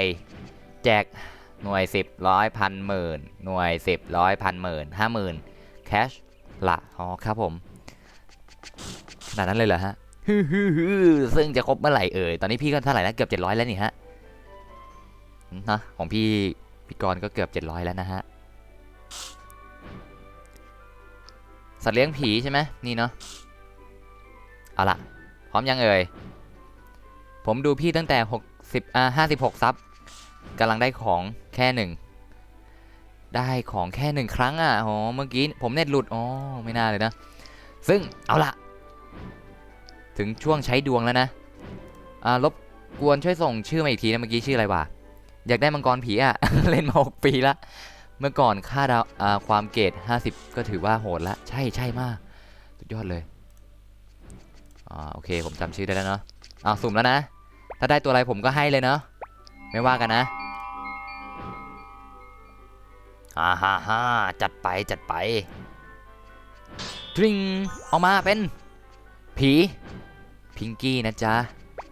เนาะแล้วก็อย่าส่งให้เนาะไม่ใช่ชื่อนี้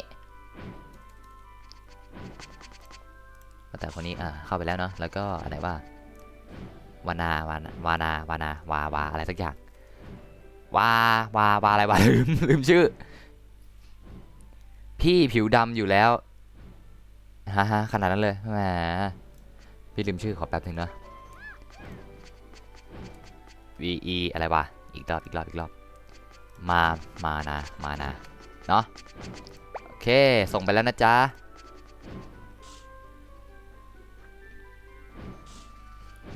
ขนาดนั้นเลยเอาละมาอันนี้เลื่อนหลบไปก่อนเอาละซูมอีกกี่รางวัลวะเหลืออีกกี่รางวัลวะออกไป2เองซูมอีก3รางวัลจัดไปออกไหมใครลิซดอนเอ็กนะฮะยังอยู่ไหมอยู่แล้วช่วยพิมพ์ในไลฟ์สดด้วยนะครับผมอยู่ไหมนะ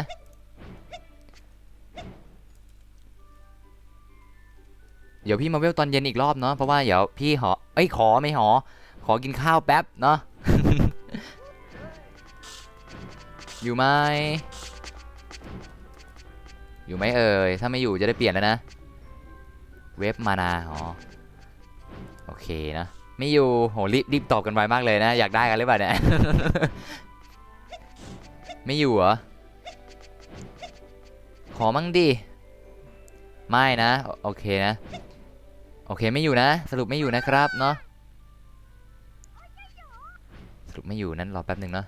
พี่ค้างแป๊บหนึ่งโอเคเปลี่ยนแล้วนะไม่อยู่พี่เปลี่ยนแล้วนะไม่อยู่ก็ถือว่าเปลี่ยนนะจ๊ะซึ่งคนต่อไปก็คือใครกันเอ่ยกดสุ่มละดริงดริงดริงดริงดริงกามากิยูมินะกามากิยูมิ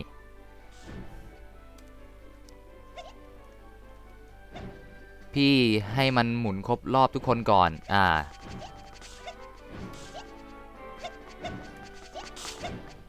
ยูมิชื่อใครวะชื่อใครอีกแล้วเหรอเราเนี่ยฮะอีกแล้วเหรอเราอะ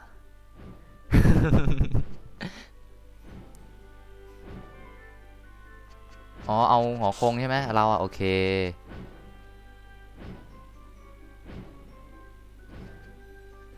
สรุปเอาอะไรเอ่ยยูมิเอาอะไรบอกพี่มาเลยเนาะ มีอย่างงี้ด้วยแกล้งกันอย่างนี้เลยโอ้โห โอ้เดี๋ยวพี่แจกนะโอ้นะเดี๋ยวพี่สุ่มแจกสัตว์เลี้ยงคนละตัวเลยอะเอาปะไม่สุ่มสัตว์เลี้ยงอะแจกคนละตัวเลยไล่ทีละคนเลยใครพิมพ์ก่อนได้ก่อนอะนะซึ่งพี่จะคำถามง่ายๆเลยนะใครพิมพ์ก่อนก็ได้ก่อนเลยเดี๋ยวพี่จะถามแต่ตอบอยากได้สัตว์เลี้ยงผีเหรอสัตว์เลี้ยงผีใช่ปะสัตว์เลี้ยงผีเหรอฮะผีเหรอว่าไงเอ่ยถ้าจะเอาสัตว์เลี้ยงผีก็เดี๋ยวสุ่มให้แล้วกันเนาะถ้าได้ตัวไหนมาก็รับไว้ซะนะจ๊ะ ประดวงเพ่ไม่มีใช่โอเคได้อะไรเนี่ยใครมาเดี๋ยวแป๊บนึงนะสุ่มแล้วเริ่มสุ่มได้เย้ตัวอะไรออกโอ้ลัคกี้อีกแล้วนะ ลัคกี้ออกอีกแล้วเนาะลัคกี้ออกมา2ตัวแล้วเนี่ยคงไม่มีครั้งที่3มั้งนะใช่ไหมรับไปเนาะ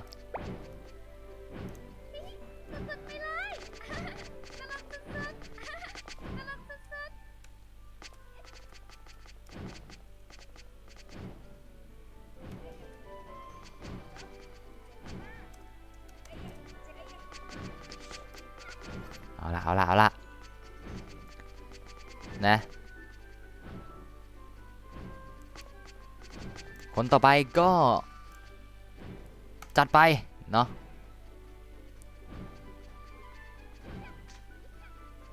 ทริง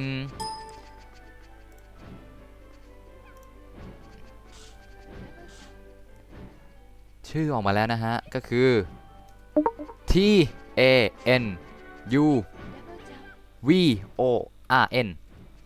นะใครว่าอยู่ไหมเอ่ยเนาะนัดสุดโหดยังไม่ออกเนาะ รอไปก่อนอยู่ไหม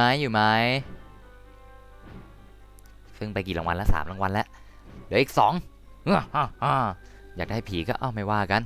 อยู่ไหมเอ่ยอยู่ไหมไม่อยู่เหรอไม่อยู่1 ถึง 3นะ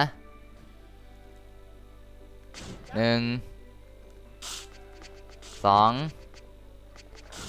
3หมดเวลานะโอเคแล้วก็เป็นชื่อต่อไปเลยเอาอยู่แล้วโอ้อยู่ใช่ไหม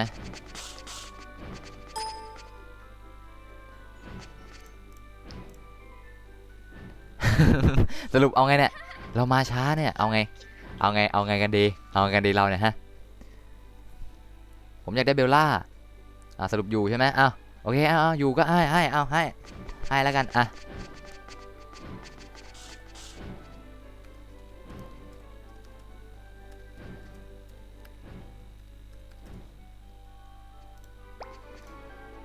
เอาอะไรเอ่ยสัตว์เลี้ยงผีกับเขาบ้างไหมเนี่ย สละสิทธิ์ใช่ไหมอ๋ออย่างนี้ต้องสละสิทธิ์ใช่ไหมนะเฮ้ยมาช้าเนี่ยนะอี ครับผมนะเอาไงเอ่ย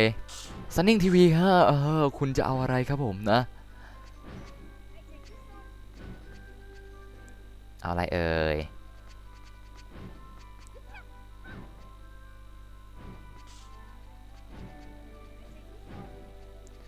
เอาไงเอาอะไรเลยเอาอะไรเอาเร็วๆพิมพ์ช้าพี่ไม่ให้แล้วนะสุ่มสัตว์เลี้ยงผีเหมือนชาวบ้านนะไหมอะเห็นอยากได้สัตว์เลี้ยงกันจังเลยนะซึ่งดวงพี่ไม่มีอยู่แล้ว เอาไงเอ่ยเอาไงเอ่ยนั้นถ้าช้าพี่พิมพ์ถึง3อะไรอีกรอบคือถ้าไม่พิมพ์มาก็จบนะ1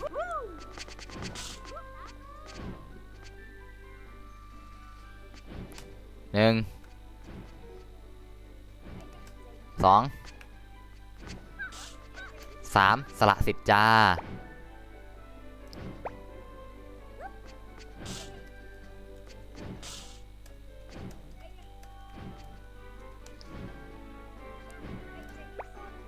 แป๊บหนึ่งนะใจเย็นทีละคน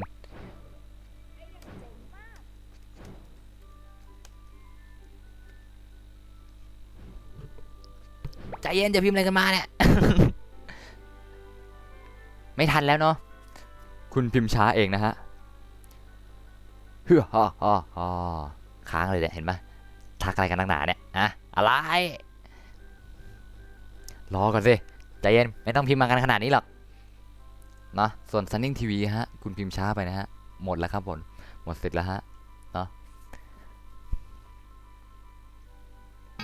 ค้างไปแล้วน่าจะเด้งแล้วล่ะเด้งยังเนี่ยอย่าเพิ่งเด้งสิสุ่มผมด้วยต้องพิมพ์ชื่อลงมาในอะไรนะสตรีมสดเท่านั้นนะถ้าใครไม่พิมพ์ก็ไม่มีสิทธิ์นะจ๊ะไม่มีสิทธิ์อ้าวโปรแกรมน่าสงสัยเกิดอะไรขึ้นเนี่ยแป้นพิมพ์พังทำไงอ่ะก็นะเดี๋ยวรอแป๊บนึงนะเดี๋ยวพี่ขอเข้าเกมใหม่อีกรอบนึงแป๊บนึงเนาะพอดีว่าหลุดเนาะนะคุณไม่ได้ไปต่อส่วนมิโฮะนี่ไม่มีชื่อคนใช่ไหมพี่จะได้ลบออกไปเถอะแป๊บนึงนะโปรแกรมมันรันอยู่เมื่อกี้พี่เด้งออกรอแป๊บนึงเนาะกลับมาแจกเหมือนเดิมแน่นอนใช่พี่ใจร้ายไม่ได้หรอกพิมพ์ช้าเราพิมพ์ช้าเองหมดสิทธิ์นะเราเนี่ยเนาะรอแป๊บนึงเนาะ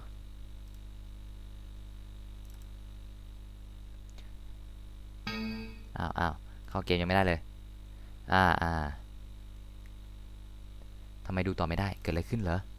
ทำไมอะไรดูต่อไม่ได้เหรอแป๊บนึงนะพอดีว่าอันนี้หลุดรอแป๊บนึงเนาะ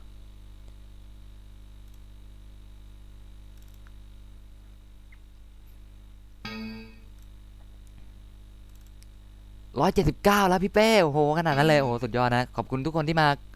โดนแบนเหรอข้อหาอะไรเนี่ยผมโดนแบนข้อหาอะไรเนี่ยฮะ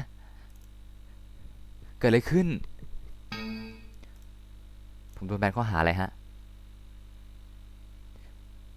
ผมโดนแบนข้อหาอะไรฮะเกิดอะไรขึ้นกับผมเดี๋ยวแป๊บหนึ่งนะขอตั้งนี่ก่อนมันโปรแกรมมันไม่ออกให้ผมพี่กรณ์ครับผมโดนแบนข้อหาอะไรฮะไม่โดนหลอกก็ถ้าโดนเดี๋ยวแจ้งไปเพราะว่าผมก็ไม่ได้ทำอะไรผิดนี่หรือทำอะไรผิดผมผิดตรงไหนผมผิดตรงไหนฮะผมผิดตรงไหนผมไม่ได้ใช้โปรแกรมอะไรโกงนี่เนาะเราก็ต้องแจ้งเข้าไปนะฮะ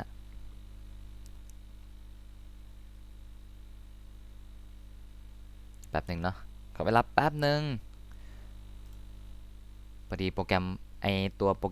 เทเลเนอร์มันไม่ยอมรันปิดฮะอะไรวะแป๊บหนึ่งเนาะพิมพ์อะไรกันมาเดี๋ยวรอพี่แป๊บหนึ่งเนาะทำไมสตรีมมันค้างสตรีมค้างเหรอขอเช็คดูก่อนแป๊บหนึ่งเนาะ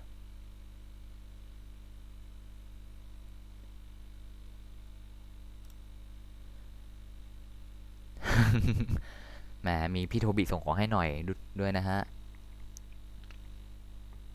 ไม่จริงผมไม่โดนแบนไม่เอาไม่จริง ไม่จริงหิวข้าวแล้วยังไม่ได้ไปกินข้าวเลยนะดีนะผมซัดไปก่อนนะ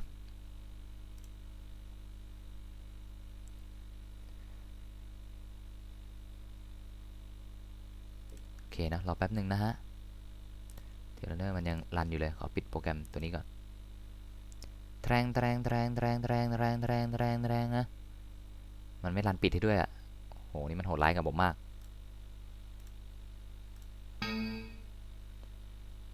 ปิดเรียบร้อยแล้วโอเคเอาละเข้าเกมใหม่ไปลบไฟล์ tr เกม32ลบออกเหรอฮะอันนั้นคืออะไรเหรอครับทำไมต้องลบออกเลยครับรบกวนช่วยบอกผมนิดนึงครับผมไม่รู้จริงๆฮะอ๋อยังไม่ออกนะของ ARM 2550ซ่านี่ยังไม่ออกเนาะเดี๋ยวขอเกมแป๊บหนึ่งเนาะเดี๋ยวยังเหมือนเดิมนะเดี๋ยวเข้าไปแจกเหมือนเดิมแหละ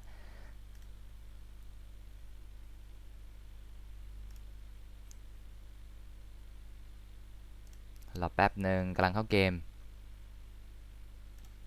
เดี๋ยววันที่14พี่จะเปลี่ยนเกมแล้วนะ14พี่จะไม่เล่นเทลนะ14พี่จะมาตั้งแต่14ถึงวันที่เท่าไหร่วะตั้งแต่14ถึงวันที่เท่าไหร่สักพักหนึ่งแหละพี่จะมาเล่นลูน่าออนไลน์นั่นเองของเพย์พาร์คนะโค้ดเบต้าพอดีเลยมานั่งเก็บเวลบ้างนะลองเล่นดูซึ่งพี่ก็เคยเล่นมาก่อนที่มันจะเข้ามาของเพย์พาร์คอยู่แล้วฮ่าฮ่าฮ่ามันช่างง่ายซะเหลือเกินเนาะจะ4 โมงอยู่แล้วนี่เกินเวลามามากเลยเนี่ย นะไม่เป็นไรรอแป๊บกำลังเข้าเกมเนาะรอแป๊บนะจ๊ะก็ยังสุ่มเหมือนเดิมเนาะหรือจะเปิดกดสุ่มชื่อไว้ก่อนเลยดีไหมเอ่ยเนาะก็ขอมาได้นะ1 อย่างที่เป็น TR ได้หมดเลยที่เป็น TR ย้ำว่าต้องเป็น TR นะเช็คเฟซบ้าง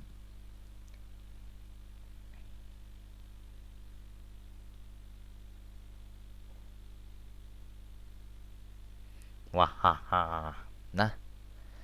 กำลังเข้าเกมรอแป๊บหนึ่งนะรอแป๊บหนึ่งนะกำลังเข้าเกมอยากได้สัตว์เลี้ยงผีเฮ้ยยังมีแจกอีกยังไม่ต้องรีบมีแจกอีกเรื่อยเนาะรอแป๊บหนึ่งเนาะพี่เปิดหลายอย่างผีเหรอเดี๋ยวแจกสัตว์เลี้ยงผีอะไม่ต้องกลัว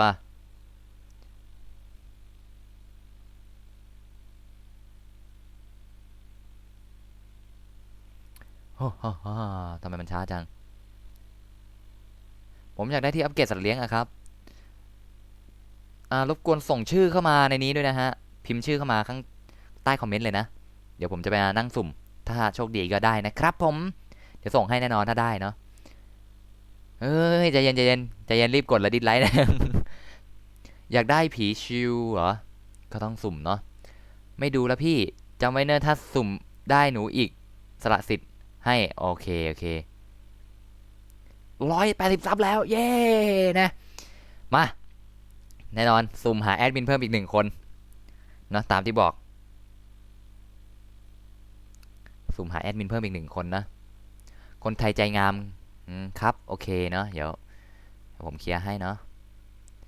ตอนนี้ค้างเดี๋ยวผมขอเคลียร์ให้เดี๋ยวผมขอเข้าน้ำก่อนแป๊บนึงแล้วกันเนาะเอาเกมมาพอดีเลยจะเข้าน้ำปิเอโลฟาร์มได้ไหมครับพี่ปิเอโลฟาร์มนี่คืออะไรเอ่ยรบกวนบอกพี่นิดนึงเนาะพี่ไม่รู้จริงๆบันทึกให้แล้วเอาพี่เป็นแอดมินเลย ขนาดนั้นเลยเหรอฮะก็น่าจะดีนะฮะถ้าเอาพี่กรณ์เป็นแอดมินนะฮะก็น่าจะดีครับผม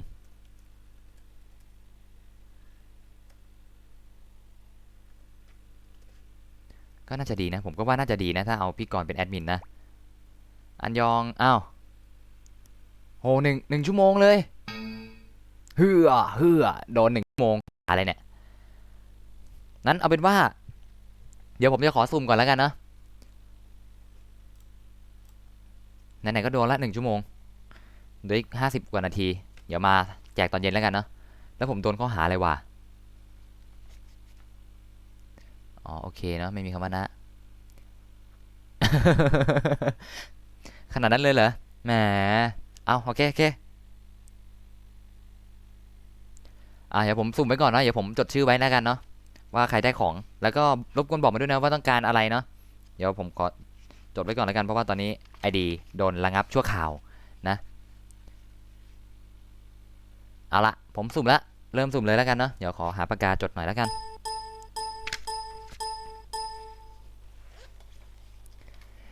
เฮ้ยใครนินทาว่ะเฮ้ยใครนินทาอีกแล้วบีนินทาพี่เหรอฮะเราอะฮะ K O B O ข้อหาเน็ตแลกมีข้อหาแบบนี้ด้วยเหรอฮะโหสุดยอดเหลือเกินเนาะ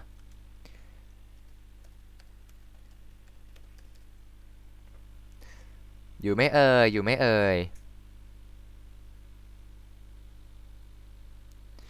ไม่น่าใช่เรามั้งเราไม่น่าใช่มั้งอยู่ไหม1 ถึง 3นะถึง3นะเอาละ1ไปแล้ว2ไปแล้วเนาะแล้วก็3โอเคถือว่าสละสิทธิ์เนาะคนต่อไปเลยแล้วกันเนาะเพื่อให้ไม่เสียเวลาข้อหาเน็ตหลุดนะ อ้าวคนนี้ก็ใครวะชื่อคุ้นแป๊บหนึ่งเนาะคราวนี้ก็เป็นคุณ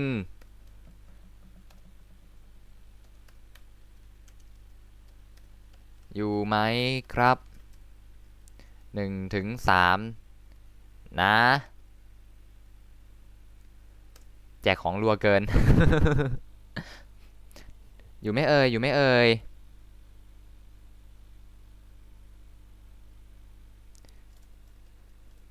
โอเคเลยเคนะนับมาเลยเนาะฝากนับด้วยแล้วกันเนาะไม่เลิฟ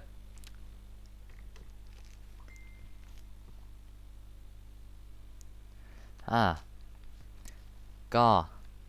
สลัดสิทธิ์แล้วกันเนาะ3สักทีสิ3มาสิค้างเลยเห็นไหมเนี่ยค้างแล้ว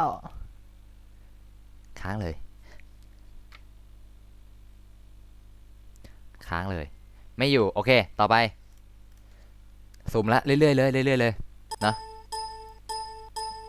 อีกกี่รางวัลวะ7 รางวัลอาร์มคุงนะฮะอาร์มคุงสรุปอาร์มคุงก็ไม่อยู่นะเราก็อาร์มอยู่ไหมเอ่ยอาร์มเดี๋ยวเราค่อยว่ากันนะอาร์มนะ นะออมนะคะรักนะออมนะคะรักออมนะคะรักนัดสุดโหดมั่งดิไม่ออกนะจ๊ะไม่ออกยังไม่ออกนะอยู่ไม่เอ่ยนับได้นะเริ่มนับได้เลยเริ่มนับได้จัดไปอยู่โอเคอยู่นะเอาอะไรเหรอเนาะมาแล้วเนาะมาแล้วโอเคเอาอะไรเหรอเดี๋ยวพี่จะจดไว้ก่อนเนาะ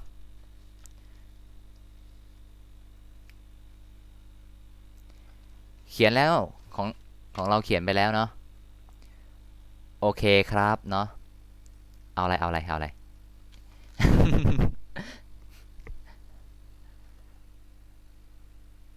เอาอะไรนะไม่มีชื่อในที่สุ่มไม่อันนี้มันสุ่มไปเรื่อยๆเนาะออกยังครับอันนั้นยังไม่ออกเนาะออมนะคะรักเนาะเอาอะไรเอ่ยงอคงเนาะ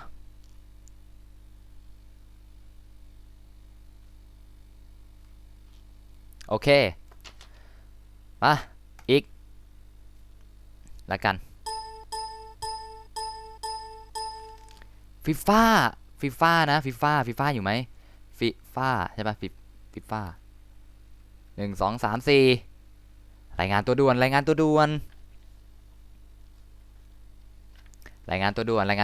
นะ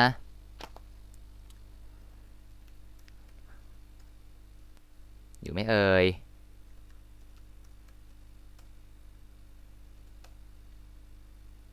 อ้าวจัดไปเนาะจัดไปจัดไป คนต่อไปเลยแล้วกันเนาะ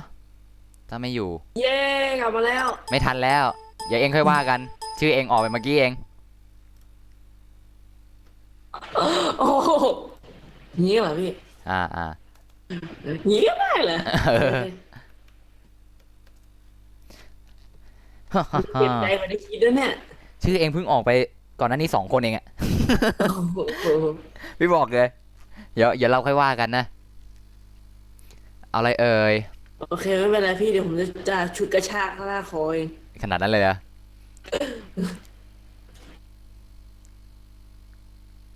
เอาแต่พี่ยังไม่เลิกสตรีมอีกเลยเนี่ย ยังจะเลิกแล้วไอดีโดนแบน จริง เมื่อกี้เขาหาแหลกไอเน็ตแหลกเกิน โดนแบน1 ชั่วโมงวะ เขาหาเน็ตแหลกเกิน มันมีข้อหาแบบนี้ด้วยเหรอ มีผมก็เคยโดน เนี่ยพี่เพิ่งโดนอ่ะพี่กรณ์เพิ่งบอกว่าโดนข้อหาเน็ตแหลกเกิน ก็ว่าโดนข้อหาอะไรวะ ก็คือเน็ตช้าทำให้มันดูเหมือนโปรจบ นะ ไม่อยู่นะ ในที่สุดกิจกรรมวัฒนธรรมผมก็เสร็จสักทีรอตั้งนานเนี่ยเขาร่วม อิงนะจ๊ะอยู่ไหมเอ่ย อยู่ไหมอยู่ไหม ค่อยอีก2 หน้าเหลือ2 4 นับเลย 6พี่ครับ60บวก70ได้เท่าไหร่ ฮะ 60บวก70ได้เท่าไหร่ 60 บวก 70 ก็ 130ผมขาดคนต้องหาอีก20 อันแล้วผมก็จะแลกไอ้นั่น แป๊บนึงนะ เรื่องอะไร อ่า เป็นเสื้อ คนชื่อนัดจ่า โบราณ นี่ไม่น่าใช่นะ นัดจ่านี่ไม่น่าใช่มั้งนะ พี่เปลี่ยนแล้วนะ เนาะ จัดไป คนต่อไปก็คือ ในนี้มี45 วอลเล็ตทำอะไรได้ แวมไพร์นะ แวมไพร์ โอ้คุณคือผู้โชคดีครับ อย่าลืมล้างมือด้วยนะครับ ทำไม ไม่มีอะไรพูดไปงั้นแหละ ฮ่าอยู่ไหมเอ่ย แวมไพร์565ไม่อยู่เหรอ นับแล้วนะ เริ่มนับแล้วนะ อยู่ 987654350 ใครเหรอ ใครเหรอ ไหน เมื่อไหร่จะได้ ก็ เดี๋ยวรอพี่สตรีมตอนเย็นเนี่ย เดี๋ยวพี่เข้ามาแจกให้เลยนะ เดี๋ยวพี่จดไว้ให้ แจกแล้วครับ นะแจกสำหรับคนที่เข้ามาไง เศร้าแป๊บ เอาอะไรเอาอะไรเอ่ย นะแม่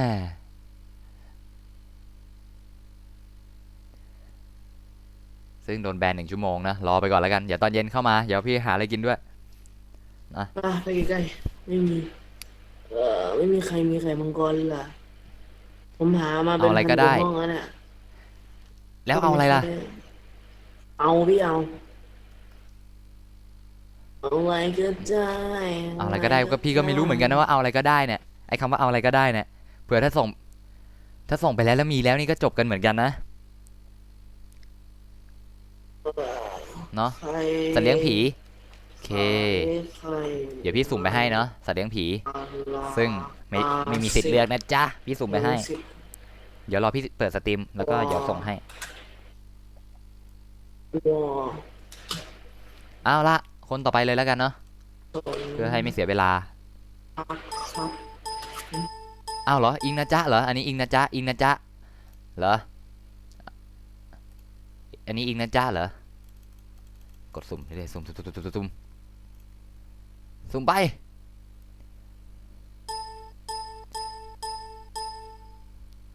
พี่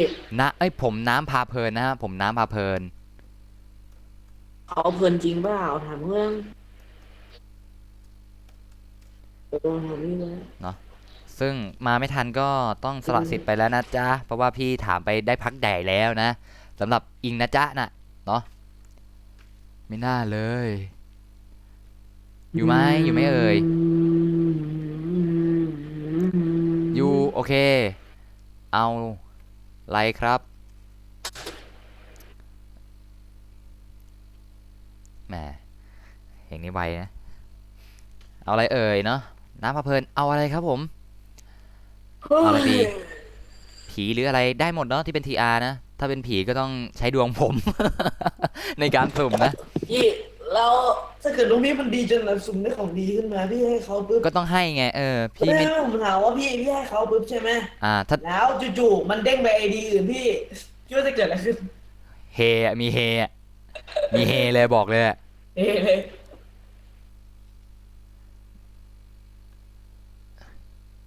ไปแล้วครับ ไปแล้ว เนาะไปแล้วเนาะแวมไพร์ไปแล้วเนาะ เอาตรงนู้นเลยครับเอาไปกองไว้ตรงนู้นเลยครับ เอาอะไร เอาไปกองไว้ตรงนู้นเลยครับ เอาอะไรเร็วๆสิเร็วๆสิเร็วๆสิเสียเวลาเนี่ยเสียเวลาเร็วๆอย่าช้า โอ้โหระดับพี่เป้นี่ไม่น่าจะมีเสียเวลา เสียเวลาดิจะนั่งทำกับข้าวกินอีกเนี่ย มีแต่เสียน้ำตานะคำคม อืม นิดบาทพี่ครับ พี่เป้ชอบวันอาทิต เสื้ ย์ อ ไหม อะไรนะเสื้อแองเจิลปีเอโร คู่มือคู่มือเพราว่า คู่มือนะ เขาจได้ส่งคู่มือ คู่มือนะโอเค เป็นคู่มือนะถ้าส่งให้จะเป็นคู่มือเนาะ พี่เป้ครับ พี่เป้ส่งถึงมือผมเลยดิไม่ใช่ส่งคู่มือถึงมือผมนะ ไม่ชื่อเองไปแล้วไง ฉะนั้นส่งรองเท้าให้ผมก็ได้ ไม่นอกหลังสตรีมพี่ ไม่ขี้เกียจส่ง มีขี้เกียจส่งด้วยนะ ใช่ อ๋อนี่เป็นครั้งแรกที่เห็นคนขี้เกียจส่งสตรีม เนาะ นับจาก10,000 ปีที่แล้ว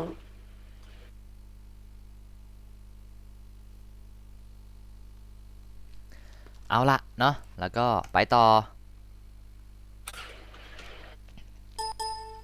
อีก2 คนพอแล้วเนี่ยพี่ครับ ชื่อใครวะ ผมจะตายไหมวะไม่ตายหรอกผมโหด อ้าวพิมพ์ผิด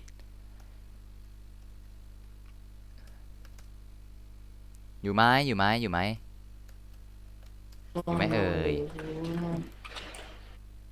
แจกใครอยู่ก็แจกไม่อยู่ก็จาก นะ ไม่อยู่ก็จากอยู่ก็แจก อยู่ก็แจกไม่อยู่ก็จากอ้าว ครับ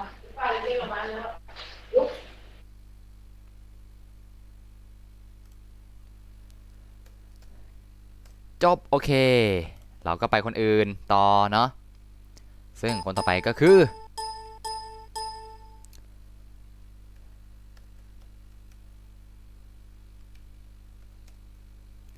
อยู่ไหม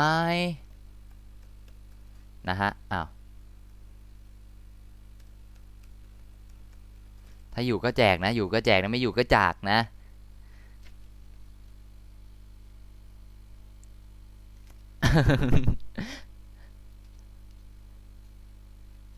คนอยู่ไม่ได้ นั่นน่ะสิ โอเค จบเปลี่ยนคน ถึง3แล้วผมเปลี่ยนเลยเนาะอ้าว สรุปอยู่เหรอ นัดสุดโหดออกมาแล้วนะจ๊ะ นัดสุดโหด นะ พิมพ์ด้วยนะ นัดสุดโหดเนาะ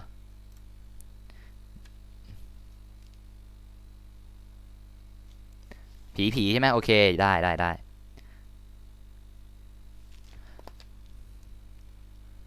อย่าแป๊บหนึ่งเนาะ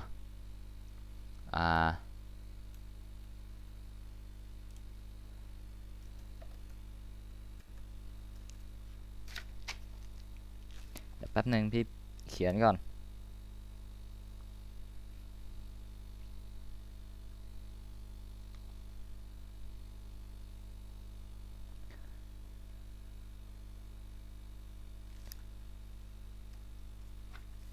เนาะโอเค XO เหรอ อันนี้โหด XO ป่ะ แล้วก็3ไทยเนาะ O หรือ0เนี่ย บอกพี่ด้วยแล้วกันเนาะ น่าจะ O มั้ง เดี๋ยวจะไม่เจอตัวละครซะเปล่าๆเนาะ พี่มองด้วยสายตาผิดหวัง อะไร ชื่อเราพี่ก็อุตส่าห์จดให้แล้วนะเนี่ยฮะ อะไรเนี่ย อิงนะจ๊ะเนี่ยอุตส่าห์จะให้ผีไม่เอาใช่ไหม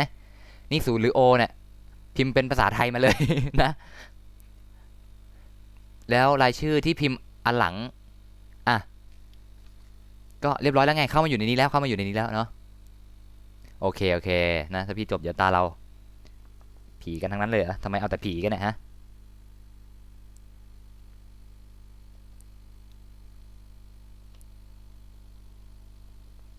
อ เอาละอ๋อโอเคโอเคได้ตอนนี้พี่ยังไม่ได้เข้า ID เนาะโอโอเคนะโอโอเคโอสรุปคือโอโอเคเนาะโอเคพี่เปลี่ยนได้แล้วนะเติมไม้เอกแล้วโอเคแล้วก็อีกคนละ1 2 3 4 5 5 คนละอ่ะอีก2 คนอ่ะ2 คนออกไหมออกไหมออกไหมออกไหมแจมรักออมนี่ใครวะเนาะมีอยู่ไหมเอ่ย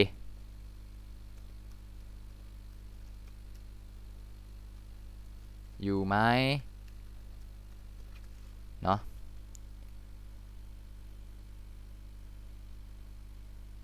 อ่า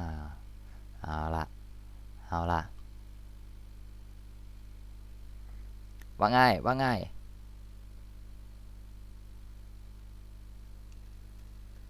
อยู่ไหมอยู่ไหมอยู่ไหมถ้าอยู่บอกด้วยนะจะแจกของนะถ้าไม่เอานี่ถือว่าสละสิทธิ์เลยนะเนี่ยว่าไงว่าไง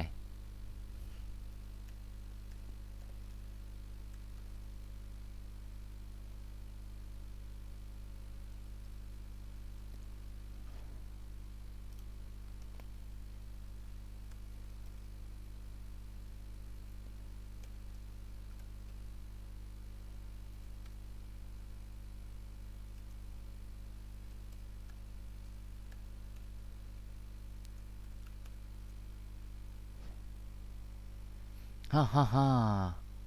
นะถ้าไม่มีก็โอเคจัดไปคนต่อไปก็เป็น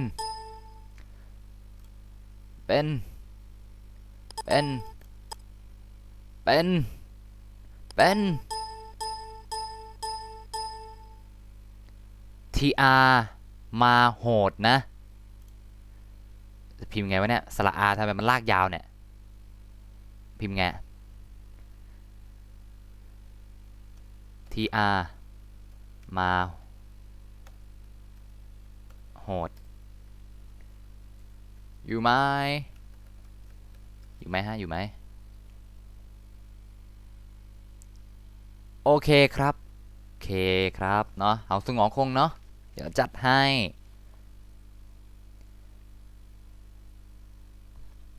นะเดี๋ยวแป๊บนึงนะ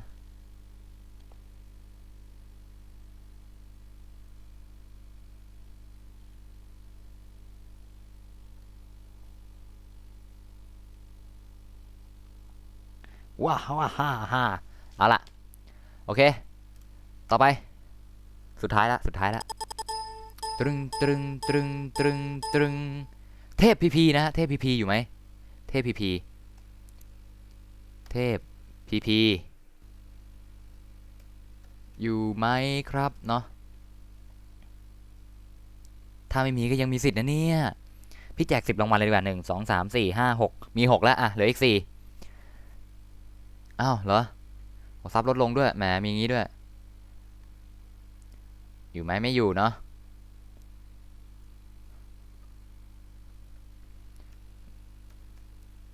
อยู่นะ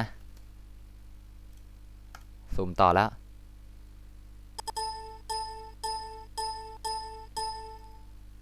นี่ชื่อใครวะพิมพ์ยากเหลือเกินแล้วผมจะก๊อปชื่อจากตรงไหนดีเนี่ยเดี๋ยวหาชื่อก่อนหาอะไรชื่อก่อนไหนว่านี่ชื่อนี้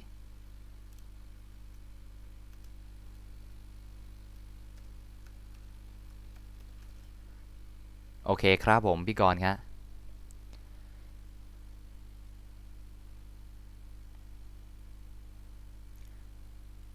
นั้นเอาเป็นว่าเอาชื่อคนที่อยู่มาก็น่าจะง่ายกว่าเยอะนะ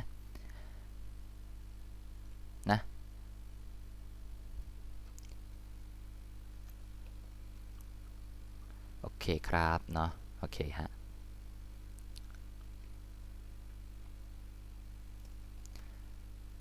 งั้นเอาชื่อมาใหม่ครับเนาะเอาชื่อมาใหม่ครับเนาะเดี๋ยวจะทำใหม่หมดเลยลีหมดฮ่าลบให้หมดเนาะเดี๋ยวผมจะทำให้หมดเลยนะโอเคมาซึ่ง1 2 3 4 5 6 4 รางวัลเอา5 รางวัลเลยแล้วกันนะจัดไป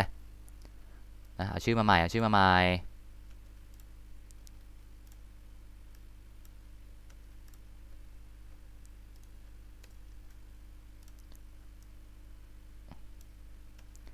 คนที่ได้ไปแล้วก็มาใหม่ได้ ไม่ว่ากัน พิมพ์แค่รอบเดียวพอ พิมพ์แค่รอบเดียวพอเนาะ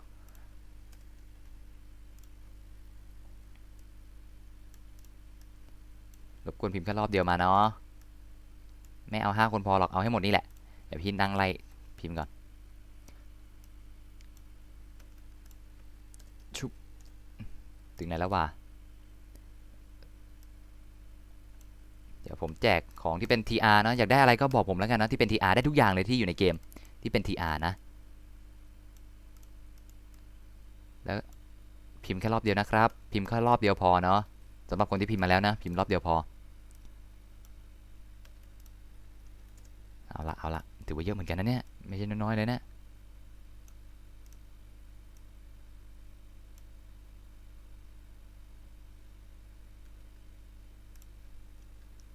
เอาละ เดี๋ยวไม่ได้กินข้าวนะพี่มีอีกไหมเอ่ย1 2 3 4 5 6 7 8 9 10คนแล้วนะโอเคนะปิดแล้วนะปิดแล้วนะไม่มีแล้วนะปิดแล้วนะบันทึกแล้วอ้าวจบแล้ว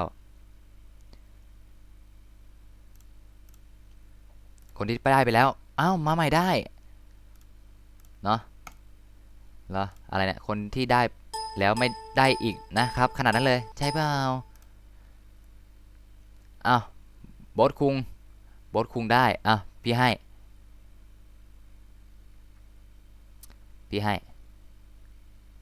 เอาอะไรว่ามาเอาอะไรโบ๊ทคุงได้พี่ให้เอาเป็นว่าเอางี้เลยแล้วกันที่อยู่เนี่ยเอาง่ายๆเลย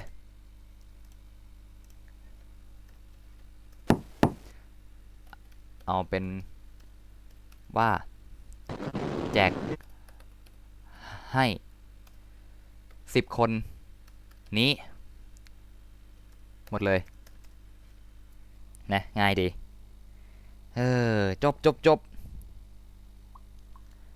นะจบอ้าวบีมาแล้วนะโอ้ว่าไงจ๊ะบีจ๋าหิวข้าวแล้วเนี่ย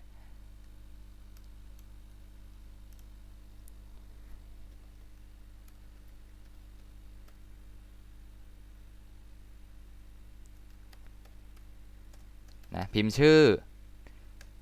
ตัวตามด้วยของที่อยากได้เนาะโอเคเดี๋ยวพี่นั่งไล่จดก่อนแล้วกันเนาะซึ่ง ID โดนแบนซะงั้น ชั่วคราวเนื่องจากอะไรนะก็หาเน็ตแลกเกินนะคิดยังไงวะเนี่ย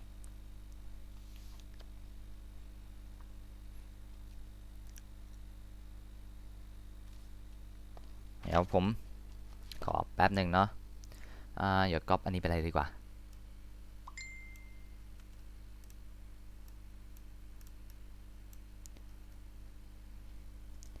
ชุบพิมพ์มากันเลยเนาะ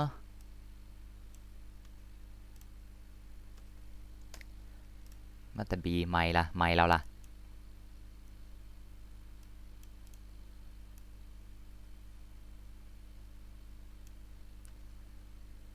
มีอีกไหมใครอีกเมื่อกี้มี10 คนไม่ใช่เหรอทำไมมีน้อยจังเลยเอายูกิโอเคผีโอเคได้ใครอีกเอ่ยสุ่มผีได้ครับเนาะ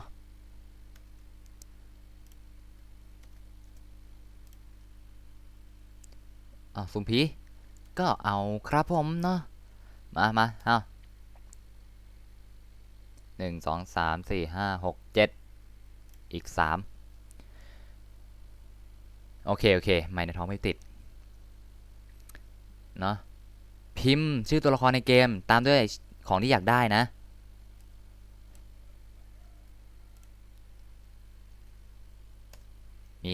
มีใครอีกแป๊บนึงนะแบงค์คุงเมื่อกี้มาไงเนี่ย แบงค์งุ้งงี้นะโอเคได้1 2 3 4 5 6 7 8 9แล้วอีกคนเดียวเร็วอีกคนเดียวเร็วอยากได้อะไรตามด้วยชื่อนะชื่อแล้วตามด้วยของอยากได้ก็ได้เร็ว เร็วเร็วเร็วเร็วเร็วเร็วเร็วคนเดียวสุดท้ายคนสุดท้ายแล้วให้10 คนเนี่ยเอาเร็วเลยเร็วเลยให้ไวให้ไว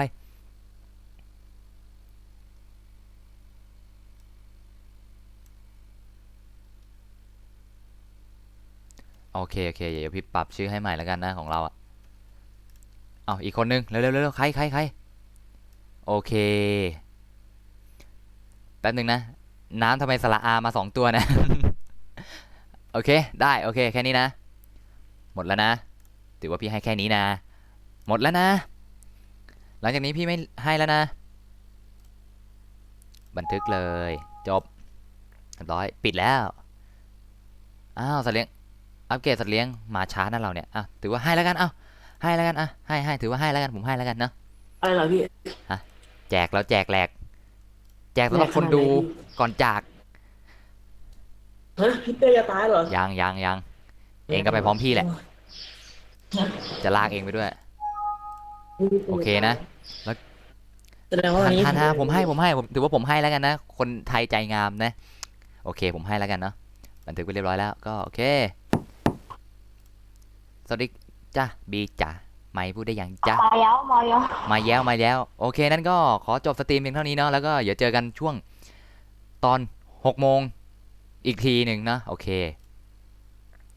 ไว้เจอกันนะรางวัลแจกไปยังไม่หมดยังไม่หมดครับฮ่าฮ่า ให้งบมา5 ล้านเอาไปแจกจะบ้าเปล่าพี่ โอ้ซับขึ้นเลยโอ้ thank you นะโอเคไว้เจอกันจบคลิปนี้เพียงเท่านี้เนาะเอาไว้เจอกันตอน6 โมงอีกทีบ๊ายบายอย่ามา